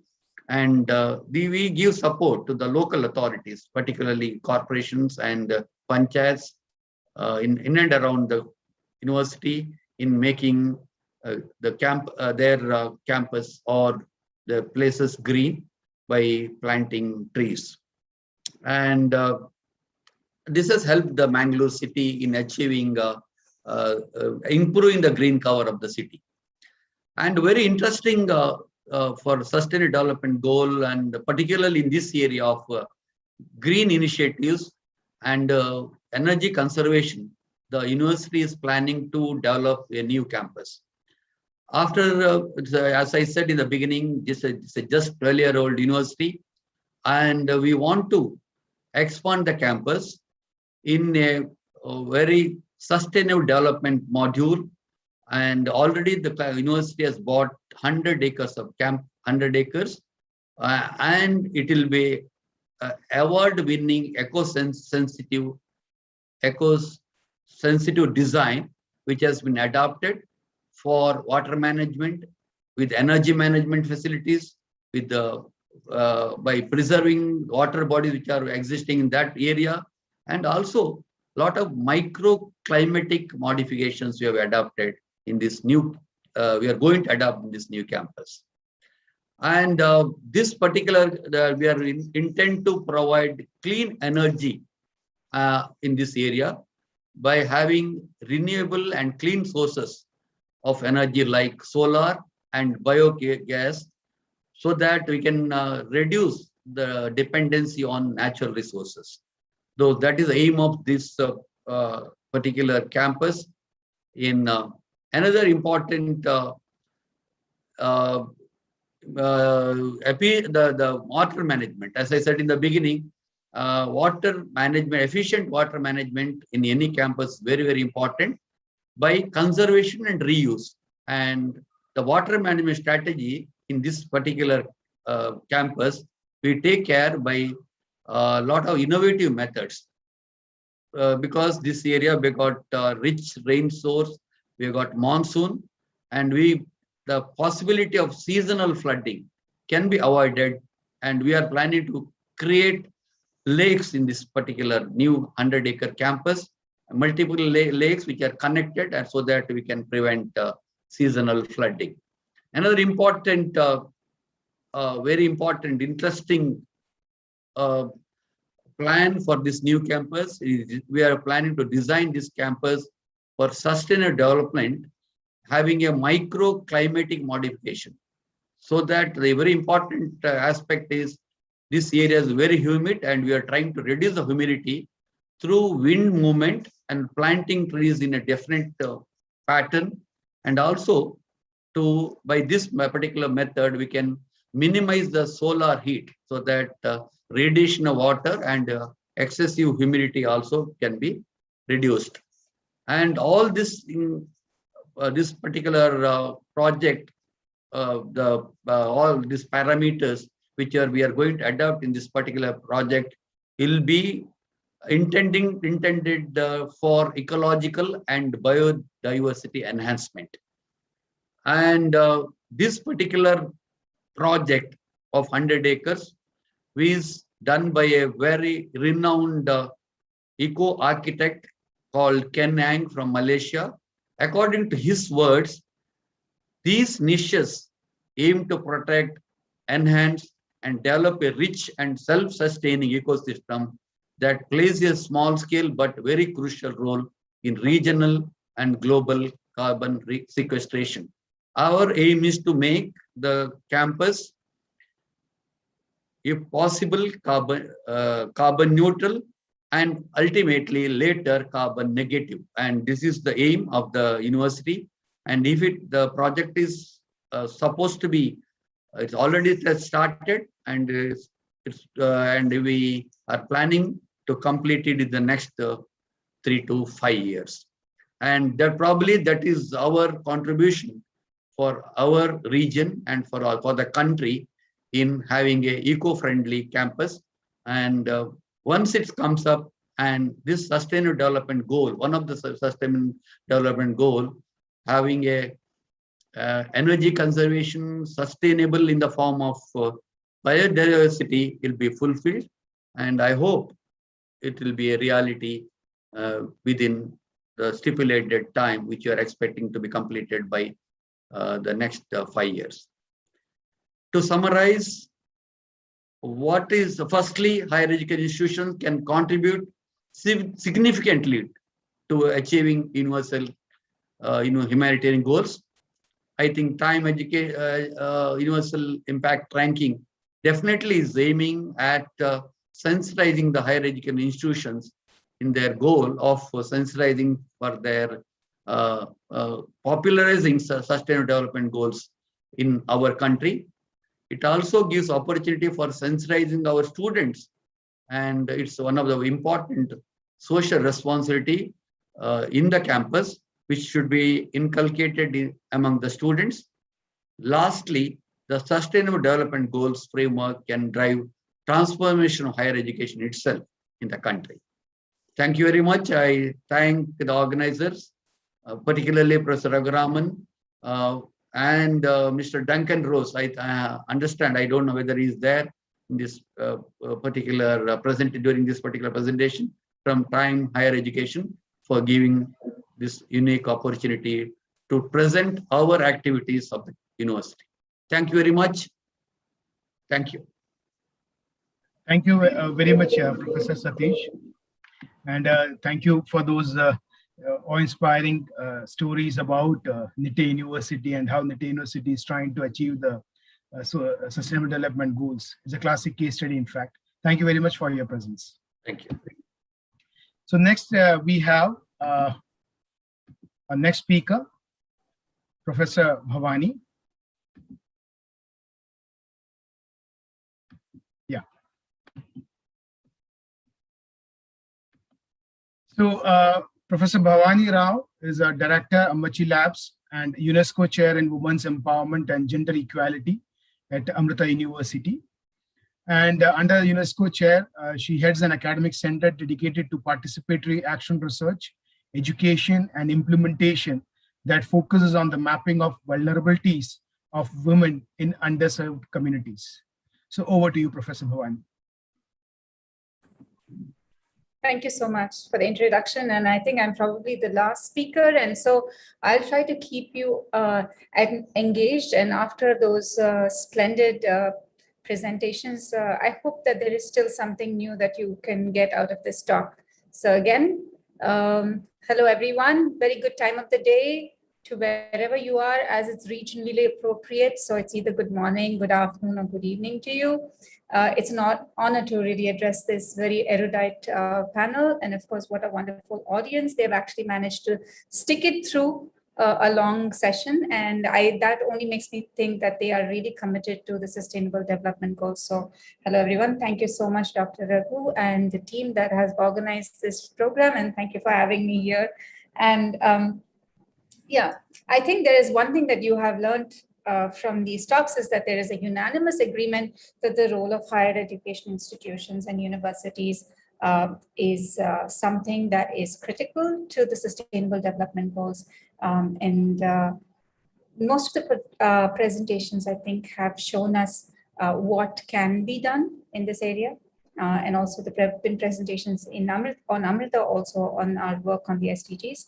So I'll kind of shift away from what can be done, and maybe I will touch upon how you can do it, because it's not that easy. Sustainable Development Goals are humanity's wish list of what we want our world to be. And we have not ever reached the ideal way of being, not in the millions of years that we have been on the earth. So it's not going to be that easy. And so it's just, as educational institutions, how can we engage on something that is very, very complicated and very, very complex?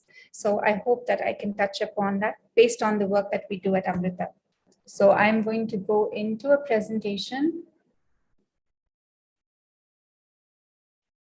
And I can share my screen, right?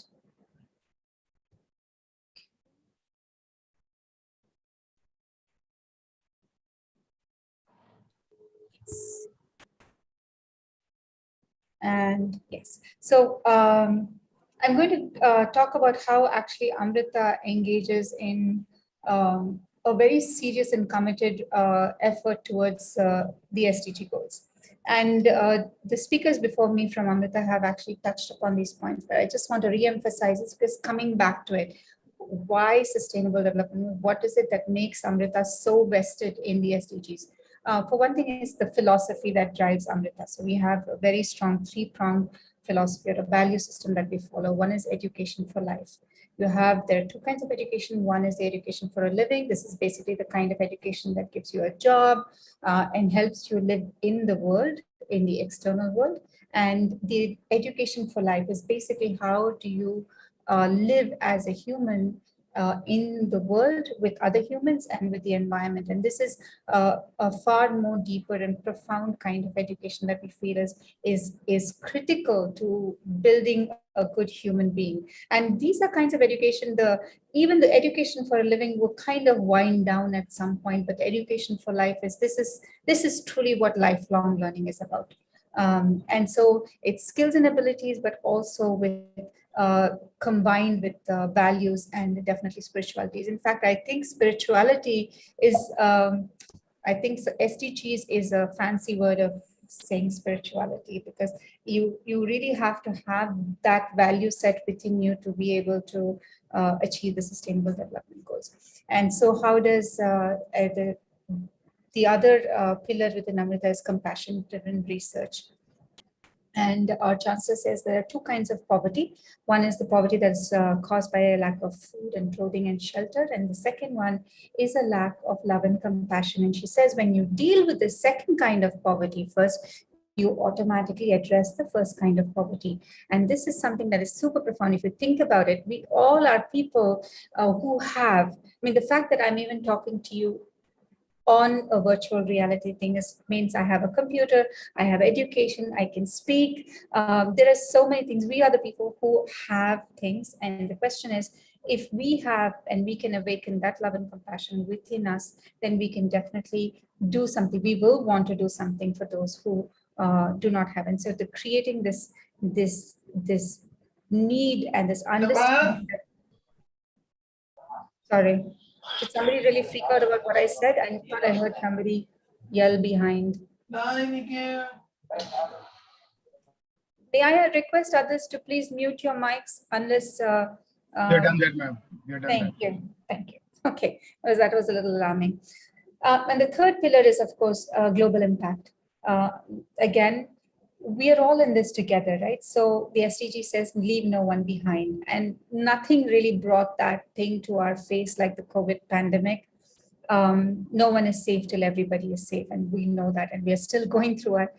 It's because we have still also not learned to really come together and work on this together. And then that's something that is so fundamental to achieving the sustainable development goals, is it really needs all of us to come together at so many levels. Even as an educational institution, it has forced us to come together at some very substantial ways. And it's not easy to come together and work together. This is actually one of the greatest challenges that we face. But to achieve it, you have to come together. And that concept of leaving no one behind and that nobody is safe till everybody is safe, it has to be ingrained within us. We move together as one. And again, it's a wonderful example that our chancellor gives. She tells us that if you are at the top of a 10-story building and the bottom story is on fire, you can't say, well, the fire is really far away from me. I'm actually safe and fine. It's just a matter of time before the fire gets to you. That is the kind of urgency that we need to see. And that is the kind of commitment that you see, that the fire is at the bottom floor and it's going to get to you. Nobody is safe till everybody is safe.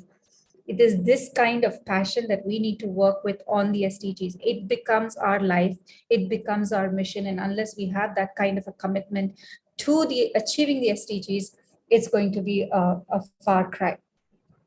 This is just a snapshot of how the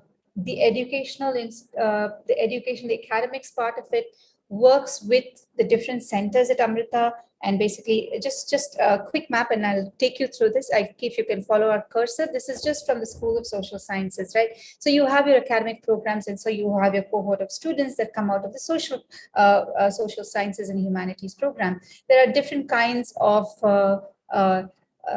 electives or specializations that are offered through the School of Social Sciences. Now, what happens is that you also have a set of centers which are shown in purple.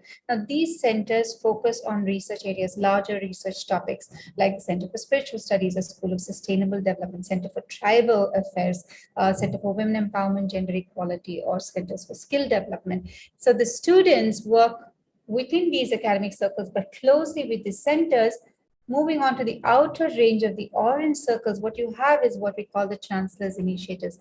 These are mega projects that have started even before the university ever started. And these are large-scale humanitarian projects that have been launched by the Chancellor.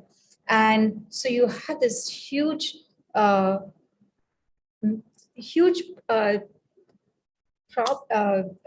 space that you have access to, that the students who are going through these different programs can actually work at the grassroots level and figure out sustainable solutions. Now, this is just one department. The whole thing, if you blow it up into all the departments coming together and pitching together, that's kind of the complicated network of things that happens. It's not, oh, let's take 10 students, let's feed the poor, let's do a particular intervention. It's never that simple, because sustainable goals, it really speaks to a complex system, and therefore the approach should be holistic. Otherwise, it won't sustain itself. I'll give you a brief overview of the Chancellor's initiatives because we don't have much time. I could talk for an hour on each of these initiatives. I'm just going to really touch upon some of the main ones that have been highlighted on the slide. Going into education. As you know, that the university was first founded by the Chancellor's parent organization, which is the NMUT, which also has K-12 schools, I think over 80 K-12 schools across India, in pretty much every state in the country. But also special schools, special ed schools for children who are differentially abled, a huge focus also on skill development centers, whether you're talking about those that are aligned to the national government schemes, which are the PMKVY schemes, that Shikshan Sanstans, but also basic level schools that are training centers that are rooted in villages, the villages that we are working in, that was described by Dr. Manisha earlier during the program. We also have a huge push towards literacy, basic literacy, digital literacy, all kinds of literacy. And these are these all kind of form the space, the education initiatives generally by the Chancellor. But apart from that, this is the traditional educational initiatives. But when you go deeper into education, what is it that we're doing that is beyond basic in education? And I'm going to take one example, is the skills part of it. So long before the lockdown, there was a huge push to going into e-content and creating good e-content, getting good virtual laboratories for basically getting good quality education to people who did not have access to quality education, because either they couldn't get the teachers over there, they couldn't get the teachers to stay over there, they didn't have enough schools. So as a part of how do you get quality education to remote areas using technology. So whether it's a question of simulators that were developed to train people in physical skills, to e-content, to virtual reality based trainings. So there was a whole cohort of products that came out of Amrita University. And this is what you see here in this is just some samples of the kind of products that came out. And but over 51,000 people have been trained using the content that we have created. And over 2,500 on the simulators that we have created. And our simulators are actively being used in industry for the trades that, that they were developed for. Basic literacy training again. So there's this a very well recognized center of excellence at the same time that created basically how do you teach children literacy, but also basic education using tablet education.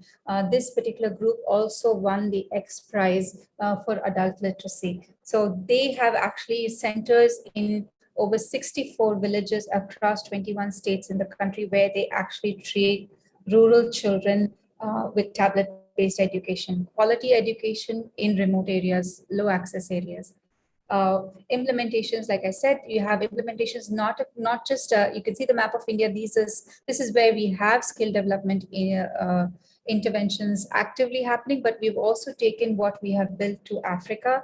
Specifically, we went to Rwanda and we've done trainings both in formal and in informal settings. So this is what I'm trying to give you, is that you have the education systems that are the initiatives by the Chancellor, then you have the university complementing those initiatives with technology interventions or designing very carefully thought out and planned interventions using the technology and using it to solve grassroots level problems, using it to achieve SDG 4 in underserved communities. Another huge initiative by the Chancellor is the Amrita Shri program. This is the Amrita Women in Self-Help Groups program. So I am not sure how many of you know what self-help groups are, but this is when women from low-income communities come together, most often through microfinancing, as this is was started by Professor Yunus. He won the Nobel Prize for it. And this is something that is been recognized across the world as a surefire way of actually helping women become more economically and financially stable. And so Amrita has over 250,000 women in self-help groups across various states of the country, and you can see the map. And they are involved in the formation of SDGs, they're involved in microfinance, they're involved in raising small business capital, starting their own enterprises, and forming much larger federations. What is the unique part of the Amrita Shri program is that not only did they manage, these women self-help groups managed to stabilize their own income levels, but what they started doing is started doing work for others, like building houses, paying for scholarships, hospitals. They actually have supported so many grassroots level charitable work through the profits that they have made. And this is something that I think is very remarkable. This is that sustainability aspect of the efforts. I'm just quickly showing you what are the things that we have, how did Amrita with the university manage to leverage this huge network of women during COVID times. One of the things that we worked on is we made sure that we had connects to all the women who were in lockdown, trying to find out what their needs were. Based on their needs, the MA MUT through the Chancellor's initiatives gave out immediate financial aid to 250,000 women because they were in lockdown and they didn't have access to any income. Most of them had lost their sources of daily income. This is given as emergency cash so that they could bide their time till the government processes for giving food and stuff like that kicked in, so that there was this brief period which was intense agony for women before the government things came into place and when things went into a lockdown. This was for the first lockdown. Again, very impactful intervention, very timely. And of course, there were a lot of other things that happened during COVID, including stitching of masks. All the people that were trained in general duty assistant went on to find jobs in hospitals. It's also the women that were already making pads, which was made from banana fiber, started making more of those pads for even their own daily consumption. Another Chancellor's initiative is what is called Amala Bharatam. This is the Clean India campaign. This was started in 2009, I believe, with cleaning up the entire length of the state of Kerala. There's a highway that runs from the south all the way to the north. It's called the NH47 in one day. So the entire Amrita university, faculty, students, well-wishers all came out on one particular day and cleaned up the entire stretch. Not just cleaning it up, but sorting, management, tree plantations, setting up dustbins at regular intervals, doing public awareness campaigns on not to spit, not to throw waste, how to manage waste, the whole package. And since every year, Amrita, especially all the students and faculty, take upon an annual pilgrimage of sanitation where they actually clean up the entire Pampa River and the Sabrimala pilgrim site. This is one of, for those of you who are not familiar, this is probably one of the busiest pilgrim spots there is in India. And it clocks so millions of people. I'm not 100% sure. I think like it's in the tens of millions of people who visit this religious site. And every year, Amrita cleans up the river and cleans up the surroundings of that particular pilgrimage spot. Also, again, not just the traditional ones where you can go and do something, but it always spins off other things that are, this is what the university actually contributes to in its core strengths. For example, a whole set of things on plastic waste management. So to create building blocks, to create tiles from waste plastic. Actually, the most recent one, they have actually used PPEs and masks, and they've made blocks that kind of fit each other, interlocking bricks with waste materials from COVID. And this is something that we're so excited about. I'm sure that you'll see a publication on it soon. But also things like robotics, social robots to help behavior change in terms of washing hands and things like that. This was the picture that you see was actually deployed before COVID times, but it basically taught rural children to wash their hands with soap and water, and would coach them in all the steps of hand washing. Again, this has caught the interest of UNICEF. It's a project that was done in partnership with Glasgow University in the UK, and that the scope and the potential for it is so much that it's going to the next level, where we have included artificial intelligence and image processing also to the robot. Another mega project is the Amrita Sir project. This has been touched upon in previous conversations. The numbers that I have put up here is just 2020 activities in the village, in spite of the lockdown, is how closely we are embedded into these communities. We have built capacity in the communities over the years that we've worked with them, so that even if we are not physically there, work still goes on. And that's really true reliance. Self-reliance is not when it's to make something sustainable. It's not enough if we go and as a university and do something in a village or a remote community. We have to make sure that we build that capacity in that community so that they can do things for themselves. And this is again one of a very strong direction that Amrita follows. Chancellor's initiatives in disaster management. This is probably the most diverse. It really touches upon all the SDGs. I swore I would not use the word SDGs too much after such a long program, but I have to. Anyway, so it covers like food, clothing, shelter, education, healthcare, livelihood, and research.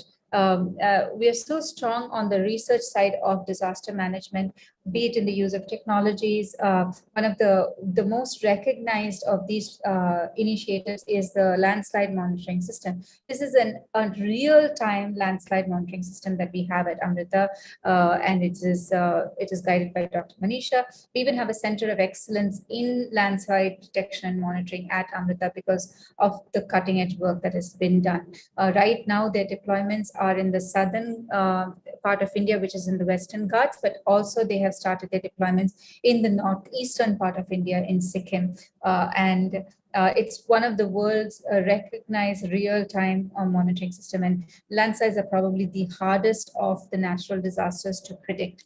They've done excellent work in that. Just now I want to touch upon is what does it mean for the university to actually go and interact in these rural communities? How do we actually go about doing it? So I'm going to take an example, which is the one that we did towards sanitation. This was aligned to the Swachh Bharat mission, because Swachh Bharat mission at that time had come up with to make villages open defecation free, because it was identified that so many children were dying from water polluted related disease, and a lot of it had to do with open defecation. So the way we approach is that we have to first get the buy-in of the community. It has to be done with the understanding that they also need it for themselves. We can't just go in and do something for a community saying that you need this. So to raise the awareness, to get the buy-in of the community, to use PRA tools to draw what their needs are, and it's actually quite easy. So one of the greatest needs in any community is health. And when you realize, when the women and the people in the village realize that their children are being affected by bad water quality, then it's kind of very easy then to bring the whole sanitation conversation in. Then we build capacity within that particular community on how to build toilets. We have seen so many villages in the country where the government has built toilets and the people don't use them, or they have used them and then they broke down, they don't know how to maintain it. And this is true for every and any technology that you try and introduce. So when you take a technology or when you take an intervention, you have to build capacity within that community to maintain it for themselves. And this is like super important. So again, this is where the skill development part of it comes, why you're building something, how are you building it, how are you going to maintain it, that part of the training has to come. You implement it. So you use the process of training to start the implementation within that particular community. So for example, we mobilize the people in terms of their awareness, raising their awareness on sanitation and the need for toilets. We taught women who were daily wage laborers, who would just basically be material movers, that they would carry a ton of bricks on their head or sand on their backs and move it. And they're working on construction sites when it's not agriculture season. We taught them basic vocational skills. And we with teaching them those skills, the women who were our first students basically built their own toilets. So in building their own toilets, not just that they learned how to do it, but they actually had they were fully invested in their own toilets. These are toilets that they built with their own hands. And they knew end to end of the toilet, they know how to fix it, they know every part of the toilet. And with that, they started building toilets for other women other families in the village. And this, we linked it up to the Swachh Bharat mission, because Swachh Bharat mission was paying for people to build toilets. So either we got them the government contracts to build toilets for other people in the village, so that they were able to leverage their skills, but also make their community better. Again, so they were already trained in the maintenance, but not just maintenance, we also taught them how to do inventory management. So if they were buying certain things and if they wanted to start it as a business, how do they actually go about? So we taught them entrepreneurship skills, inventory management. How would you, if you had to decide that you decided that you wanted to done this as a business, as a group of as a women's self-help group, if you wanted to take it forward as an income generation activity, what are the different skills that you need for it? And along with this improved infrastructure, we also work with them on natural resource management, especially with water, testing water quality, how to maintain water sources, and all this information. This is kind of similar to what some of the other speakers is basically you have to document it for your own learning. You should be able to assess it because you need to know what kind of an impact it has had on the community. And then this goes on, but also this basically leads to the behavioral change. So create a baseline of champions that would stand for sanitation, who would promote sanitation within the community. So in terms of engaging cleanup drives, in terms of best practices, hand washing, wearing masks, all those things basically, and getting the community together so that they can move the entire community to an open defecation free status. And this is given by the government when they send inspectors to inspect your village to see if you've met the standards for open defecation free. We had worked with 21 villages across 21 states. 18 of those villages were declared open defecation free by the time we were done with the project. And we were not able to do it in some, but that's how that is being realistic.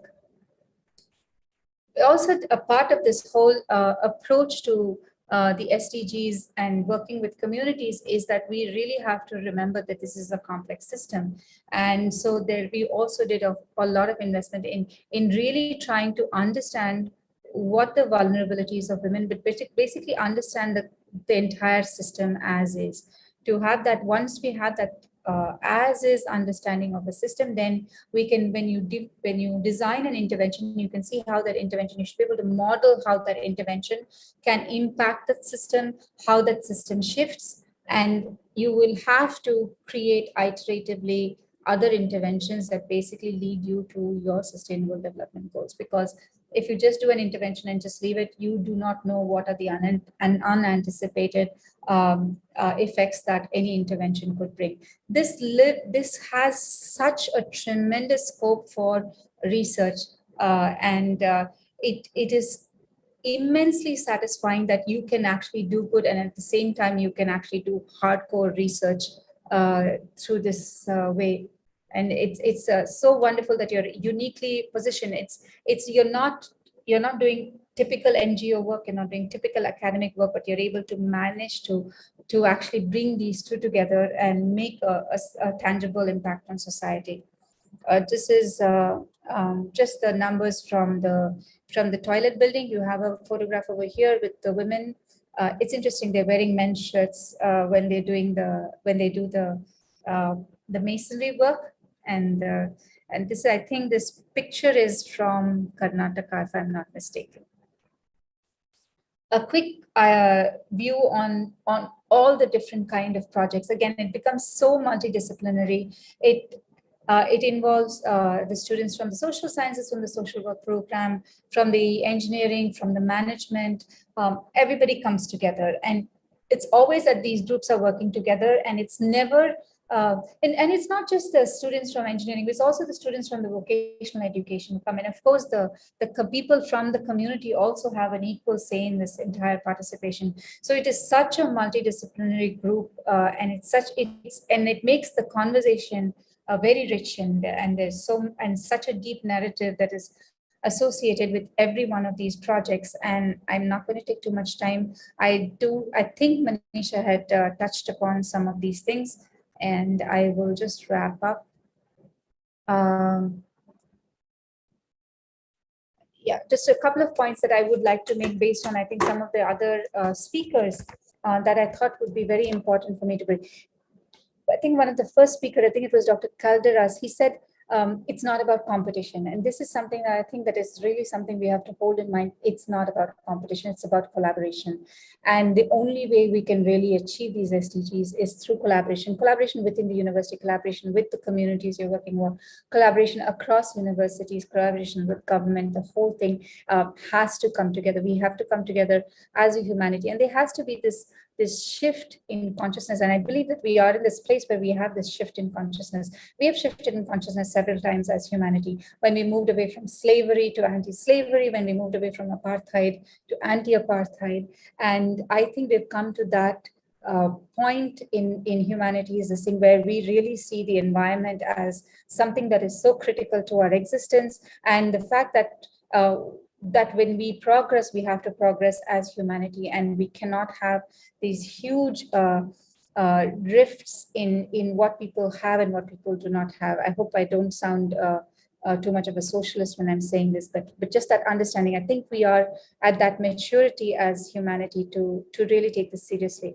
So another point that I would like to make, I think this is what Dr. Endera said about the gap in publication, and it's also the gap in really engaging men in the women's empowerment and the gender equality conversation. Again, this is the whole concept is you don't leave anybody out of the conversation. So in that sense, I think Amrita is also quite exceptional that it has over the last couple of years made significant strides in trying to engage men in the gender equality conversation. So we find that across the world that this is a conversation that is not happening, but it's also critical for us to have gender equality is to engage the men in it. Yes, and I think that what happens is that there is a circle of giving that happens when you start doing this kind of work. It's the giving that happens, that it's the knowledge that we transfer to the communities we work, but it's the knowledge that we gain from the communities we work. The people that we have worked with in the communities, the knowledge they have gained, the knowledge that they give to their children, to their families, and what they receive in return from their communities. It's what we have through our learning and through our work, what we give the scientific community in terms of our research and publications, but also from them what they have already done that we learn and then we again take to the field. So there's just this multiple layers of the circle of giving that happens when you do this kind of work. But it's also important that you have to hold that philosophy in your heart when you do it. Otherwise, you have a whole bunch of broken chains. Again, another thing on the philosophy of Amrita, but this is what makes it so exceptional. We do have scientific rigor in whatever we do. It's knowledge-based, it's experience-based. But the work that we do is for the benefit of humanity. And the work that we do is for the benefit of humanity, but with a strong push on creativity and beauty and aesthetics. Only when you have that sense of beauty and aesthetics, you actually seek perfection. And when you seek perfection, that's when you raise the bar. I think there was another speaker who said you have to raise the bar. And this is how you raise the bar, when you are always looking to make something a thing of beauty. This is not the perfection that comes this is the kind of perfection that comes in a beautiful, heartfelt way. And this again is another core underlying philosophy to the approach that Amrita takes towards SDGs. So it's SDGs, but with the Amrita touch. And with this, I'll end my talk. Thank you.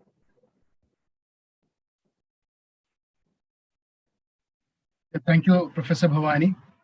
And it was the story behind the Amrita initiatives, how Chancellor's initiatives are being translated into SDG goals. That's a beautiful presentation. Thank you very much for this presentation, Dr. Bhavani. Now we have a last speaker. We have Dr. Karthik Shankarnarayan. And I invite Dr. Shankarnarayan for the session summary and closing remarks. Professor Karthik is an associate professor at Ontario Tech University, Canada, and is an adjunct faculty to Amrita School for Sustainable Development, Amrita University. Over to you, Professor Karthik. Am I audible? Can you hear me? Yeah, you're audible. Yeah. Wonderful. Namaste to all, and a very good morning from the East Coast of Canada. I know I am between all of you and potentially dinner, or probably, going back to your family. So I'm going to try to make it as short and crisp as possible by combining, the summarizing aspect as well as the, the closing remarks as well. To start with, I would like to extend my sincere pranam and my humble prostrations to Amma, who has given us this platform to speak, and also a special thanks to Dr. Raghuraman for inviting me to be a part of this wonderful event. So thank you, sir. So I thought about what do I need to do, and I heard all these wonderful speakers. I'm not going to name them because they've already been spoken about. They have given wonderful presentations. I'm not going to do justice by summarizing them. I will need probably about 50, 60 slides to do that. And I think people will be throwing stones at me if I do that. So I tried to think about what happened today. And then I put it under three buckets. One is compassion-driven research. The second one is literacy, interdisciplinary nature of what we are talking about. And the third one is collaboration. So to start with, just like what Professor Suresh did, I'm going to give you a story of my interaction with Amma, which put me into the path of sustainable development. So in 2019, I was on research leave, and one of the monks at the ashram told me about Amrita University. I had no clue about Amrita University. And I was supposed to meet Dr. Krishna Shri Achyutan. And before that, I was in the ashram. So I said, why not go get Amma's darshan, right? So I go to Amma and I explain to Amma what's going on. And then the very first question Amma asked me was, and I apologize to people who have heard this story multiple times, because I was awestruck by that. And Amma's first question to me ever was, how many publications do you have? So I knew immediately that Amma has donned the hat of a chancellor and asking a professor a question. So I answered thus. 2 minutes later, when I was leaving, she told Dr. Achyutan that make sure he eats or drinks something before he leaves the ashram. So then she had donned the hat of a compassionate mother. And why I say this, why I talk to you about this story is because Amma walks the talk. Right. And even before experiential learning became a buzzword in higher educational institutions, Amma talked about the need to send students to these rural parts of India so that they have that experience, and that acts as a motivation. So in this case, Amma acted as a motivation for me to look into compassion-driven research, and I have the privilege of working with such people at Amrita University and also wonderful researchers. So compassion-driven research is extremely important, and those of you who know Mr. Shekhar Kapoor, who is a director in India, a film director, he had this what is it, Science of Compassion YouTube video, wherein he says, how on earth does Amma talk about biotechnology, science and all, even though this person has only done 4th grade, right? So there are multiple personalities like Amma who's acting as motivation for us to work. So compassion-driven research is extremely important. So that's one part of it. The second one is literacy. Right. And many points that I heard today was complex systems. Complex systems was used multiple times. So one lens, and I think it was Professor Angel Calderon who talked about capacity building, and Professor Bhavani Rao also talked about it just recently.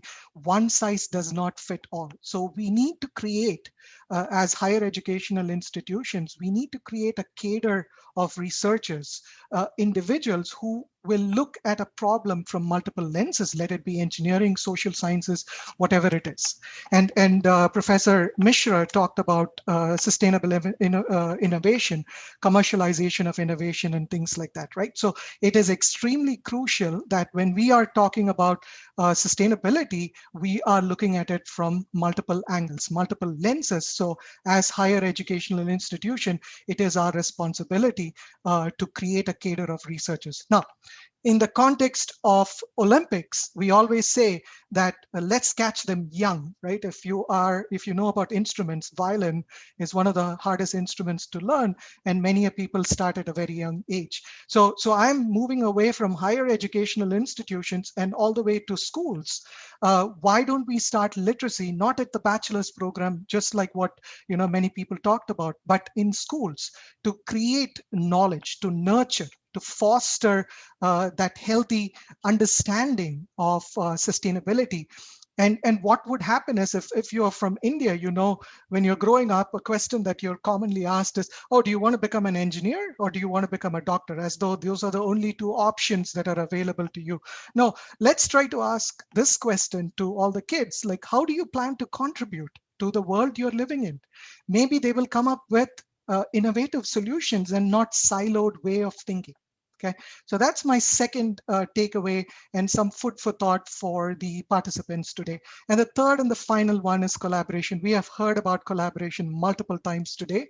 And Sri Amitabh Kant of Niti Ayogi talked about multiple stakeholders approach. And Professor Bhavani Rao also talked about collaboration. Collaboration not just amongst, because the symposium is talking about higher education and institution. No, again, a siloed approach will not work. So we need to work with non-governmental organization, United Nations. Elsevier is also there providing us with the data. So how can we all team together in order to achieve this common goal? Right. And I'm going to address a question that I'm sorry if I'm butchering your name. I apologize. Tumir Katarina Manik. This person asked this question. I'm from a very small institution. How do I go about doing this? Right. We don't have researchers. So that's the aim now, is to form a kind of a consortium wherein we are helping each other out and not only looking at Stanfords and the Harvards, but also looking at institutions which need help. Provide them with that support, provide developmental programs, and make sure, and Dr. Bhavani Rao talked about it, right? We do not want to leave anyone behind. Right. So those are the three key things that I want everyone to take away today. There are lots of other topics coming up tomorrow. So that's where I'm going to end with my food for thought. And also we have seen, we all have to work together. And with this statement, let's all be agents of change towards sustainable development. I'm going to end with that. And again, I thank all the speakers, and I'm not going to say their names now because they've been talked about already, and also for the participants, especially for going through the 4 or 5 hours of all these talks and things like that. Thank you, and stay safe and take care. Namah Shivaya. So with this, we have come to the end of today's day, and thank you, Dr. Karthik, for summarizing it very beautifully. And we'll be meeting tomorrow for the next day, and we'll be meeting tomorrow at 3 p.m. Indian Standard Time. And we'll be having another set of panelists who will be talking about this very interesting topic on universities, SDG performance and rankings. So thank you very much and have a nice day. And good night in India.